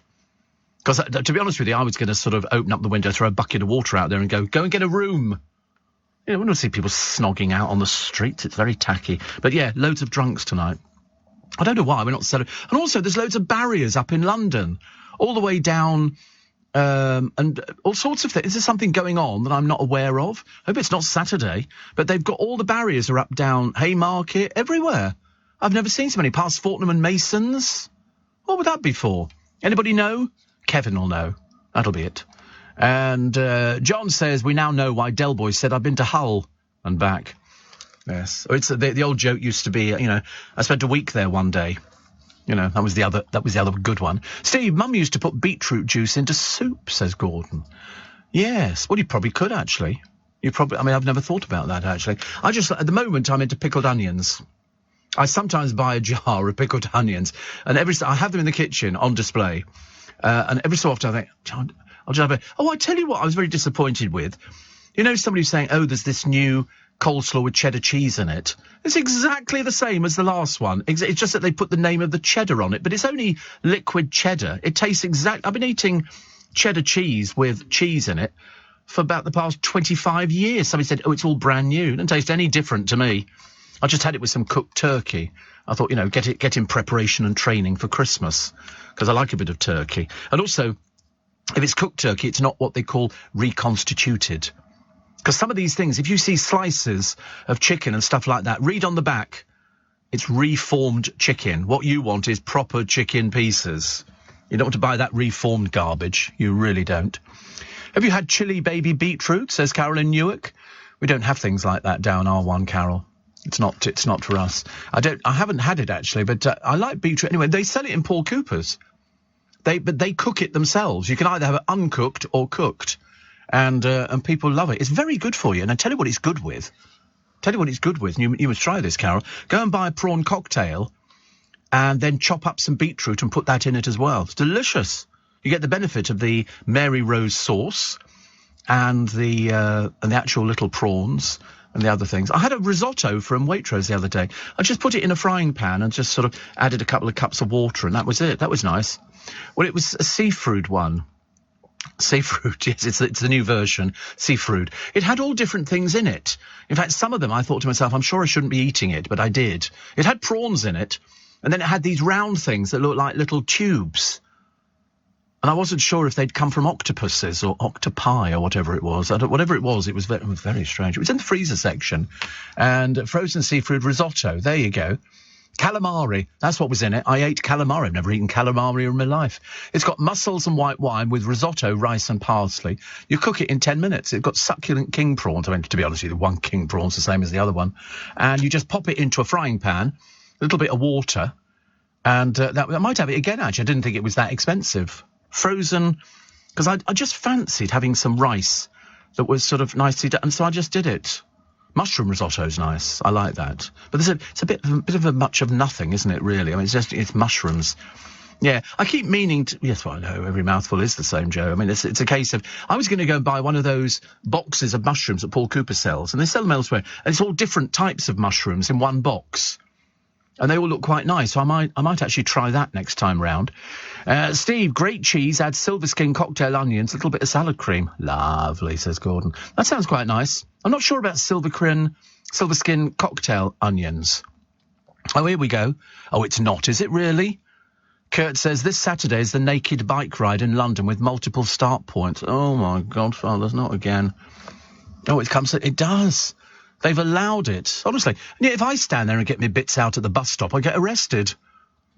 Yeah, but if you're on a bike, apparently it's okay. These are basically exhibitionists who are dreadfully unattractive. I mean, seriously. There'll be loads of them, and there'll be a load of people, or as I prefer to call them, slight perverts, peering over the side to watch naked people on bicycles. Mind you, some of the people cycling are not undressed. And those are the people you boo as you go past. Boo! Boo! Get your kit off. So there's going to be, I don't know, it takes place in more than 200 cities. I don't know what it's for. I've got no idea. Apparently it's protesting against global dependence on oil, curb car culture, obtain real rights for cyclists, yeah, whatever, demonstrate the vulnerability of cyclists and celebrate body freedom. I mean, it just looks like a lot of people who need ironing, I'm afraid. It's very tacky. Very tacky. I'm actually in London on Saturday, but I'm not taking part. Yeah. And also, they're on Santander bikes, naked. Don't rent those anymore. Rented by people who are stark naked. No, thank you. Dirty people. Disgusting. I mean, not even they shouldn't be allowed to rent them. I might have to have a complaint about that one. I mean, loads of them have got their own bikes. But there's an awful lot of... I don't know what it is about these people who want to... I hope it rains. I mean, to be honest with you, I don't know I don't quite understand it. It's caused anger before. I told you I was sitting at the traffic lights years and years ago, and I was just sort of staring ahead of me, thinking they take ages to change. Look to my left, And is that a Willie? It was. And there was about 3 of them. So I looked to the right and there was another 3 Willies and another bit of a body. And I remember thinking, isn't London great? You know, then I woke up and suddenly realised I was in this bike ride. It's 5:15. Oh, the more I think about these people renting bicycles, disgusting. Especially they're the bikes that, you know, they might then put it back in the thing. You might go along without realising, you know. But this bike ride, there's loads of places. So if you really want to get out there and watch a lot of very sad people, Clapham Junction, Croydon, Deptford, Kew Bridge, Regent's Park, Tower Hill, Victoria Park. The accessible route starts near Waterloo. And they've got pictures of people. Some people have painted their boobies. And they're sort of... They think 1,000 riders. And they say, if you're planning on spectating, please do so respectfully. Oh, for God's sake. What do you mean respectfully? I respect your saggy old boobs, love. I really do. Apparently, there's an official after-party for riders. It's a ticketed event. I bet it blooming well is. And so you can see people...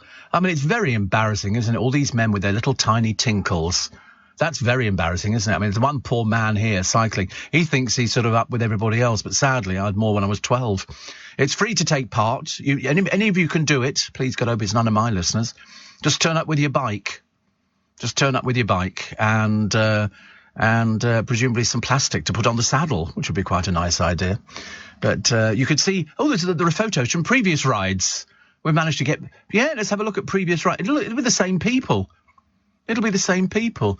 There we go. There's a man dressed up as a woman, not really naked. Oh, dear.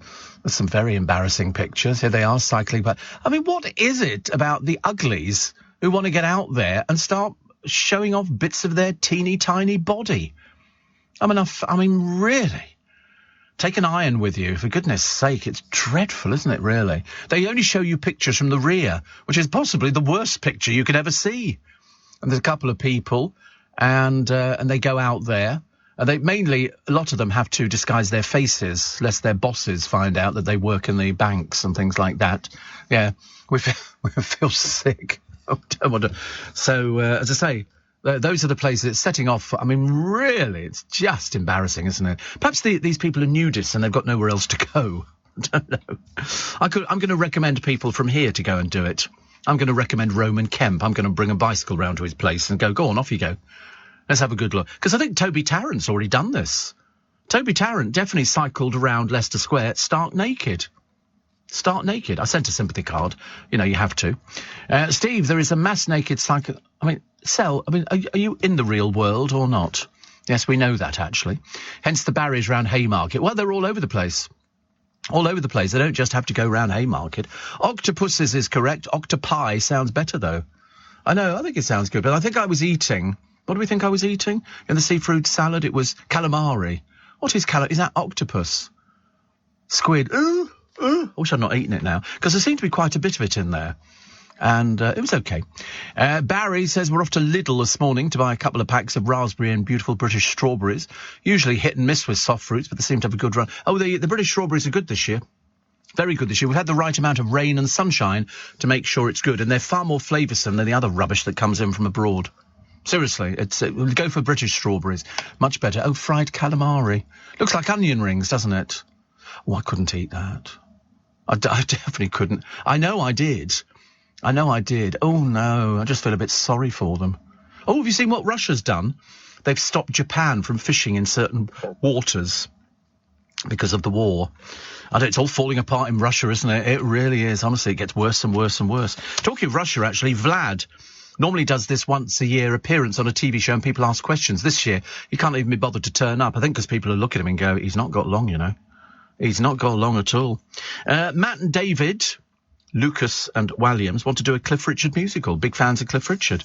Because Cliff's had so many hits, he had so many films. In fact, strangely, I watched one the other day. I watched Wonderful Life. And he was a dancer to be reckoned with. He could hold his own. Eunice Stubbs, of course, who I think we effectively killed off on this programme, because we mentioned the fact we didn't think she was alive. The next day she died. I have this effect on people. I don't know why it works like that. But no, Cliff was a blooming great dancer. And all the people on there, you know, you'll go, so-and-so. If you've never bought the films, watch them. There's a lovely one which is based in Birmingham. where they set up I know, I can't help it, I have to do it. They set up a burger, they do a song about Brum burgers, and there's a lovely actress in it. She's dead now, she died. I was really shocked that she died quite young. I mentioned her before, yes, I mentioned her again. And somebody said, no, she died. I went, oh, no. Oh, I mentioned Maltesers. They melt in your mouth. Oh, no, is that Maltesers? Melt in your mouth, not in your hand? There used to be that slow. Was that Maltesers or Treats? I can't remember. Anyway, whatever it was. Malteser. No, I'm sure it was Maltesers. Melt in your mouth, not in your hand. Well, they're bringing out a new version. Dark chocolate. So it's that sort of stuff in the middle of it. I don't know really what it is. And there you go. Melt in your mouth. Oh, it's M&M's. See, I thought that was Maltesers. What was Maltesers then?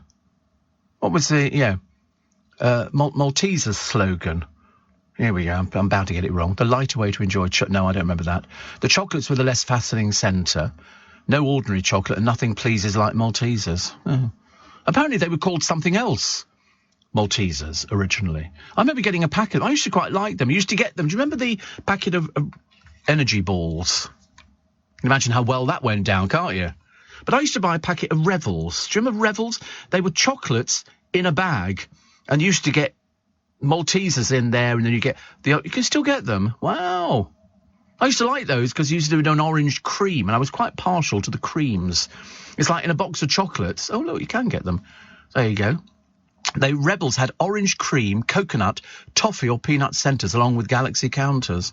The coconut centres later replaced with coffee cream and the peanuts with raisins. I used to love those. I thought they were great. Orange cream was my favourite, though. And if ever I bought a box of chocolates, my friend's got a chocolate shop in Richmond. He makes the chocolates. They have a factory. He bought the lady out. He's got a clothes shop and an ice cream shop. He's a bit like A Town Called Alice. He keeps buying all these shops and everything else, and they're always really good at marketplaces.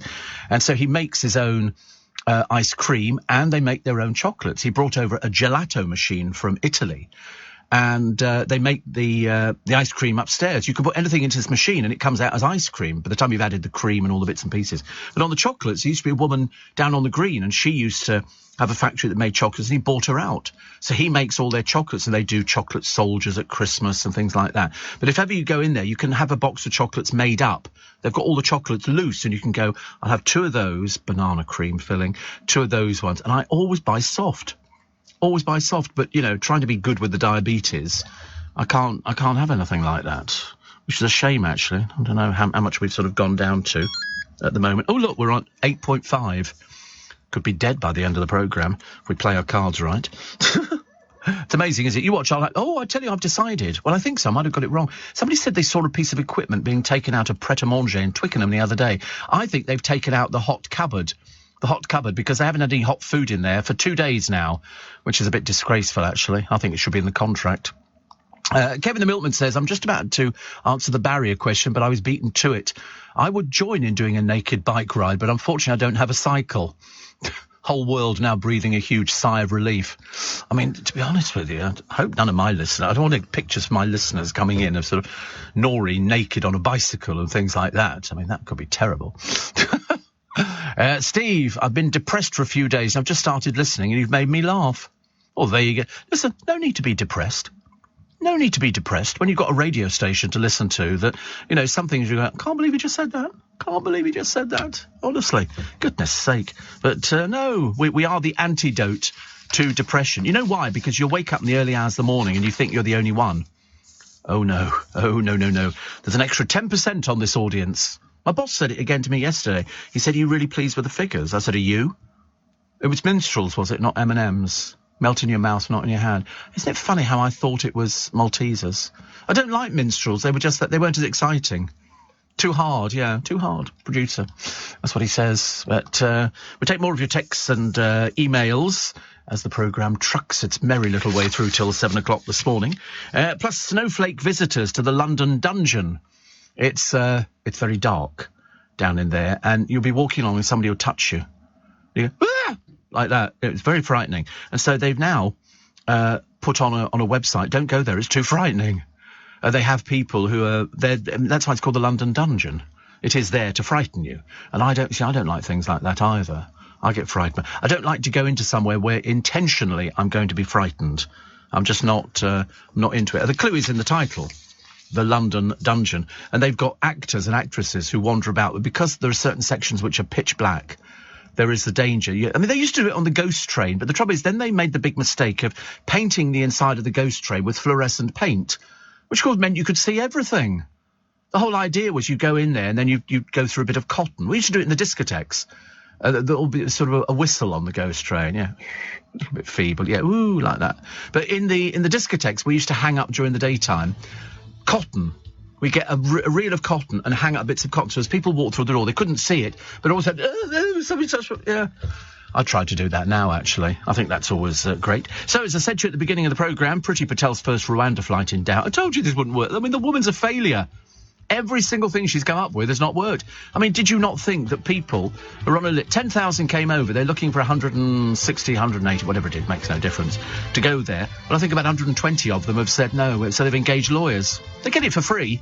They don't have to pay for it, and the lawyers will go, no, what are you going to do about it now? So, the answer is you can't do anything. Can't do anything at all, but I told you, from the offset that it would never, ever take off. Are you receiving tax credits? If so, this message is for you. Tax credits are coming to an end, and most people will be asked to apply for universal credit instead. The Department for Work and Pensions is writing to tax credit claimants. You won't be moved automatically, so look out for your letter explaining what you'll need to do and by when. And there's also lots of support to help you make the move. Get ready for your universal credit switchover. Search Understanding Universal Credit today. Eligibility criteria apply. This is LBC from Global, leading Britain's conversation with Steve Allen.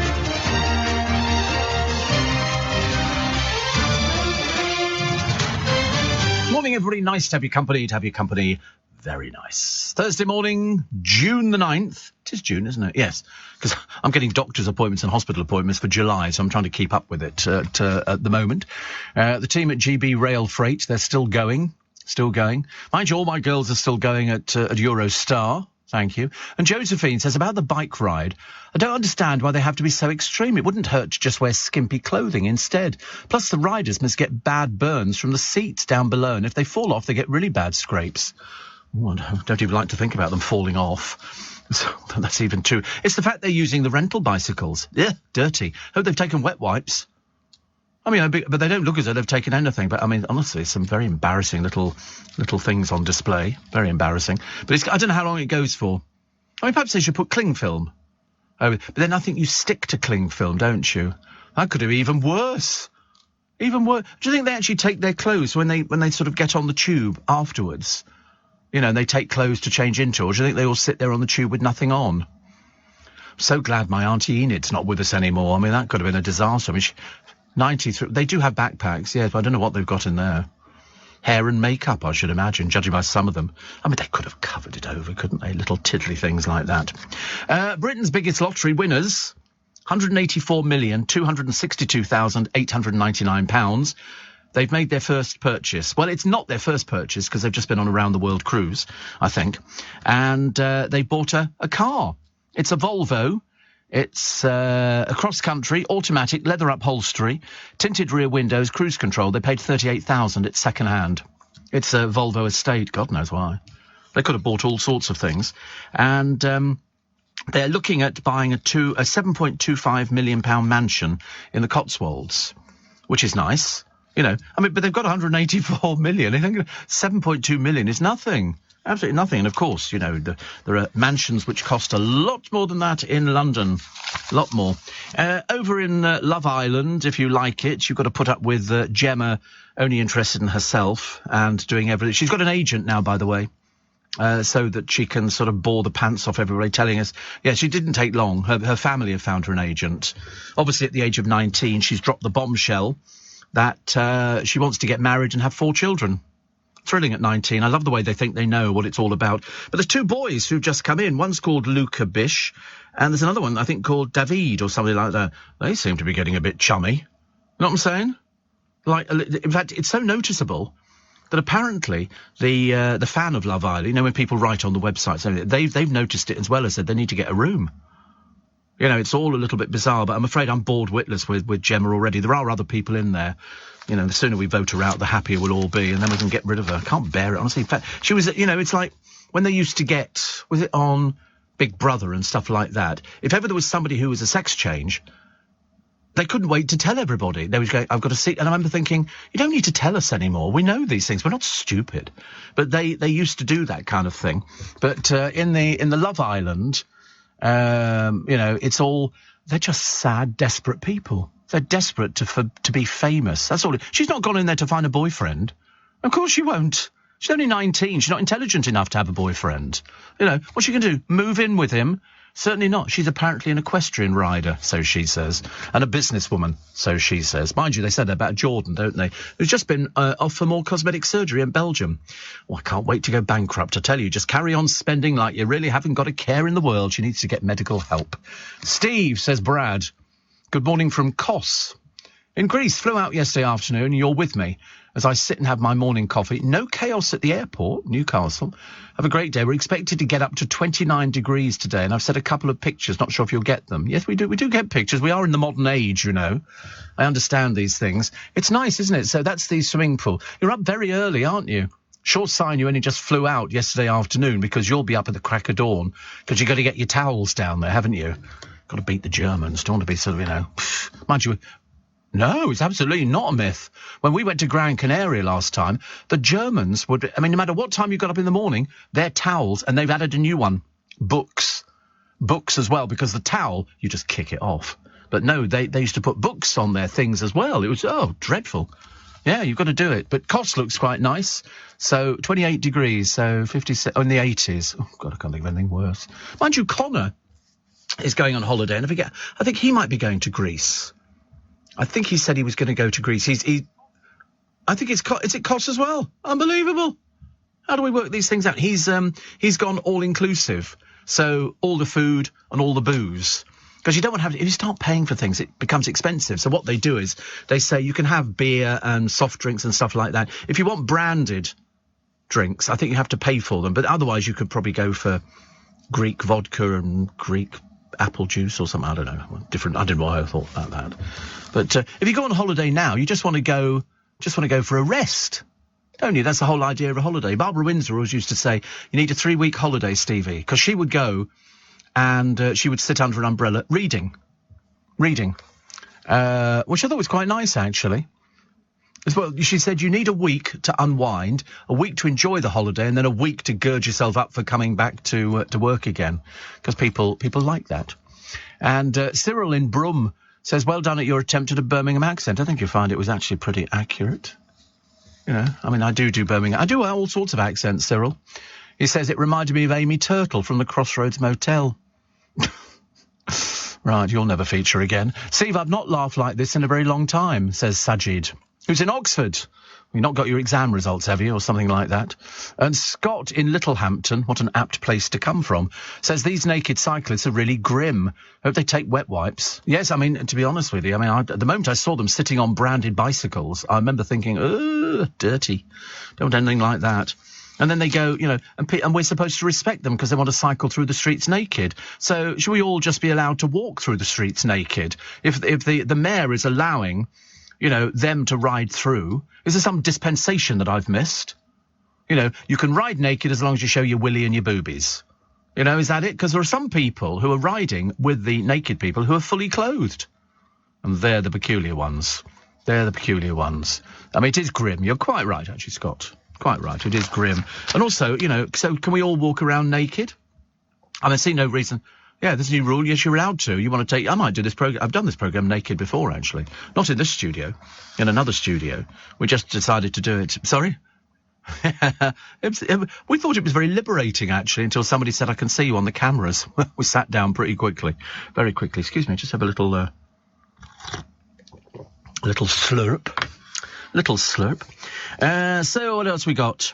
There's one here, Rod Liddell's column. He says, is the new series of Love Island being run by the old white government of South Africa? It was like apartheid. The couples, paired off, were strictly segregated by a viewer vote. Black with black, white with white. It was like watching a scene from Alabama in the 1950s, because we mentioned this as well. We thought it was racist. Maybe they should have separate areas for the black and white couples to dine in too. Utterly bizarre. I agree.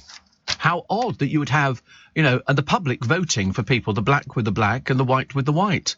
That's called racism. It's a television programme. They're all supposed... Mind you, to be honest with you, most of them are dreary as hell.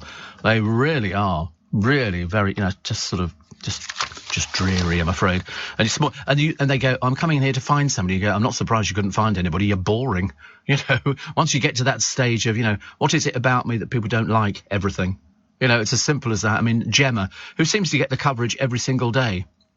And, to be honest with you, I was bored with her when she first went in. The government is considering a pump watch scheme to ensure drivers are not swindled at the forecourt. What do you mean you're considering? What do you mean you're considering? We are being ripped off. Oh, we'll consider that. Oh, I don't know. Should we consider getting Priti Patel a job at a filling station? Do you think she might manage that? It's a victory for the Sun's Keep It Down campaign. They're not going to do anything. They are looking at all possible options. Yeah, in other words, we'll still be saying we're looking in a year's time. They won't do anything. Why would they do it? Why would they do it? You know how much money they make out of petrol? 50% the government make, the tax. 50%. Talking about ripping us off. Yeah. And here we go, dreary old Rita Ora, and she's engaged to somebody. Apparently the couple, he's apparently some film producer, caused a stir when pictures emerged of them kissing. What, people never seen people kissing? Come and sit in our windows here. Look at the tatty lot downstairs who are snogging the face off each other. It really is awful. I mentioned it to Lottie Morley, and she was going, ooh. They only do it when they're drunk. You know why? That's why somebody looks appealing. Because when you sober up in the morning, you'll have the biggest shock of your life. What else we got? Strictly's Karen, married for a third time. God, what is it about dancers and getting married? And binge drinkers are 5 times more likely to develop alcohol-related problems than those who down the same amount spread over a week. So there you go. Now you know these things. Also, the annual TV show in which Vladimir Putin is questioned by ordinary Russians has been postponed. It's called The Direct Line, which lasts up to 4 hours, been shown every year except 2 since 2001, and usually in June. And apparently a spokesman, Dmitry Peskov, says the broadcast date is unknown. Yeah. What a surprise. He's pulled out. Old Vlad's pulled out, which is certainly not something we would have expected, is it really? Let's have a look. What have we got here? Anybody interesting? Kylie Minogue was spinning around. She went for a night out. Why is that of interest? They just use it to fill up... Simon Boyle's Bizarre Column is just a picture of... In fact, you get 2 pictures of Kylie Minogue, just in case he couldn't think of anything else to write about or there wasn't a press release handy. And it's a case of Kylie goes out on the town and you go... Yeah, I mean, should we have a picture of her going to the toilet as well at the same time, Simon? I mean, for goodness sake. I mean, she's not exactly the most scintillating person in the entire... I mean, she's only about this big. 2 of them. I mean, you could buy Polly Pockets that were bigger. I've never interviewed her. No, I've never been interested. I've done Jason Donovan. He's a bit more down to earth. But sort of Kylie was known as sort of... Kylie. And, when she was in Neighbours, she was okay. And then she came out, and then she did all those Stock Aitken Waterman things. And then she thought she'd become a sex symbol. And it was then that I remember thinking she had that conical bra on and we had all these sort of bits and pieces. And the only person she appealed to was prepubescent boys who used to turn up to the concert and go, I love you, Kylie. I used to think to myself, my God. I mean, get her in the naked bike ride and we might be talking differently. But, of course, nobody famous will do it, will they? Well, there was, actually. Iggy Pop used to be on stage and take his clothes off. Every time. Seriously, it wasn't big and it wasn't clever. He still does it. If anything needs ironing, it's the whole of Iggy Pop. It really is. It's like looking at an emaciated person who's not eaten pot noodle for about a year. Looks terrible. As I say, I mean, it's the most embarrassing thing I've ever seen. Mind you, I mean, I've known various actors who don't mind getting their kit off on films. Ewan McGregor takes his clothes off in practically every film he's ever been in. I don't know why. Perhaps it's liberating. I must try it, actually. I must come in tomorrow morning, just before Nick's here, and just wander into the newsroom and start naked and see if it has any effect on anybody. Yeah, I could do it during the break. They'll all look. Of course they will. They'll all look. TV. Apparently, a chant from the stands is as much part of a match day for many football fans as the on-pitch action. I've never been to football. Never been to rugby either. It just doesn't... I mean, I've seen all the people going, which is lovely, and I've seen, football fans, and I've watched little bits on the television, but, I mean, I can't imagine people who want to go out to a pub because they've got a widescreen television to stand there cheering, whoa, all that kind of stuff. Not for me. That's what they do. I've got one of those little machines which turns off televisions. Do you remember they sold them a few years back? It was a gadget. It was sold in one of these gadget shop things, and it apparently turned off every television. And the great fun you could have in a pub was just clicking it, and what? What's wrong? What? Yeah, I mean, you could do a pub crawl with it. You don't even need to hold it at the screen. You just hold it discreetly. I bought 6. And anyway, now we better get the latest travel for you this morning. Get you to work nice and quickly while we can. Joanne Webb. Morning. It's nice to have your company. Thin wheels, speed, unprotected nether regions and handlebars. Nasty, Steve. If there's an accident, the mind boggles, says Tim. And do you remember Sharon Stone being asked if in the interest of art and if she was paid enough money, would she keep her clothes on in a movie, says Jonathan in Tower Hill. Yeah, exactly. Please don't take them off ever again. He spent 5 weeks in Sitges, in case you missed me. No, we didn't. Absolutely not. Nudists are like amateur dramatics. The most enthusiastic are the ones you wished weren't, says Stephen. I know. But I love this one. I mean, this is, if ever there was a backhanded compliment, this would be it. It's in the Sun today, in the Sun TV. They found somebody else to do it. It takes about 7 of them to do this column. I have to say, it's not difficult to do a press release column, is it really? But anyway, the boss of Dan Walker's news station says he barely knows who the former BBC Breakfast frontman is. In keeping with the rest of the world. And now you've killed every hope. He said, despite the newsreader's defection to Channel 5 in a reported £1.5 million deal, Director of Programmes Ben Froh told a Royal Television Society talk on Tuesday night, all I know about Dan Walker, I never watched Breakfast, is he did very well on Strictly Come Dancing, so I thought he must be very popular. Unfortunately not, as he's about to find out as his career disappears. All he can do, and you've seen all the things there, I mean, the trouble is, Ben, he's beige. He is so beige, matey. He says, I took him out, we did a deal, it was like, OK, now I've got Dan Walker. It's quite the ringing endorsement. Yeah, unfortunately, it won't recommend itself in the figures. But it doesn't matter because, it's quite nice to have people going, oh, sorry, who is he? And they've got all these trails going, I'll be here at this time. And I'm thinking, no, dear, you're not. You're just another person who reads an auto cue. It's not complicated. Anybody can do it. Well, he could do it without the auto cue. But he thinks it's going to be the start of some new sort of career where he's going to be developed as a personality. I think it's highly unlikely, I'm afraid. Highly unlikely. But anyway, at least his boss didn't know who he was. Isn't that a ringing endorsement? I think it's absolutely fantastic. I love it. What else we got today? I'm still trying to work out how big the frog was in Loch Ness. They say it could be a giant frog. I mean, I think it'd have to be blooming big, wouldn't it, really? And somebody has claimed that Rebecca Vardy is a bully. You can see it on YouTube. When she was on I'm a Celebrity, Get Me Out of Here, and to be honest with you, she's so under-talented, it's almost an embarrassment. But she was a bully on the programme, and she was nasty. They're still waiting for a comment to come back from Vardy. Mind you, we're still waiting for the court case, to finish. We just need to know what's going to happen. As I say, I don't think anybody will win on that one, because they've dragged it out. We've got a quicker result on the Johnny Depp and Amber Heard thing. Much quicker. But Vardy, nasty piece of work. Gemma, not more bored. Gemma, honestly, what a boring person she is. Also, this zoo visitor attacked by an angry orangutan, and the zoo manager blasted the video practice to say this was idiotic. Well, he's obviously a bit thick, isn't he? I wouldn't have let him get away from the orangutan. I'd have pushed him further in. But that's me being a bit bitter about the whole thing. When you watch it, it is quite amazing because they've got a grip, an iron-like grip, and that thing would have bitten him. It literally leans down, it discovers it can get his legs. It's seriously, it's quite amazing to watch, isn't it? And then this bloke kicks the orangutan. I'd have had him in court straight away. He kicks the orangutan to get it off. No, let it chew his legs off. But they kicked it. I think that's absolutely appalling. Look at him, look. His friends were trying to rescue him. Why would you rescue an idiot? Leave him there. Let the orangutan do its worst. But it's when he kicks it, it drives me. I'd have gone in there and kicked that blooming bloke. I really would. I think that's absolutely appalling. The poor animal is stuck in a goddamn zoo, and he thinks he's being really clever. No, I should have taken a big chunk out of his leg. Eaten him whole. Love it. These people are so dumb, honestly. I didn't realise you got really stupid people. But you obviously do. What else we got here? A shark. They've got this thing the other day. They were showing you a shark. When was it, actually? I can't remember. And it was it was somewhere. Oh, that's right. They were filming in the ocean. All of a sudden, this shark hove into it, about the biggest one they've ever seen.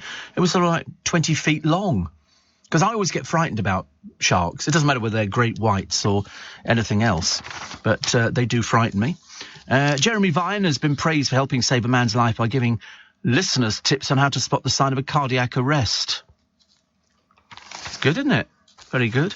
And Michelle Visage will host a new weekend show on the radio, whilst Craig Charles's house party has been axed.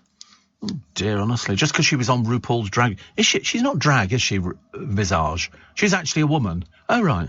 I was never sure, actually, because they keep putting her up for these things, and I can't work out. I have seen RuPaul's Drag Race, to be honest with you. It's so boring.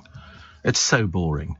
You know, but they put all sorts of people on there, and they go, oh, isn't it? Here's somebody called Bag of Chips, and here's somebody called Salt and Pepper, or everything else. And they're just basically people who don't have jobs. And they're just like putting on, oh, she's a judge, is it? Oh, right. I mean, some of them, they obviously live their lives, don't they? Dressed up as women. But it doesn't strike me as how the drag used to be. You could go to a London pub years ago and you would find somebody like Mark Fleming who did a drag act. He sang and he did jokes and everything. The fact he was dressed as a big fat mummer was neither here nor there. That's what he did. In fact, he sang a song about being a big fat Jewish mummer. And he told jokes. He used to take the mickey out of the audience and everything. Now, they mime. I mean, they're not even funny. They spend most of their time doing their makeup, whereas, you know, people like Mark Fleming and the Firebirds and all these other groups, and even Paul O'Grady. You know, when I first saw Paul, he was doing drag. He would do 6 or 7 gigs a night. He worked hard. He came to my 40th birthday party, actually, and he worked very, very hard. He was doing a patter act. He'd come on stage, you're right, and he'd start like that. And then woe betide you if you were standing at the front of a Paul O'Grady show. He was so good.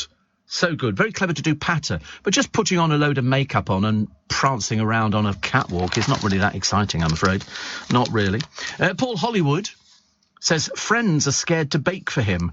And one blanked him for months when he branded her cake disgusting. Yeah, I think that's fair enough. I don't know why you say... I mean, why would people, you know, sort of bother making cakes?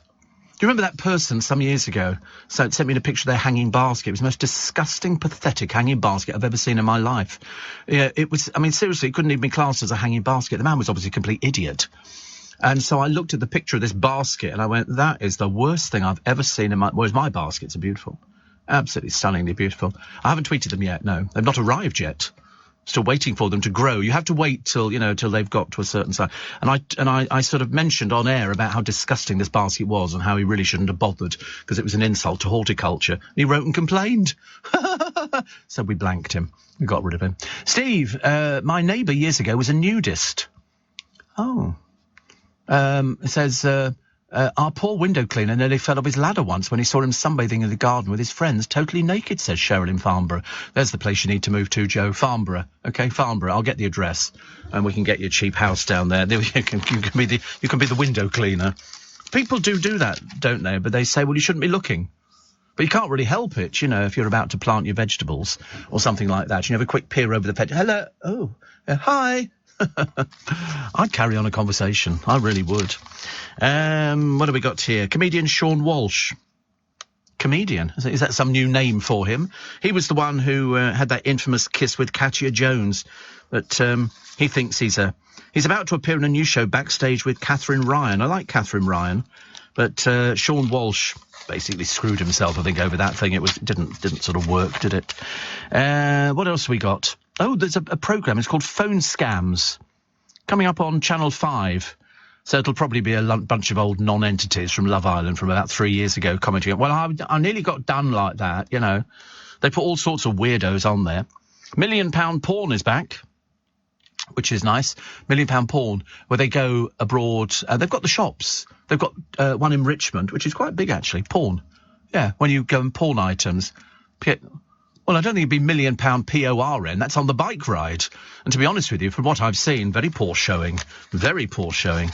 You know, I'd at least stretch it out a bit, try and make it look like something. What do my stars say today?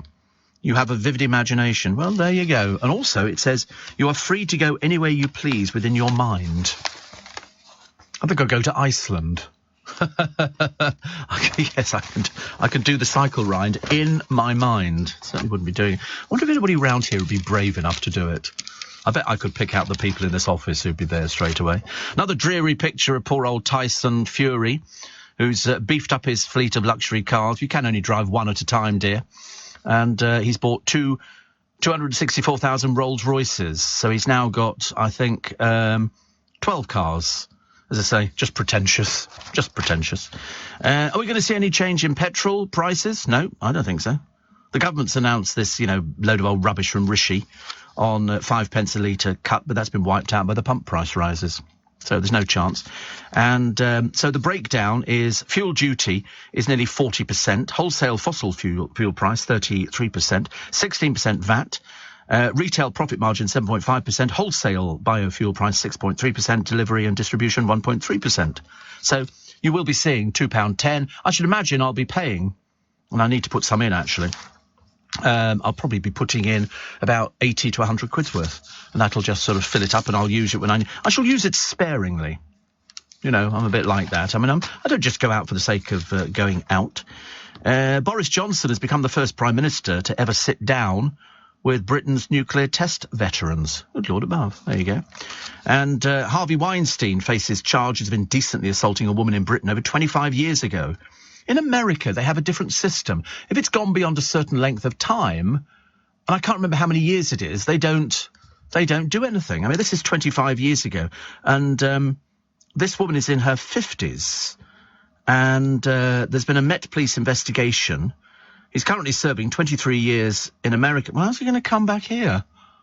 There's a statute of limitations, isn't there? That's what I thought it was. So he could only be charged if he returns to the UK. Well, he's in prison for 23 years. So in other words, no, absolutely not. Nothing's going to happen. Oh, God, not more. Michael Owen, who said he travelled to Germany to watch England play so he didn't have to watch his daughter on Love Island. Unfortunately, we have to suffer with it, Michael. It's a shame he didn't bring her up to be such a show-off. Goodness sake. Ewan Blair, his tech firm is worth how much? Find out after the news. I was quite surprised, actually, but we'll find out after the news. We get the latest news headlines with Simon Conway. Here in the UK, we sell amazing products and services the whole world wants. At the Black Farmer in Devon, our produce is enjoyed on both sides of the Atlantic. We're McKinnon and Saunders from Manchester, and our puppets are watched on 6 continents.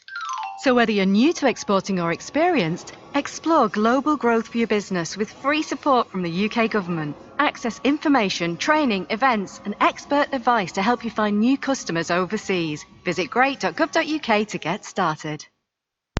This is LBC with Steve Allen. Morning. Nice to have your company this morning. I trust you are well. So Ewan Blair's tech firm is worth how much?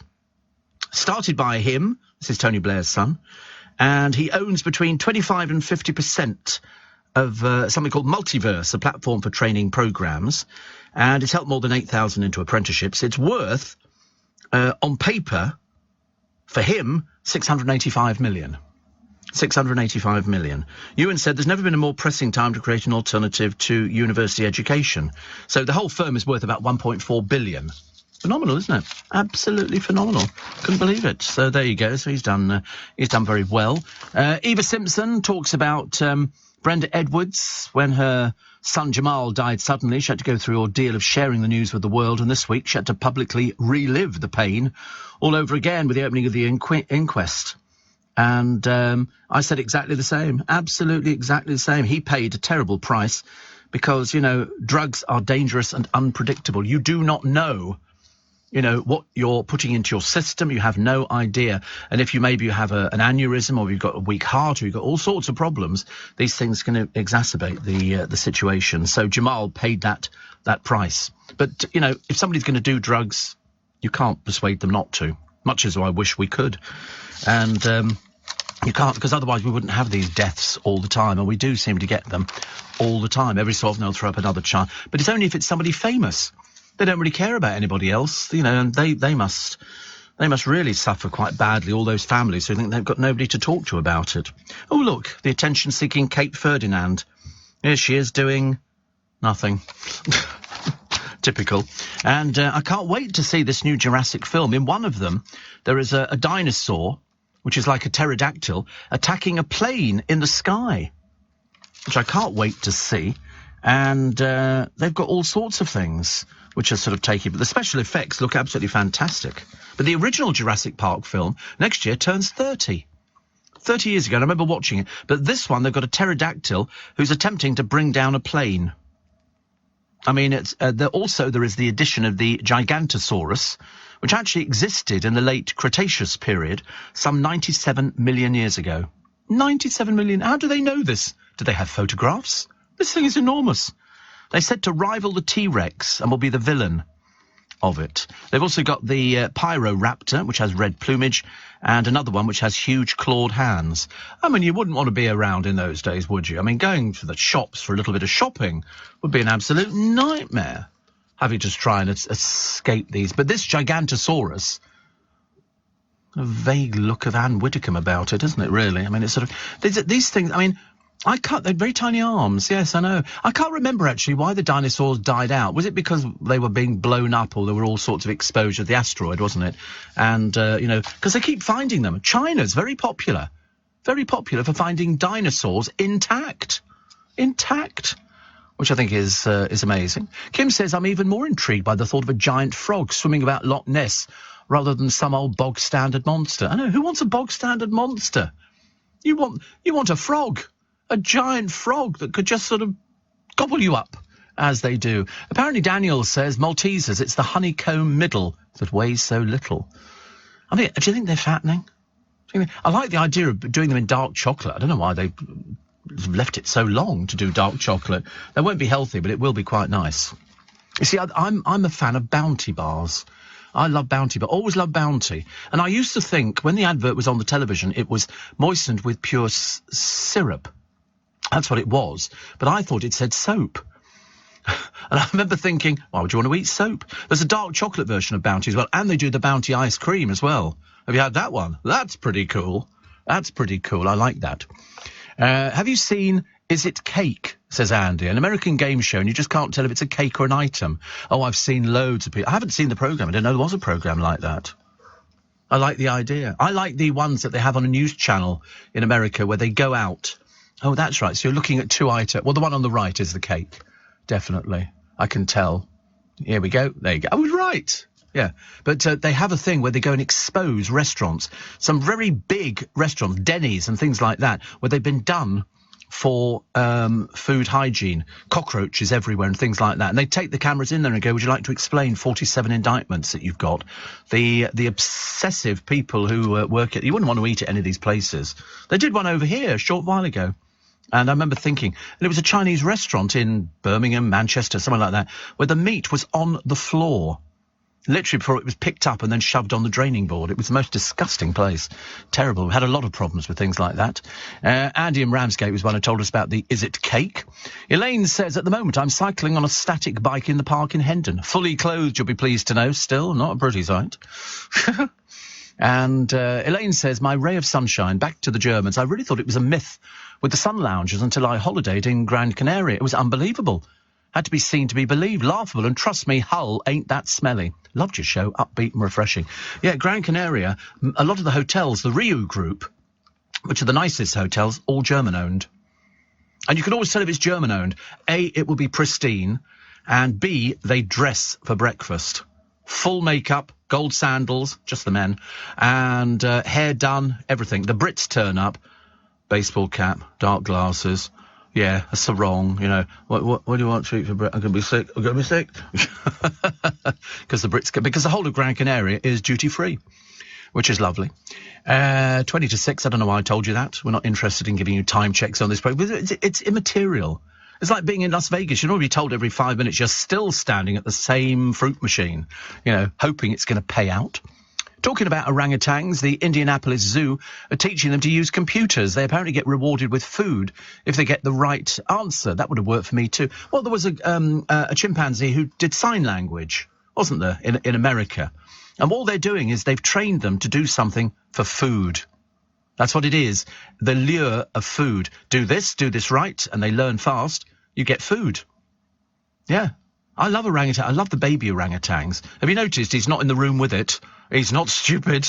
not stupid. But no, they did this thing with sort of apes that they could teach them, you know, to do sign language and stuff like that. But they were doing it for rewards. So that's it. You don't really think dogs in the circus want to play football all the time. No, they're doing it for a reward. It's like, the lions and tigers in Siegfried and Roy show in Las Vegas. They were doing it for rewards. They couldn't wait to get off stage so they could get the food that they were being promised. So that's the way it works. But orangutan, powerful grip. Roger says, so it's 30 years since I came to the Leicester Square Road Inn at midnight to see a late-night showing of Jurassic Park. Yeah.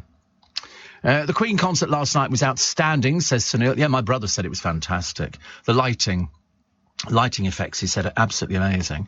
And they loved it. Well, I think they were at the O2, but I don't know whether they were the O2 last night. They're touring with Adam Lambert, who's got a most amazing voice. The O2, is it? Yeah. Trouble is, when the train strike is on, that's going to be at the Glastonbury weekend. No more will Waterloo Station be full of, ukeyars and wearing coloured wellies. Because that's all they do. Because they bring back... The trains are filthy when they come back from Glastonbury. Every time. Yeah, they're absolutely dreadful. I don't know why they go rite of passage, and yet most people have something nicked. There are people who go and buy a ticket for Glastonbury to go and thieve. That's what they do. Never been? No. You? No. You've been? Oh, I wouldn't go there. You must be joking. What, share a toilet? You must be kidding. And also the ghastly food that's on offer and everything, and queuing, and all to see, Steps or something like that. I wouldn't be remotely interested. Are they headlining? Of course they're not. Bless it. Blessed. Unopened VHS tapes of 1970s and 1980s Hollywood blockbusters are expected to sell for thousands. A first-issue box set of the Back to the Future trilogy, owned by Tom Wilson, who played bully Biff Tannen, has a bid on it of 20,000 quid. The Stars said the urge to open the box set to me was nearly unbearable. A collector's also willing to pay how much for a mint copy of Star Wars? 17,000 quid.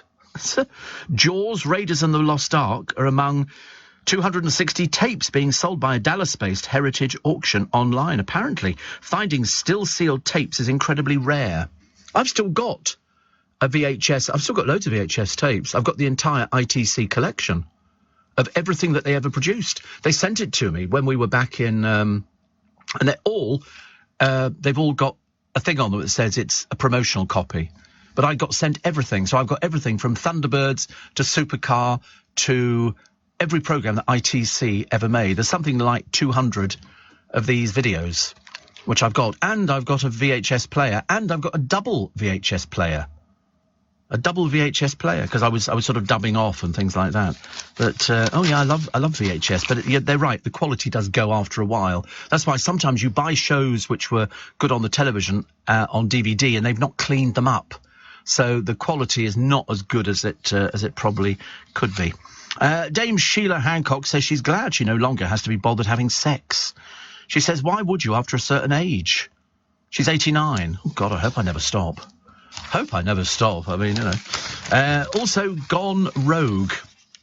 It's a great story, and I'm going to tell you about it in a short while, because it's just coming up to 6:15, which means we get the latest LBC Travel with Joanne Webb. Morning, 12 minutes to 6. Here's a story. This is the elite police officers. Pictured in the paper today is 1, 2, 3, 4, 5, 6, 7, 8, 9, 10, 11 of them. They are an elite force, and they were supposed to rid one of America's most violent cities of guns and gangs. Unfortunately, but instead of tackling criminals, Baltimore's gun trace task force was actually responsible for the biggest crime wave. These police officers were bent as proverbial 9-bob notes, ladies and gentlemen. They were involved in multiple armed robberies, burglaries, stealing, selling drugs, weapons, extortion and racketeering. By the time they were finally exposed, 8 of the 9 plainclothes officers were charged. The squad had added thousands of their own crimes to the city's statistics. They reckon that they had, oh God, so much cannabis, heroin, cocaine, hundreds and thousands of pounds worth of jewellery. Bent coppers. Nothing worse. They carried fake weapons to plant on suspects in case they shot an unarmed person, and they would resell the weapons. In one instance, the officers, these are police officers, took a man's house keys, found out where he lived through police databases, went to the address where they found drugs in a safe. They took $100,000, from the safe, then filmed themselves pretending to open the safe for the first time to cover up the crime. So here they are. I mean, apparently 8 of these rogue officers were sentenced to between 7 and 25 years, and the group was disbanded. 3,000 cases the officers were involved with have also been called into question, potentially allowing those convicted of crimes to be freed as the evidence is no longer reliable. And I think there's a film which is coming out on Sky Atlantic called We Own This City, because there's nothing worse than bent coppers. You find them on YouTube. We had a guy, because, you know, the coppers have got cameras, but of course now the people have got cameras in the cars and they're filming. And there was one copper, and he was one of those sort of coppers. You knew he was going to be trouble, and he pulled this bloke up, and this bloke's filming. And this was the bloke who is in the car. He's driving an Uber, but he's a qualified lawyer. He just happens to be driving an Uber car at the same time. And so the copper goes, turn off the camera. And he goes, no, I'm allowed to film you.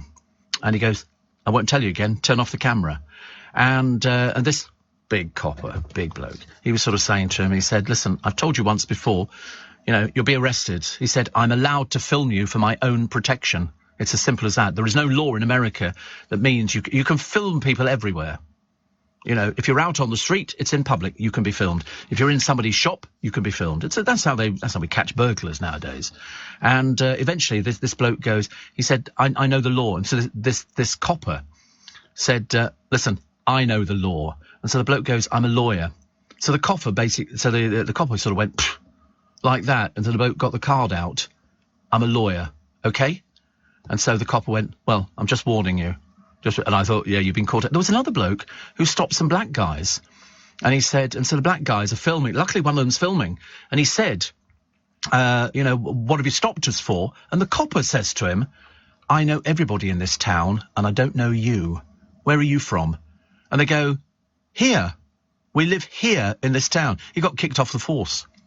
You get it a lot in America, more so than anywhere else. More so than anywhere else. Better late than never, locked into the spike, says Waj, which is very nice indeed. We don't like people to be late. We do expect, generally speaking, a note from your parents or something like that. Forced out, the Tories are. The city's supermum who said Boris was in the wrong job.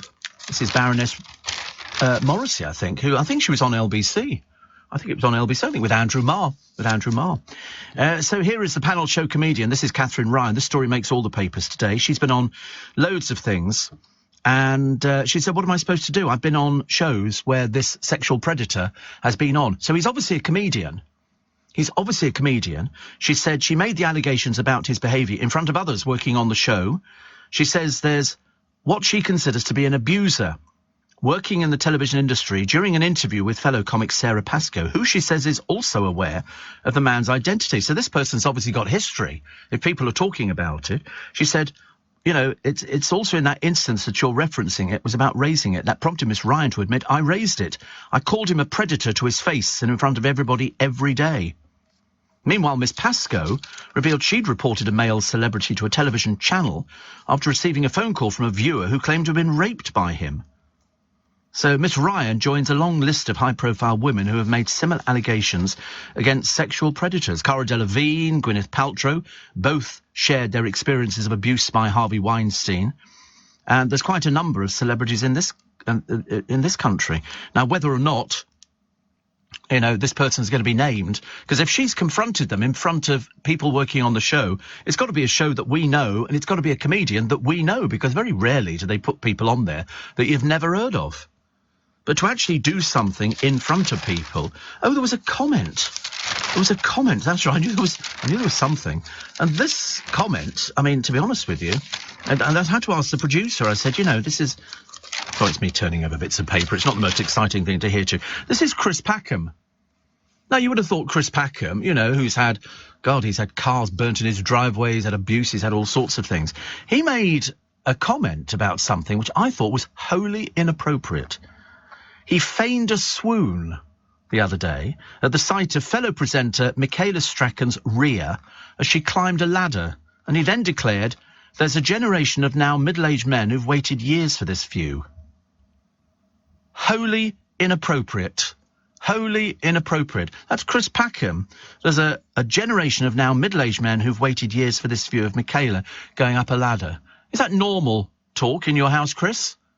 I would like to think it maybe wasn't, but if you did it and people know about it, you know, not such a good idea maybe in future to comment on things like that. The Queen's got a soft spot for Paddington and his creator Michael Bond.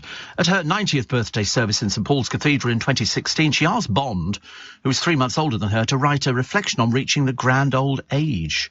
But it was lovely. Bond passed away a year later, but Her Majesty and Sir David march on. I interviewed Michael Bond, because we were such big fans of Paddington Bear. He was quite charming, He died only a few years back. I told you my brother years ago collected all the Paddington books. You know, and when I used to go and stay, I would sort of read them. I mean, he died in 2017, I think. I don't know how old he was, so he must have been in sort of very late 80s. Was he? Was it sort of, had he hit the 91? He'd hit 91. He was lovely. He really was lovely. But he wrote Paddington Bear. And Paddington, you know, in all the tourist shops in London, what do you see images of? Paddington. Paddington's everywhere. You know, some of them get it right, some of them don't quite get it right. But I thought he was great. I thought he was fab. I think there's... I've got a Paddington Stife bear. That means expensive. And they did a limited edition of Paddington, and it sold out very quickly. And I've still kept mine. He's in his box. He's everything. I've never taken him out. Never taken him out the cardboard box. He was delivered in. Because you don't want to do things like that, do you, really? Which is interesting. Oh, I'm not sure about this one. Hunter Biden was divorced. This is his dad is Joe Biden. He's got a bit of a track record. There's a book out: drug addiction, depravity, cheating with his dead brother's widow, and very murky finances. The new nightmare for President Biden. I mean, he can't be long, can he, really, for this world? Every time I see him, he looks like he's on his last legs. It's an explosive book by his scandal-ravaged son's ex-wife that is the new nightmare. I can remember when somebody did one on Nancy Reagan. I wish I could remember the name of the person who wrote it. She started writing blockbusters on public figures and how their lives weren't as perfect as you maybe thought they were. And it was sort of like an expose of Nancy Reagan. Basically, she said that Nancy Reagan had a charity set up for the sole purposes of financing Nancy Reagan. Until it was... Yeah, Nancy Reagan died years ago. She never curtsied to the Queen. She thought she was important enough. Stick insect she was. Her and little Ronnie, who used to apparently be an actor of some note. But they used to do all these things on the television, you know. I call her Nancy with the dancing eyes. You know, and there they were in a check shirt. There's something very odd about American presidents. Happy birthday today to Matt Bellamy. Matt Bellamy. You know who he is? From Muse. Oh, well done. You knew he was from Muse. Did you know that, or did you look it up? Oh, really? I'd never heard of him. I have heard of Muse, but they've had 6 #1 albums, which is great, isn't it? I don't have any favourites, but that's quite nice, actually. Also, Elizabeth Garrett Anderson was born on this day in 1836. Go on, tell me who she is. You don't know. She founded a hospital, the Elizabeth Garrett Anderson Hospital. She was the first woman to qualify as a doctor in Britain. First woman. And one of 12 children, she was banned from attending classes for male doctors, so she founded her own hospital. Why not? Jackie Mason was born in 1928, died in 2021. The rabbi turned comic. He was one of my best interviews. He came in with his wife. He said, I like this. I can't do an impression of Jackie Mason, but I remember when he was looked after by a friend of mine, actually. And we went to see him at the Royal Albert Hall, and he came on stage and he said, the Jews will all be saying the same thing. They haven't spent much money on the set, he said. But he packed out the Royal Albert Hall. You know, and he said the same thing on all his interviews. He would say, you know, people say, tell me a joke. They expect comedians to tell you jokes all the time. He said, so what am I going to do? Tell you my best joke? No. So I tell you my second best joke? No. He said, so you tell you a joke a little bit further down the line, he said, and, you know, people go, oh, right, that was it. You never give away your material. Never give away your material. You know, it's not one of those things, is it, really? 1946, the BBC on June the 9th broadcast its first programme for youngsters called For the Children. For the Children. Yeah, I don't remember it, actually. I remember watching, you know, bingy bong, bingy bong, bingy bong, and it was a sunflower, and it opened up and it was, Andy Pandy's coming to play. Anyway, in 2017, an actor died, aged 88. And you're going to tell me who he is when I sing you the theme tune. Batman, yeah. Adam West died, aged 88. Apparently he still used to go around dressed up, you know, for sort of various things. It's very odd, isn't it, when somebody's been such a cult, kapow, pachoom, and all that kind of stuff. I used to watch it. I never bought into it, though, at all. But he looked so young, and then they put him on something else, which was great. And I was watching a bit of Basil Brush the other day with Roy North, who was Basil Brush's keeper at the time, and he used to call him Mr. Roy.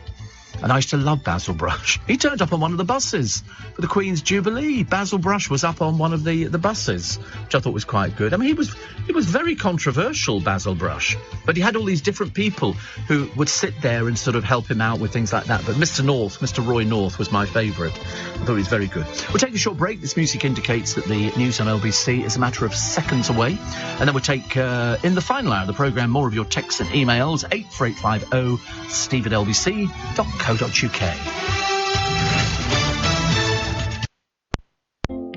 With UK Export Finance, I'm fulfilling more export orders from around the world with working capital support. Export insurance means I'll get paid when exporting to challenging markets. At UK Export Finance, we believe no viable UK export should fail for lack of finance or insurance. Between 2022 and 2023, we provided £6.5 billion of government-backed trade finance to support UK exports. Learn how we could help you win export contracts, fulfill orders, and get paid. Search UK Export Finance today. This is LBC from Global, leading Britain's conversation with Steve Allen.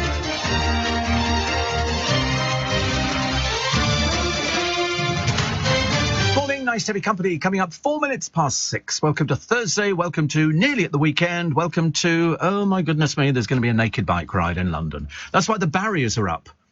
I wish they wouldn't do this. It just makes it very difficult to drive around. I should be driving. Actually, I'm not driving in. I never think it's not worth it, is it? If you're going to have some drinks and you're going to have lunch, what is the point of even risking drink driving? You just don't do that. The first Paddington Bear, by the way, was designed by a lady called Shirley Clarkson.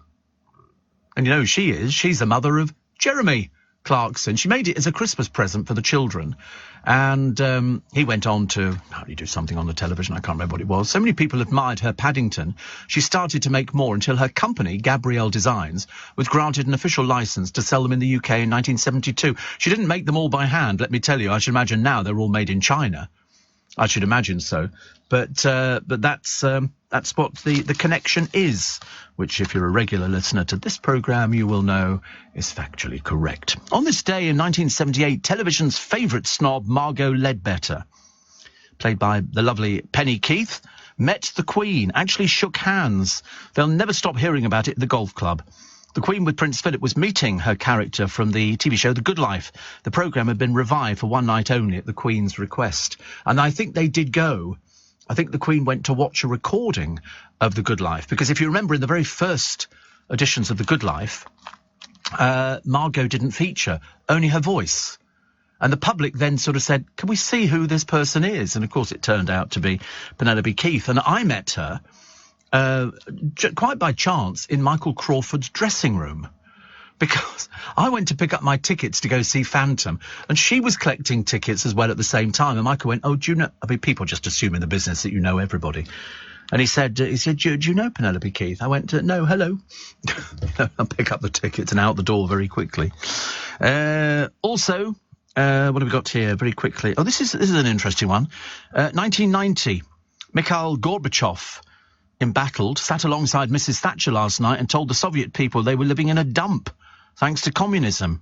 He climaxed a remarkable 20-minute homily by admitting our money is worthless. We have empty shelves. That's why we need a market economy. We need incentives to fill the shelves. And that was only in 1990, little realising how much corruption there was just around the corner and a mad president. So now you know. Kim says, I was invited to a naked yoga class. What? Oh, please not. She said the folks who attended the class took it dead serious. La,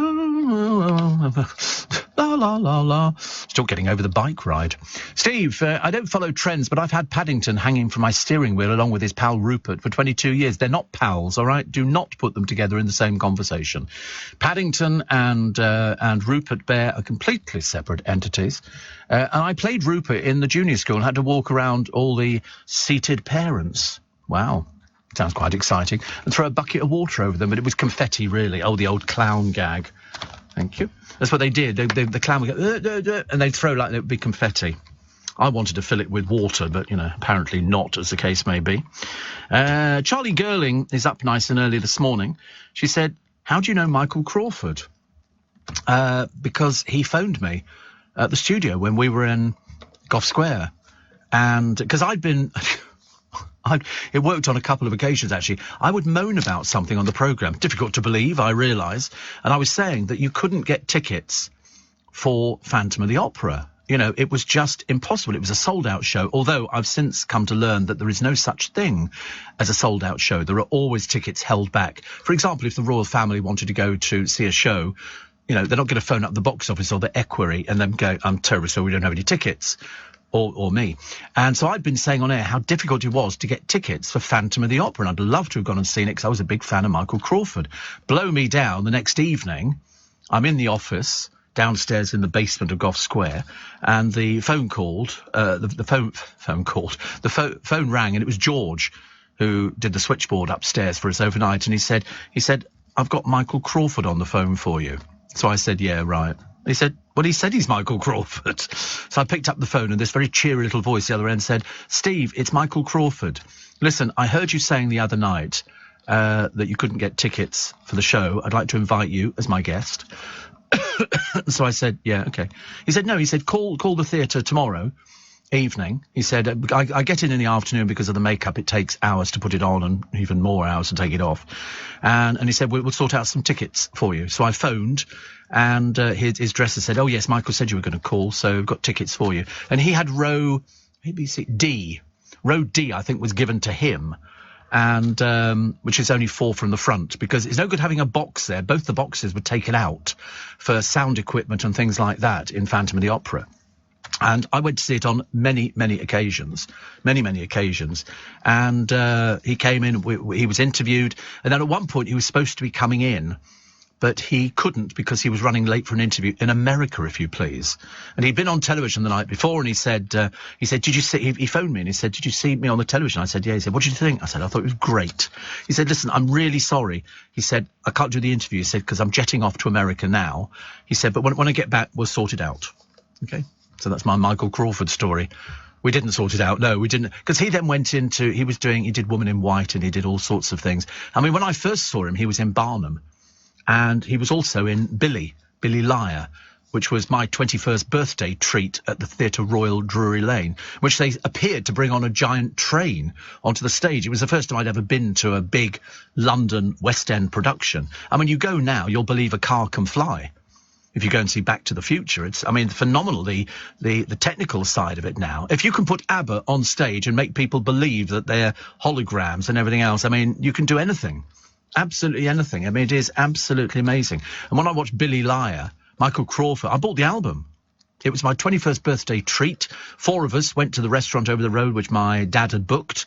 And then this was after the show. And it was a big treat for a kid. 21, we hadn't been to many theatres before. And coming to London was still, it's a big deal. That's why people want to come here on a holiday. Why? Because it's the greatest city in the world. It's got everything. We've got all the history. We've got, we've got pigeons. We've got dead pigeons. We've got live pigeons. We've got all sorts of pigeons. But it's everything here. Every bit of history that you want is seen in a part of London. That's why I've always said to people, if you come down to London either on the train, that's going to be the best way to do it, isn't it, really? Come down on the train, because there's nowhere to park. Seriously, we do have, if they're running, if the RMT can be bothered to actually sort of get off their bums and do something. But anyway, you can come to London, within a short area around Trafalgar Square, Piccadilly Circus. You've got Regent Street, Oxford Street, Fortnum and Masons, Horse Guards Parade, Buckingham Palace, Parliament Square, Houses of Parliament, Westminster Abbey, St Paul's Cathedral. It's all here. It's all here. And you can take pictures and everything. You can go and watch the changing of the guard every morning outside Buckingham Palace. You can do all sorts of things. We're open Monday through Friday, half day Wednesday. Pop in, come and celebrate, have a good bit of English food. McDonald's, or something like that. There's all sorts of exciting things. KFC, none of it's British, but, we embrace it. We go to Chinatown. Go to Chinatown, find a nice restaurant. Always go to the restaurant that all the Chinese people are eating in, because that's got to be good enough. If you go to a restaurant and it looks empty and you look at it, no. Go to where all the Chinese people are eating. That'll be the best Chinese food. I mean, it's not the biggest Chinatown, but it's okay. Steve, the Queen, a much-loved bear, a handbag and a marmalade sandwich. Stole the show, says Anne. Isn't she good? She didn't have to do things like that, but she did it, and it was great. And then somebody sent me a lovely picture. It's called After the Party, and it's Paddington walking along, holding the Queen's hand. It's so cute.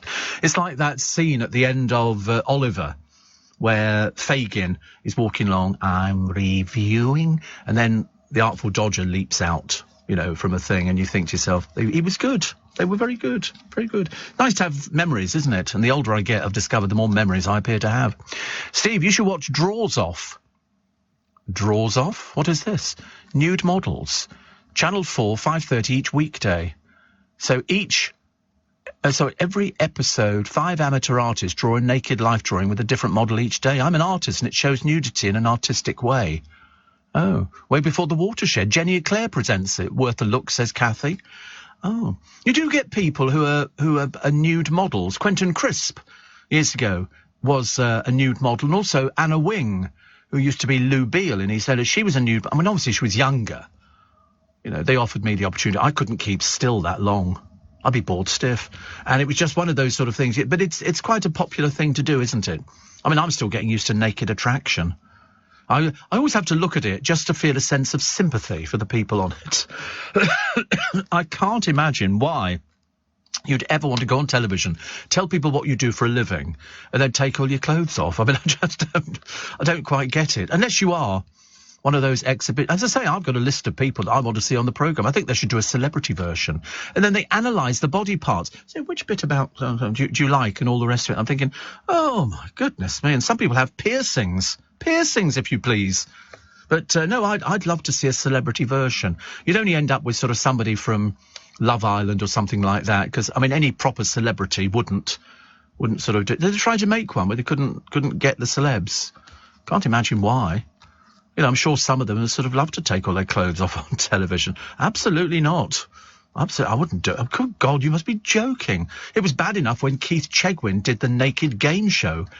And we all thought, yeah, this will be the usual thing. You come out from behind something, like the ladies of the WI who did all their photos and all their boobies were covered up with cakes and things like that. And Keith Chegwin did it, and he came out, and I thought, he's not going to take everything off. He blooming well did. He blooming well did. He took it off, he walked out from under and stood there presenting. I had to send a sympathy card to Maggie Philbin saying, I'm so sorry. It can only get better. What are we going to do? We can take a short break, aren't we? Because it's just coming up to 6:15, which means we get the LBC News headlines with Simon Conway. Did you see a story the other day about a US tourist in Rome who decided, because he's a bit thick and stupid, to throw a scooter down the Spanish Steps, causing £25,000 worth of damage? I'd have him in prison so fast, his little stumpy legs wouldn't hit the ground. He literally had one of these, we all rent them, they're all over the, well, I don't rent them. And he literally threw it down the steps, causing £25,000 worth of damage, or 25,000 euros. What a stupid person. Honestly, you do get some real old whatsits, don't you? $400 each. The incident was filmed by a passerby. And anyway, the pair were banned from returning to the famous monument. People were banned from sitting on the Spanish Steps in 2018. But I'd make sure he never left the country. I'd have him in prison till he paid 25,000 euros to pay for it. It's as simple as that. Simple as that. This is just absolutely ridiculous. Students, honestly. I mean, why would you want to throw a scooter that you've rented down a set of steps? I mean, really? Really? Steve, a few years ago, I was visiting a friend in LA and popped down to Dupre's in Studio City for some brekkie. Glanced across the opposite booth, and there was sitting Adam West. I introduced myself, and we had a wonderful conversation for over half an hour. Such a nice man, and a surreal experience, having breakfast with the original Batman. Bop, biff, pow, says Graham. Do you remember seeing those all on the... it was so dated, wasn't it? Steve, says Cheryl, my son Dean texted you yesterday to tell you I was listening from West Raynham. You said you didn't know where it was. It's in Norfolk, just outside Fakenham. I'm quite a new listener to your show, but I love listening. When Dean's here in West Raynham, we listen to you together on catch-up and can't stop laughing. We're having a look at it. We're saying, move immediately. Oh, that's quite nice. I like that house there. I like that house. Where's that? Oh, they've got Canada geese. Oh, Raynham Hall, Canada geese. Look how many Canada geese they've got. The mess they make. We got them in Twickenham. Seriously, I mean, I've tried the old trick, taking down some pancakes and some hoisin sauce, but haven't quite got the message. But that's a cattle grid at the front to stop the cattle walking over it. You knew that, didn't you? Of course you did. But so there you go. So you listen together and can't stop laughing, which is good. Listen, God knows there's not enough things to laugh about. Eileen in Scarborough says, Steve, I can't understand how people on Naked Attraction go into work the next day knowing that everybody's seen their bits and bobs on television. I know, and sometimes little teeny tiny bits and bobs. Little tiny things. I mean, honestly, the sort of thing you would find in a Christmas cracker. And then they do a close-up of it and you think, oh, I'd give up now. Give up now. Mind you, there's a lovely piece today in the one of the papers talking about Boris Johnson. There's a surprise. But the story is that Boris Johnson, if he's worried about being forced out of number 10, he can console himself with the thoughts of how much he could earn. Apparently his predecessor, Theresa May, who is hardly known for her captivating addresses, has just revealed she was paid for a 5-hour speaking engagement £109,000. According to the Register of Members' Financial Interests, she received the sum last month for a speaking engagement with the Danish Bar and Law Society in Copenhagen. The former Prime Minister has reportedly earned more than £2.1 million in the last 3 years since leaving Downing Street. The lucrative speaking circuit is, as they say, Thatcher made a fortune when she went to America. I think it was something like £50,000 a time. People would... Mind you, we had the same here. Didn't we have... one of the former presidents who appeared at the Albert Hall, and he was doing a thing, and he was doing one of these sort of motivational talks, and people were paying a huge amount of money to Bill Clinton. He came over here, and he once got, I think it was something like £750,000. You know, it's big business in America, and obviously but mind you, the idea of being bored senseless by Theresa May for 5 hours. I mean, I can't believe it. I mean, that's way too long.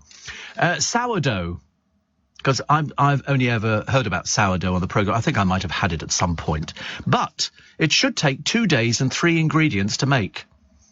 But as the supermarkets stuff theirs with additives, is yours an artisan loaf sour faux?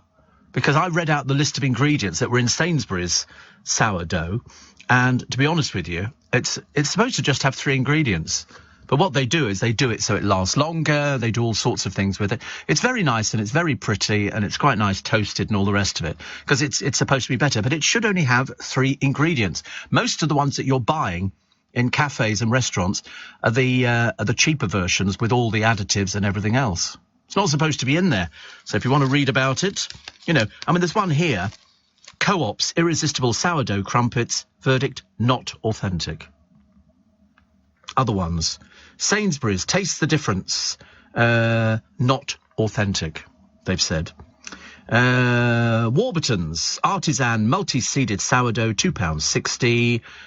Cameron, not authentic. You're being ripped off. You really are. Another one here. Sourdough, £1.57. Bertinet Bakery, verdict, authentic. And this comes from Ocado, Waitrose and Sainsbury's. Morrison's, the best sourdough bloomer, £2, with its freshly baked aroma and springy centre. It looks promising, but it's not authentic, I'm afraid. M&S San Francisco style sourdough loaf, authentic. Co-op, irresistible sourdough crumpets, not authentic. So, you know, no good saying to somebody, oh, we've got sourdough, because if you bought it from some of the supermarkets I've just mentioned, it's not authentic. What you're buying is something, oh, you'd eat it. Of course you would. I had some the other day for my breakfast when we were in Marylebone High Street, and I had scrambled egg, which was, I do like a scrambled egg. If it's made properly with cream and, I know I shouldn't really have it, but I mean, it does taste particularly delicious. And it's, yeah, and I did have avo with it, but it was slices of. And for that, they can charge about £5, apparently. Avocado is very short supply. Loads of people love avocado. I keep convincing myself every time I have it, it's really good. Steve, the cheapest petrol around is supermarket, says Mike. Of 180 a litre. I thought we had our own petrol like BP. Where's this Tory government coming from with all their promises? Don't they own a car? No, of course they don't. Of course they don't. They have cars that are, assigned to the government. That's why they're all lined up down there. You don't think they drive, do you? Good Lord above, honestly. How old-fashioned. Steve, you have inspired me to get out of bed, says Sharon of the West Midlands, and do my 10,000 steps walking up and down the entry. Oh, God, 10,000 steps. You're supposed to do that daily, aren't you? I mean, to be honest, if I do 6, it'll be a miracle. That's not 6,000, by the way. That is 6 steps. 6 steps. Steve, we had -4 here in Coffs Harbour overnight in Australia, but a beautiful sunny 16 today. Just put GBN on. Tough competition. First thing they asked was feedback on how hot do you have your curry. There you go. And that's the way it goes, Moffy. Steve, I read a book called Breaking Through the Shadows, which is partly set in Rome, including the Spanish Steps. Made me want to visit Rome. It's got the most graffiti you'll ever see. All the way round Rome, graffiti everywhere. They're so stupid and dumb. They just graffiti everywhere. It's terrible. It's like here, Richmond Station. You pull into Richmond Station, the same buffoons who do little monikers, because they can't write because they're a bit thick. Sometimes they pay people to do proper graffiti. If it's proper graffiti, I can understand it if it's a proper picture. Not just doing a little silly squiggle like a 3-year-old would do. That's really for people of limited intelligence, isn't it? Merlin says, I want to visit Rome, the eternal city. I ran or rather walked slowly up the Spanish Steps. The Trevi Fountain is truly stunning. Really? I thought it was rubbish. Absolute rubbish. Shoved down a little side alley. I thought it'd be in a big marketplace and, but tiny, pokey little place they put it in. And also they drained it the day we were there. Had to try and visualise it, a bit of water in it. And then people go, oh, you have to throw money in it, apparently. Yeah, that's to prop up Rome, I should imagine, the failing economy. And what they do is they sort of throw money and they say, and it means that you'll come back to Rome. I didn't throw money. I didn't want to go back to Rome. I'd been to it. I've seen it. It's very nice indeed. The Colosseum, which was a wreck, and then they built it up again. So what you're looking at is basically a bit fake. And it was basically a theatre of death. They just put people to death in it. You didn't go there to see Romeo and Juliet, put it that way. You went there to watch some bloke being tied to a stake, tar poured over him and set on fire. And then you'd be eating your nuts. You go, oh, very good, isn't it? The lunchtime entertainment, good. Yeah. And then the emperor goes, oh, down with the thumb. Yeah, and the tiger would come in and maul somebody to death. It was fantastic. Sorry, what's this one in for? Shoplifting. God, blimey, you won't survive, will you? And they brought in they got through more animals at the Colosseum than anything else. Snakes, elephants, tigers, lions, rattlesnake, you name it, they brought it in. And then just to add to it, if you ever saw the film Caligula, they had a machine. And apparently they would bury people up to their heads. It was a bit like stonings, which still go on in certain parts of the world, where the woman, mainly women, would be buried up to their heads, a hood put over them, and people throw rocks at them until they eventually die, but they can't get out. And in the Colosseum, people were buried up to their heads, and they had a machine. And underneath the machine, a scythe. And the scythe would be tracked along the Colosseum, and the head would be taken off. And that was on a good day. On a bad day, it rained and they had to cancel it. But they used to be able to flood the whole arena. You can go there and you can look at the cages underneath and the lifts that brought the animals up into the arena. And the crowd would, yeah, whoopee, whoopee, bring me a choc ice, get a mivvy, come on, let's kill some more people. Fantastic, what a place to live in, what a place. 6:30, let's get those news headlines with Simon Conway. May I have your attention, please? You can now book your train tickets on Uber and get 10% back in credits to spend on your next Uber ride, so you don't have to walk home in the rain again. Trains, now on Uber. T's and C's apply. Check the Uber app. Leading Britain's conversation, LBC, with Steve Allen. Morning. Somebody says, I'm very impressed by your blisteringly fast list of things to do in London. Have you thought about beating the Guinness Book of Records entry for the longest non-stop chat? It stands at, I know this one. This is this French bloke, isn't it? Collet, who broke the world record for the longest speech. I think he rambled for something like 123, 124 hours. He was talking about Salvador Dali, I seem to remember, the Catalan culture and other topics. He spoke for 5 straight days and 4 nights to set the record. I think in Perpignan, was it? He did it in Perpignan. Because the longest after-dinner speech here is my friend Giles Brandreth. And he spoke for 12.5 hours. No hardship there. I've been doing it for 43 years. But I like the idea of sort of talking or rambling for this Frenchman, Monsieur Collet. Rambling non-stop. I've been doing it for 43 years of rambling non-stop, which I like. Beverly says, my husband, Steve, filled our car up with petrol yesterday. He said it would normally have cost 85 quid. How much? 130. 130 pounds. I know, it's frightening, isn't it? Frightening. We're all going to go broke at this thing. Steve. Chris says, remind the listeners if they're already keen on visiting Rome, watch Joanna Lumley's Great Cities episode 2. I like the one where, I can't remember who's doing it now, actually. Can't remember. But anyway, they go into, they're in Rome, and they want to go underground, because the original city of Rome is underground. There are still loads of bits and pieces, including the water system that the Romans put in. And they go to this road, and by the side of it is this manhole cover. They lift it up and they put up the thing over it, and he goes down, down, down, down. And they film it. It's on DVD, this. And you can see the water running through and all sorts of things. Underneath the Colosseum, there's all sorts of bits and pieces. And they've still got these. They haven't gone. They haven't gone. Whereas over here, they just pull buildings down left, right and centre, don't they? So they can put up more flats. More flats. There you go. You look at the dozens of places where you can descend underground. Most are closed to the public or only by special arrangement. I mean, you've explored Rome's hidden underground city. It is absolutely amazing. And there's a DVD, and you look at it and you think, my God, this is just phenomenal. It is just phenomenal because it is unchanged. Unchanged. I mean, the Romans were sort of way ahead of the time.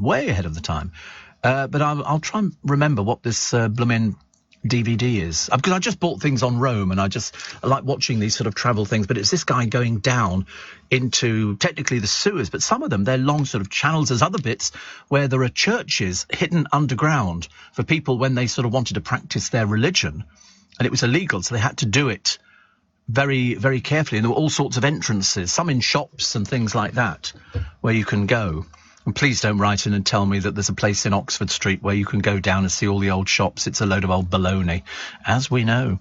Chris Lowry says you were talking about graffiti earlier. You know, Chris and Steve are over in Hispania. Actually, I was going to send them a picture because we got a lovely picture of Brian Hayes the other day, Chris. He was at one of the parties, and I think our reporter didn't know who he was. And so I think he then sort of told her, I used to be on LBC. He was the legend. And we got lovely pictures. I'll try and arrange to send that on to you. I'll do it tomorrow, actually. But he says you were talking about graffiti earlier. It's awful in Spain. Everywhere looks terrible. I don't quite understand it. Why, what is the point? Oh, right, there's a picture of Brian Hayes. Can you send that to Chris?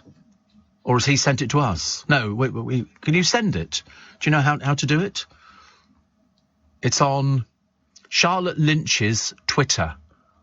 You have to get it. It's on. So go to. She'll be thrilled. All of a sudden, loads of people will be descending on her Twitter page, and she'll be going, "Why has this happened?" So our reporter Charlotte Lynch, Lynch', and you can see the picture of Brian Hayes. Chris, you must definitely look at it, because somebody showed me the picture and I went, "Oh, who's that?" And they went, "It's Brian Hayes." I went, "Good Lord." The LBC legend. Steve, re-petrol. We have friends in America and Norway who are telling us the price of petrol there is going up daily. Well, ours is going up. It's getting ridiculous. I mean, very shortly, you better take the car out at weekends, and even then you won't go very far, will you? I never understood, said Mike in Kings Langley, the exorbitant fees charged by so-called celebrity speakers. Who the hell pays it? Oh, thousands of companies. And also, it's not a case. I mean, I had a list a short while ago. Jonathan Shallett will know this. He must have loads of clients who will do after-dinner speaking, and they fit into categories. So some might be £10,000, some could be up to £50,000. And, and in America, even more, huge amounts of money. And they pay it. It's either motivational speaking or they do an entertaining speech. Most of the comedians do after-dinner speaking. It's very, very popular. There are all sorts of agencies that literally cater for top end of the market people. The most expensive one, I think, was in America, and he's a child psychiatrist, and he does a really good speech. Starting off with all sorts of things. I think not a child psychiatrist, he's a psychiatrist, and he says, "Don't give flowers to the dead; they don't appreciate them. Give them to the living." And he talks about children. He said, "You train children like you train a puppy." or something like that. They won't eat something, you eat it. It's not coming out, until you've eaten it. He said you have to train people. And he goes for about an hour and a half. Seriously, it's very clever. Steve, I thought the Colosseum was a discotheque on Streatham High Road, says Johnny. Not so likely. Apparently the highest charging British after dinner speaker. Who do you think it is? He charges £330,000 for a speech. Up to £330,000 for a speech. Well, it's not me. Tony Blair. Now that Ewan's worth about 685 million, you see, it's more lucrative to be an ex-prime minister to make the money. He charges, and he gets about 275 quid a second. Must have a word with my boss. But no, that's how much people earn. And it isn't a case of the actual artist is charging that much. That's how much the agency determines they can get for somebody. Because if they didn't get it, they wouldn't be booked. But I can guarantee you every night in a hotel somewhere, there'll be a company due and they will book a celebrity. And depending how much money you've got, determines on what level of celebrity. I should imagine you could probably get Ricky Gervais, but I should imagine it would cost you in excess of £50,000. There are people up there who'd be the top of the list. Years ago it would have been the Bruce Forsyths, and it would have been people like that, and comedians and everything else. Comedians do a lot of corporate events. My friend is a ventriloquist, Paul Zerdin, and he does corporate events. Some of them do adult version. Even the Crankies do corporate events, but they do a blue version of them, just in case, for some reason. I'm sure Tony Blair made a big fortune with speeches. Oh, millions. Thatcher made millions before she died, going round America. And America is so vast. The market is very lucrative, very hot. People want to know all sorts of things. So, listen, if Tony Blair can charge about £275 a second, you can see how the money mounts up. I'll do one, I'll do two at a weekend. It's the same speech, with added little bits. It's one of those sort of things that everybody has a speech, but then to make it apropos to the company you're talking to, there are certain areas in it where you can insert the managing director's name and the company secretary's name and things like that. That's how they make their money. It's very, very, very, very popular. Judd says, loving the Michael Crawford story. I took him up to Manchester to do a TV interview. He was telling me his love of Coronation Street and his daughter sending videos to his then home in the States. So whilst he did the TV interview, I contacted the Corrie set next door. Producer introduced Michael to the cast and I blagged him a cameo appearance. So there you go. Judd, who's a PR guru. That's what we like. Listen, I think that's cool. I think that's absolutely cool. He was lovely. I thought he had a habit, Michael. He's as bad as me, actually. He can cry to Q. You can get things that affect him very deep. I'm the same. I don't think I've ever done a one-man show where I've not cried at some point or choked up a little bit. It's happened on... And, of course, you always get a sympathy vote from the audience. They always go, oh, shame, poor little soul. Poor little soul. But never mind. That's the way it works. So, I can't find the police IT worker. No, it's BT worker who lost his dismissal case after looking at pornography. I can't find him in the paper, but I know he's in the paper, so I'm sure we'll have a look for him in a minute. What was the other one? I quite like the idea, actually, of the new stamps dedicated to pussycats. I think that's very good. The smoking review could back raising the legal age to 21. Yeah, that's going to work. That's good. They just get their friends to go in and buy them. And also, you can print identification off on the internet. It's not going to be difficult to, it's not going to change, is it? It's like, in the age of sort of having sex with 16. Do you seriously think people wait till they were 16? Of course they didn't. Of course, well, I mean, no, I don't know. That would be ridiculous, wouldn't it, to wait? Tyndall, he doesn't really do anything, does he really? Or more holiday misery, I'm sorry to tell you, because the cost of travel is set to soar. There's a big surprise. They can't get you there, but they're going to make you sort of pay for it, which is lovely. What else we got? Obesity alert over the fatal liver disease. And we've also got the news headlines with Simon Conway. Do you know, isn't the internet clever? Isn't it? I was just sort of looking, because I've had to stop using Twickenham Station, mainly because they've moved the blooming bus stop again. It really is an absolute pain. They don't tell you. They just do these things. But anyway, they've got flats and all sorts of things, which they put up over the station. And down the side, they've got houses. Well, the flats are really expensive. You can either rent them or you can buy them. I wouldn't like to imagine what the rents are, which are living above a station. And then down the side, there's all these houses, which look as though they're about 5 stories. And I was working on the assumption, I should imagine they must be, in excess of £1 million. I think the flats were looking at 700,000 for a 2-bedroom. But that's just a flat. Unbelievable, isn't it? Actually, I forgot to mention, talking about the Michael Crawford story and the story we got from Judd, it's Judd Lander, big PR guru. But no, everybody's got good stories about people. I mean, I've also got bad stories about people as well. But those we don't mention. Mainly because I never thought it was fair to do things like that. But you have to experience it. I mean, some people that you think are going to be really, really nice turn out to be a little bit edgy. Any PR worth their salt will tell you some people you have to kind of wrap them in tissue paper and sort of look after them. Tilly in Barnet says, I'd pay to listen to you over Blair any day. I'd love the money. The money would be very nice, thank you very much indeed. I'm a little bit cheap. He's £275 a second. I'm about 275 quid all in, I would think. I did do an after-dinner speech once. Never again, thank you very much indeed. It's funny, isn't it? You can sit doing a radio programme and a show in a theatre, but don't ask. I don't want it doesn't matter where it was. But it was very, because the guy on before me was very good. And he was one of the men who sort of pioneered using fingerprints in police. And of course, it was really, because I was enthralled by his thing. I'd completely forgotten about mine. Although I did do a speech for the British Musical Society some years ago with Ruth Maddock from Heidi High. And unfortunately, I was well the worse for wear. So I rambled on for ages. And she'd said to me afterwards, she said, I thought you were only going to do 10 minutes. I said, I know. I said, I can't remember what I talked about. I did cry, though. I did cry at one point. I always remember that thing. So the migrant flights to Rwanda threatened by legal action. Big surprise. We predicted this ages ago. So she's fighting to ensure that the first plane will not be grounded by legal challenges. How do you propose doing that? I mean, nothing so far. They reckon 130 people are booked for Tuesday's flight. Lawyers, more than 90 of them, have submitted legal challenges. They've got lawyers. Well, presumably they're not paying for these lawyers. Fantastic system, isn't it, where they operate in this country. But they say that these refugees won't be getting... Because once you put it into the legal system, you can drag this out for years. So what are we going to end up with? A plane which could have 30 people on it.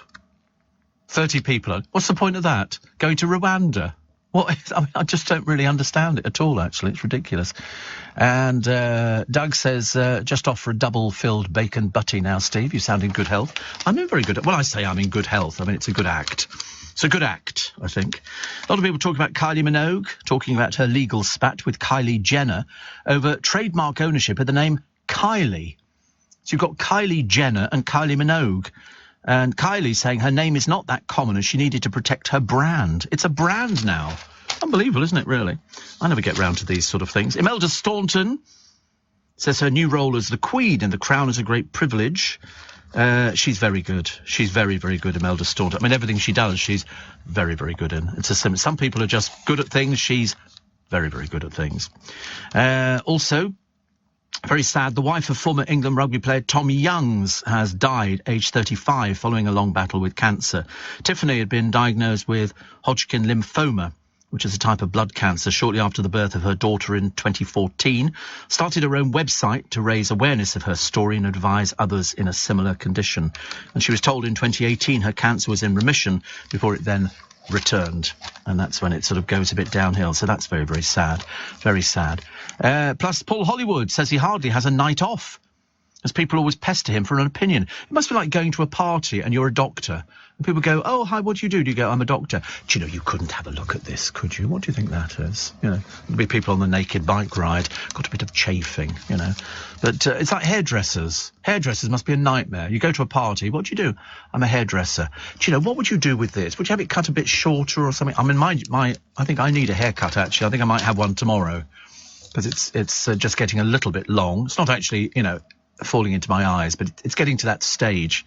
It does need a bit of a trim, little bit of a trim up. So the darker times for Maltesers.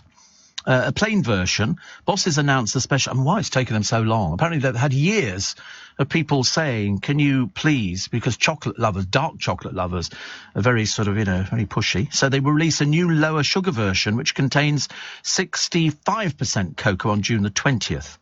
That's the first time they've ever done it in 10 years.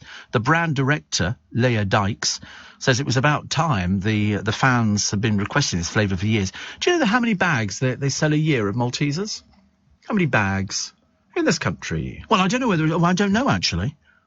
I don't know whether... it can't just be this country. 1 million. 190 million. 190 million. It won't be just in this country, will it? It'll be somewhere else. But the Pussycats, you get 1, 2, 3, 4, 5, 6, 7, 8 different stamps. And there's everything. British short hair, Maine Coon, black and white, Bengal, and tabby and white all own their own stamps. And I think they're photographs, actually. Well, I think so. I don't know. I might be wrong on these things. And they're doing different things like grooming, stalking, playing, sleeping, staring, stretching, and killing animals. Because that's what cats do, isn't it, really? We quite like that. We like animals. We like cats. And to put them on the stamps is very nice indeed. So cat lovers everywhere will be going out to buy these stamps and probably enjoying every minute of it. What have we got here? Still people are sort of selling plants all over the place. Plants are up for sale, which is quite good. And what have we got here? I quite like Sarah Beanie's little house. OK Magazine have got Prince William at 40. A celebration of our future. My God, they've airbrushed him. My goodness me, they've airbrushed him on the front of the thing. But the film on BBC 4 today at 9 p.m. is called Judy. Renée Zellweger is playing Judy Garland, because in the late 60s, Judy Garland tried to revive her career by accepting an offer to perform a series of musical reviews in London. But unfortunately, she didn't own her name. That was the problem. The name Judy Garland was owned by the studio, so she had all sorts of problems. Plus, she had ill health, poor treatment, substance addiction, and she appeared at the Talk of the Town. That's where she appeared, 6 months before her death. But she didn't own her own name. It was really a bizarre situation. Also, Comedy Legends on Sky Arts is looking at the fabulous Barry Cryer, who we lost a short while ago. He was amazing. I was always amazed at the amount he smoked. He was still going. It was phenomenal. It was absolutely amazing. But he, worked with the Marx Brothers. He went through all sorts of people. He was just great. He was as I said to you once, I did an after-dinner speech with him. Well, I say with him. He did it first because I was late because I'd forgotten to set the blooming clock. And he just wipes the floor with everybody. He just had a line for every occasion. He had everything. And it was like learning from the master. But I thought, you can't pinch somebody's act. Very, very difficult. Very, very difficult. So anyway, that's it for today. Thank you very much indeed. So don't forget, if you don't want to see naked people, don't come into London on Saturday. OK, there's going to be about 1,000 people cycling down and they're setting off from all sorts of places, and it's going to be a little bit and also we've been told to sort of treat them with respect. The mayor has said treat these people with... no idea why. If I want to walk out of here today nude, I'm going to be arrested in about 5 minutes, and yet they're allowed to cycle through London. What's it all to do with? Nothing.